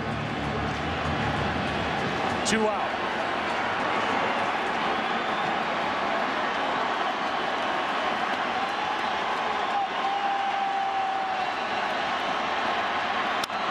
Left side. Beltre gathers it, throws it, and we are going to the 11th. Hamilton homered to give Texas the lead. The Cardinals tie it. RBIs by Terrio and Berkman with 2 out. What a night. Tied 9-9. A starter during the year, Jake Westbrook takes over. Here's the game-tying hit. off the bat of Lance Berkman in the bottom of the 10th.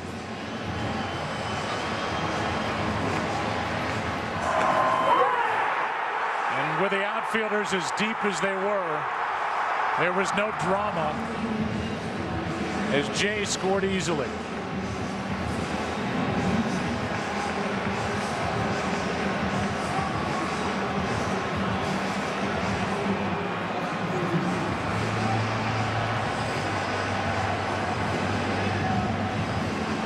Berkman saluted when he got back out to right field. Westbrook's ready to go, but there is no hitter. And finally, Nelson Cruz comes out of the dugout. Westbrook wasn't even on the active roster for the Cardinals for the division series of the NLCS. He worked 1 inning of relief on Sunday night and was on the list, at least, of potential starters if there is a Game 7 tomorrow night.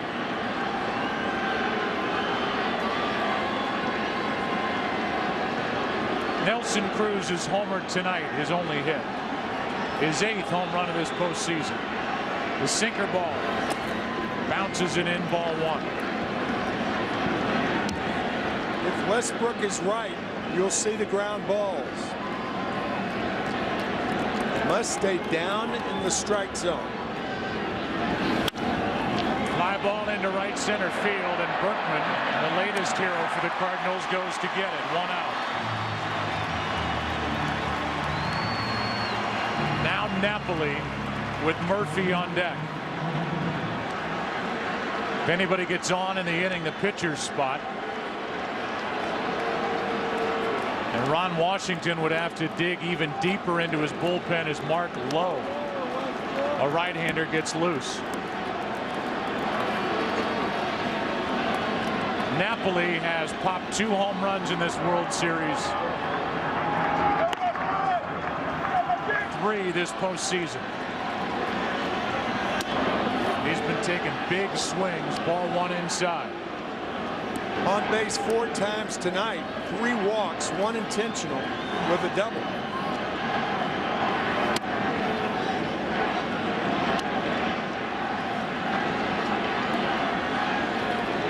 He gave Texas a lead back in the 4th inning with an RBI hit, then twisted his left ankle going around second.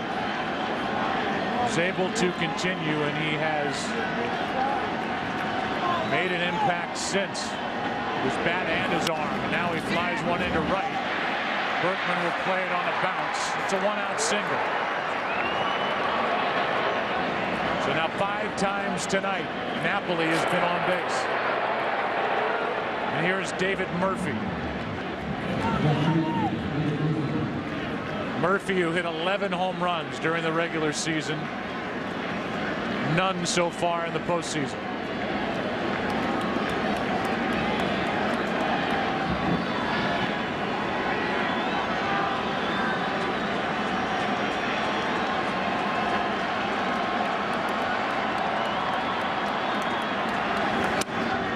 Nobody is in the on-deck circle, and now Torrey Alba comes out as Feldman's spot is next.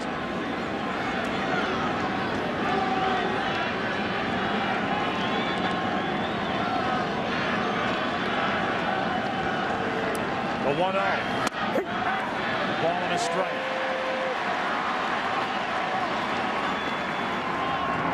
Mark Lowe, who was also an addition to this roster prior to the World Series, is getting loose. Here's a 1-1. Fly ball into center. Jay is there, 2 out.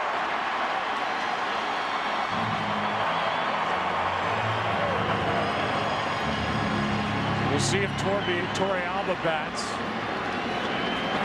or if Ron Washington wants to keep Feldman in the game. He's used Torrey Alba once as a decoy and now again. Double decoy for number 8. And it makes sense. I mean, there's a runner at first, 2 out. I think a different situation. Ron Washington would have used the pinch hitter, but he wants Feldman is his best option out of the bullpen now. That's absolutely correct.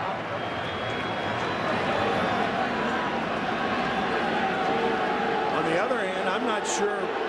Scott looks like he knows whether to bat left-handed or right-handed. Now indecision.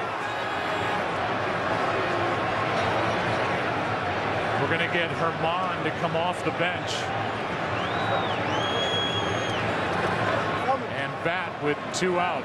Feldman's been the most effective guy other than Neftali Feliz in the bullpen. I don't know what happened there. I don't either. I mean, if you're going to have Torre Alba stand out there as a decoy. Why not have Herman stand out there? So obviously indecision. Yep. And this means that Mark Lowe will be in the game and Feldman's gone. That's right. I think the Cardinals would take that trade. I do too. Ball 1 down and away.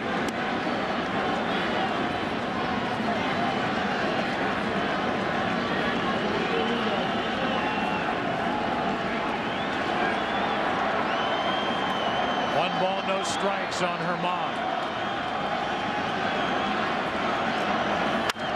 Should end the inning. Terrio backs up, makes the play. So the Rangers don't get the hit out of Herman, and they've lost their most effective reliever they had left on the night. Cardinals tied it. Hamilton put the Rangers back on top. Berkman tied it again. Bottom of the 11th. Tied at 9. Let's take a look back in great Game 6s in World Series history. 75, the Fisk home run. How about Reggie with 3 home runs to win that World Series? Who can forget this one? The ground ball off the bat of Mookie Wilson between the legs of Bill Buckner. Kirby Puckett with a catch. And later a home run. Joe Carter off Mitch Williams to win the '93 World Series. And now how about this one? You've seen a lot of baseball, Tim. This one, I mean, we've seen bad defense early. We've seen 3 big home runs hit by the Rangers here late. And now Nelson Cruz was slow to get to the plate for that last at bat. Is out, and that leaves Esteban Herman in the game in left. David Murphy goes from left to right, and the pitcher now will have to bat in Cruz's spot, the number 6 position. This is already a classic. Mark Lowe into the game. Ball 1 up and in. But David Freese, who with 2 outs and 2 strikes, tied this game in the 9th with a 2-run triple into right.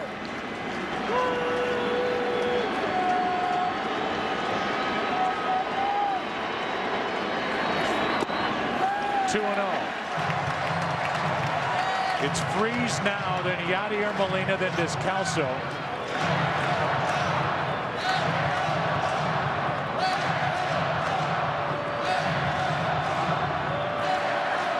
And C.J. Wilson is getting loose.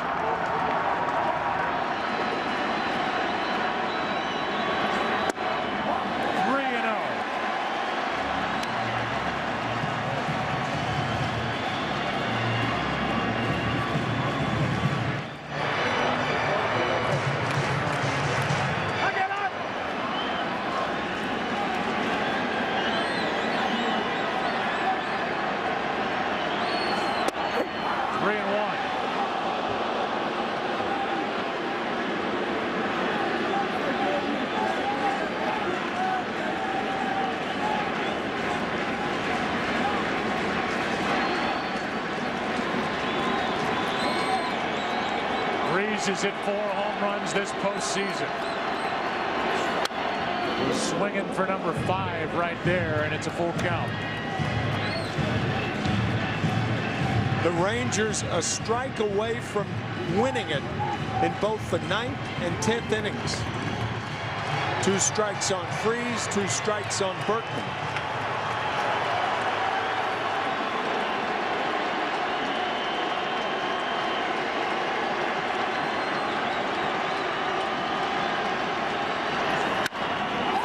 hits it in the air to center.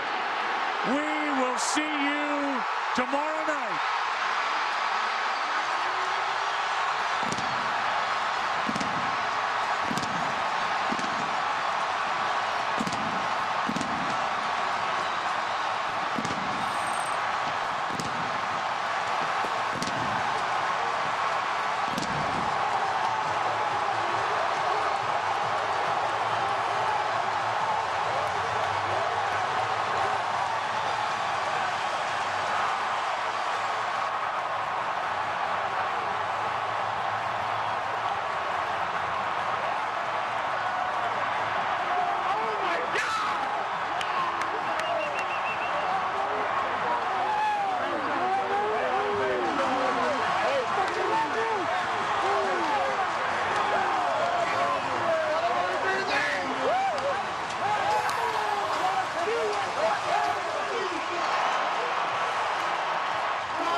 How did this happen?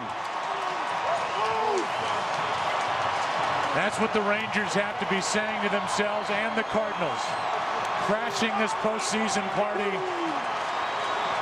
And they have pushed this 2011 postseason to the final day.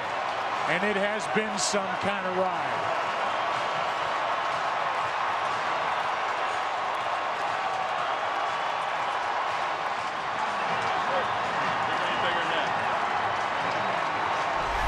Home run number 5 this postseason for the hometowner. We talked about his power to right and his power to center, and he powers the Cardinals to a win.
Ten runs on, 13 hits, 3 errors for the Cardinals, 9 runs, 15 hits, 2 errors for Texas, and a final in 11.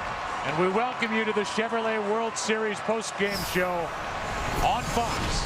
Let's go down to Ken Rosenthal. Thanks, Joe. David, you grew up here. You know what it's like to be a Cardinals fan. What was it like hitting that home run? Man, that was incredible. I'm just glad I had a chance after looking like an idiot on that pop-up. But we fought back, you know. We made some mistakes early on, but I mean, the way the Cardinals and we've all been playing lately, you know, you expect to come back like this. This is just a good feeling, and I'm pumped we're playing tomorrow. The triple in the ninth. Did you think it would be possibly caught? Did you think it might go out? You know, I don't know. Initially, I was like, this is a great. Are you kidding me? My first ABL Feliz is in this situation ever. And I just bared down and, you know, got a pitch to hit. And initially, I thought I hit it pretty good, and I thought Cruzy was going to grab it. So just a lot of emotions on that one. Yeah, it looks like it took a beating at the plate. Your shirt's ripped. What happened? I think the shredder got a hold of me. You know, that was just an incredible feeling. Seeing all the teammates at the dish waiting for me, it was cool. David, last thing. How do you guys find the resilience to come back time and time again? I think it starts up top. You know, Tony's all about winning, and he has a knack for getting us ready. I mean, he's done it for 30-something years, and he knows what he's doing. Whether we're down 10.5 back or we're right in the thick of things, he knows what he's doing. And then the character on this team, you know, we want to be here. You know, we're not going anywhere. We're going to fight till the end. David, thank you very much. Joe, back to you. Well said by David Freese, a kid who quit the game of baseball after his senior year in high school, rededicated himself, was traded from San Diego to his hometown team, and now he's getting his shirt ripped off at the end of a 4-hour, 33-minute Game 6. He wins it after tying it in the ninth. What a night for number 23. And for baseball, as we are going to go to 7 games. Chris Rose and the guys on the other side of the break from St. Louis. Wow. Welcome back to the Chevrolet World Series post-game show on Fox. Now 20 years and 1 day after Kirby Puckett won Game 6 of the 1991 World Series with a walk-off homer in the 11th, David Freese has done the same. We are going to have a Game 7 for the first time in 9 years. And as you can see, the St. Louis Cardinals don't mind being down 3 games to 2 at all. Hi, everybody, and welcome to our post-game coverage alongside Eric Karros and A.J. Brzezinski of the Chicago White Sox. I'm Chris Rose. How you guys doing? I don't even know what to say about that game. I'm exhausted, and I didn't play, but I'm exhausted right now. This apparently is what the World Series is all about. I mean, wow. Well, the St. Louis Cardinals, I mean, we kind of expected it. Listen, they were 10.5 games back of the Atlanta Braves on August 25th. They fight back. Then they fight back against the Phillies. They take care of the Brewers. They're down to their final strike 2 different times in this game, EK. Yeah, you know, I talked to Mark McGuire before this series started, the hitting coach for the St. Louis Cardinals, and he said being with this group in September that he's seen things that he never thought possible. And if anything, this group taught him to never, ever give up. I'm thinking, that's just lip service. Yeah, whatever, Mark. After watching the Cardinals tonight, and so far in this series, I'm a believer. I am a believer. You have to believe now, and apparently we talked about the rally squirrel before the game. He came out in the 8th, the 9th, the 10th, the 11th. That little guy was running around everywhere. They were talking about a family of them. There must be a family of them, because I've never seen anything like this. Down your last strike, 2 innings in a row, get that hit, find a way to just keep scoring after the Rangers. You keep thinking, break their heart. Wow. Tony La Russa, St. Louis Cardinals, wow. Well, David Freese ended the scoring here this evening. Lance Berkman got it started on the St. Louis side of things. A few moments ago, our Ken Rosenthal caught up with him. Thanks. Lance Berkman, what was it like playing in a game like this? I mean, it's just special. It's hard to describe. I've played in several pretty good postseason games, but this one takes a cake. I mean, I think you had a little bit of everything, and you know, just glad to be part of it. Twice down to your final strike. You, of course, got the hit with the final strike at stake. What was going through your mind in that at-bat? Nothing. I mean, that's the key to those at-bats, is to think about nothing and just try to see the ball. And, you know, before I went up there, I was thinking about, hey, you know, just try to have a good at-bat. It's really, you know, in that situation, you can't expect too much. If you come through, great. But even if you're a great hitter, 7 out of 10 times you're not going to come through. So you just try to focus on the ball, try to make the guy throw a pitch over the plate that you can handle. And you know, I credit him. He made some great pitches. The last one, I didn't hit it that good. I mean, it was a good pitch right on the inside corner, and just fought it off for a single, and that's what happened. What about the crowd tonight? It was incredibly loud, and when you went back out to right field, you got a huge ovation. That'll give you goosebumps. I mean, it's one experience that I'll never forget. Game 7. How do you find the energy to come back here tomorrow? We feel good. I'll play it right now. But, you know, I think you just come out tomorrow and take the same attitude and try to play a good ball game. Lance, thank you very much. Right, back to you. All right, guys, thank you. A few extra gray hairs in that beard after tonight's game. All right, let's look at it from the Texas angle, guys. You have your all-star closer on the mound in a 2-run game. Your bullpen blows it 2 times. Mentally, how do you rebound and get ready for Game 7, AJ? We were talking about this during the game, Eric and I. Texas needs to win this game because you do not want to go to a Game 7 on the road. And now the managers and the bullpens are going to face the ultimate test. The survival, because both bullpens are blown out tonight. Both managers used up all their bullets tonight to try to win this game. Tomorrow they need a great start, obviously, out of whoever they decide to start, and they need guys in the bullpen to step up and say, hey, I can pitch. You'll see C.J. Wilson. You'll see Kyle Loesch. You'll see Edwin Jackson. You're going to see all these guys in the game tomorrow. especially if we have a game like we had tonight. Well, again, the toughest thing for Texas is to get over the mental hurdle. I mean, they came from ahead 2 or 3 different times to lose, and that is something that is going to be tough to digest. 2 times they were 1 strike away from being world champs. Now they have Harrison. He'll get the start. He's on full rest. And Ron Washington has said to no end for the last few days, he's my guy. He's who I want out there. The one thing that Texas has going for him, and I've said it redundantly for the last couple of days, they have not lost consecutive games in over 2 months. And I'll tell you what, every man in that place is going to be talking to themselves saying, hey guys, we haven't lost in 2 months. That's their hope right now. Okay, what about if you're St. Louis? Tony La Russa hasn't announced the starter quite yet. Chris Carpenter. Really? Right. It's Carpenter. It's Carpenter. Hey, listen, I'm just making sure. For him. Here, Chris Carpenter. He is 6-0 all time in St. Louis. Here's the playoff thing, if you're games. Texas and you're facing him for the 3rd time in 10 days, and you've lost to him twice, or you haven't lost to him twice, but you haven't gotten to him twice, you got to find a way the 3rd time to get to him. That's their hope. Hey, this is the 3rd time we've seen this guy in 10 days. We got to be able to hit him the 3rd time through. You hope.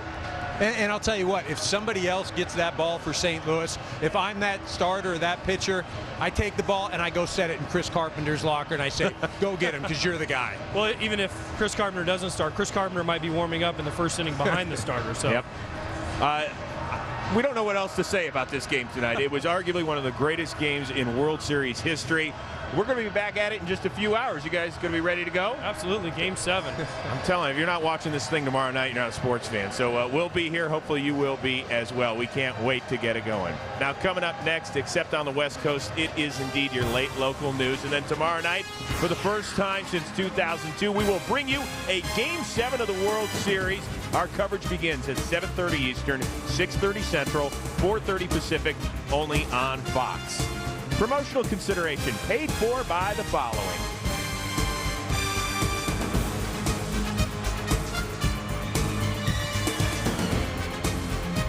For more information on tonight's game and the latest in Major League Baseball news, simply log on to foxsports.com, powered by MSN, the world's favorite sports site. For Joe, Tim, Ken, Eric, AJ, and the rest of our crew, I'm Chris Rose saying we'll see you tomorrow night in St. Louis. Gone on the days of innocence. I know I'm not the only one. So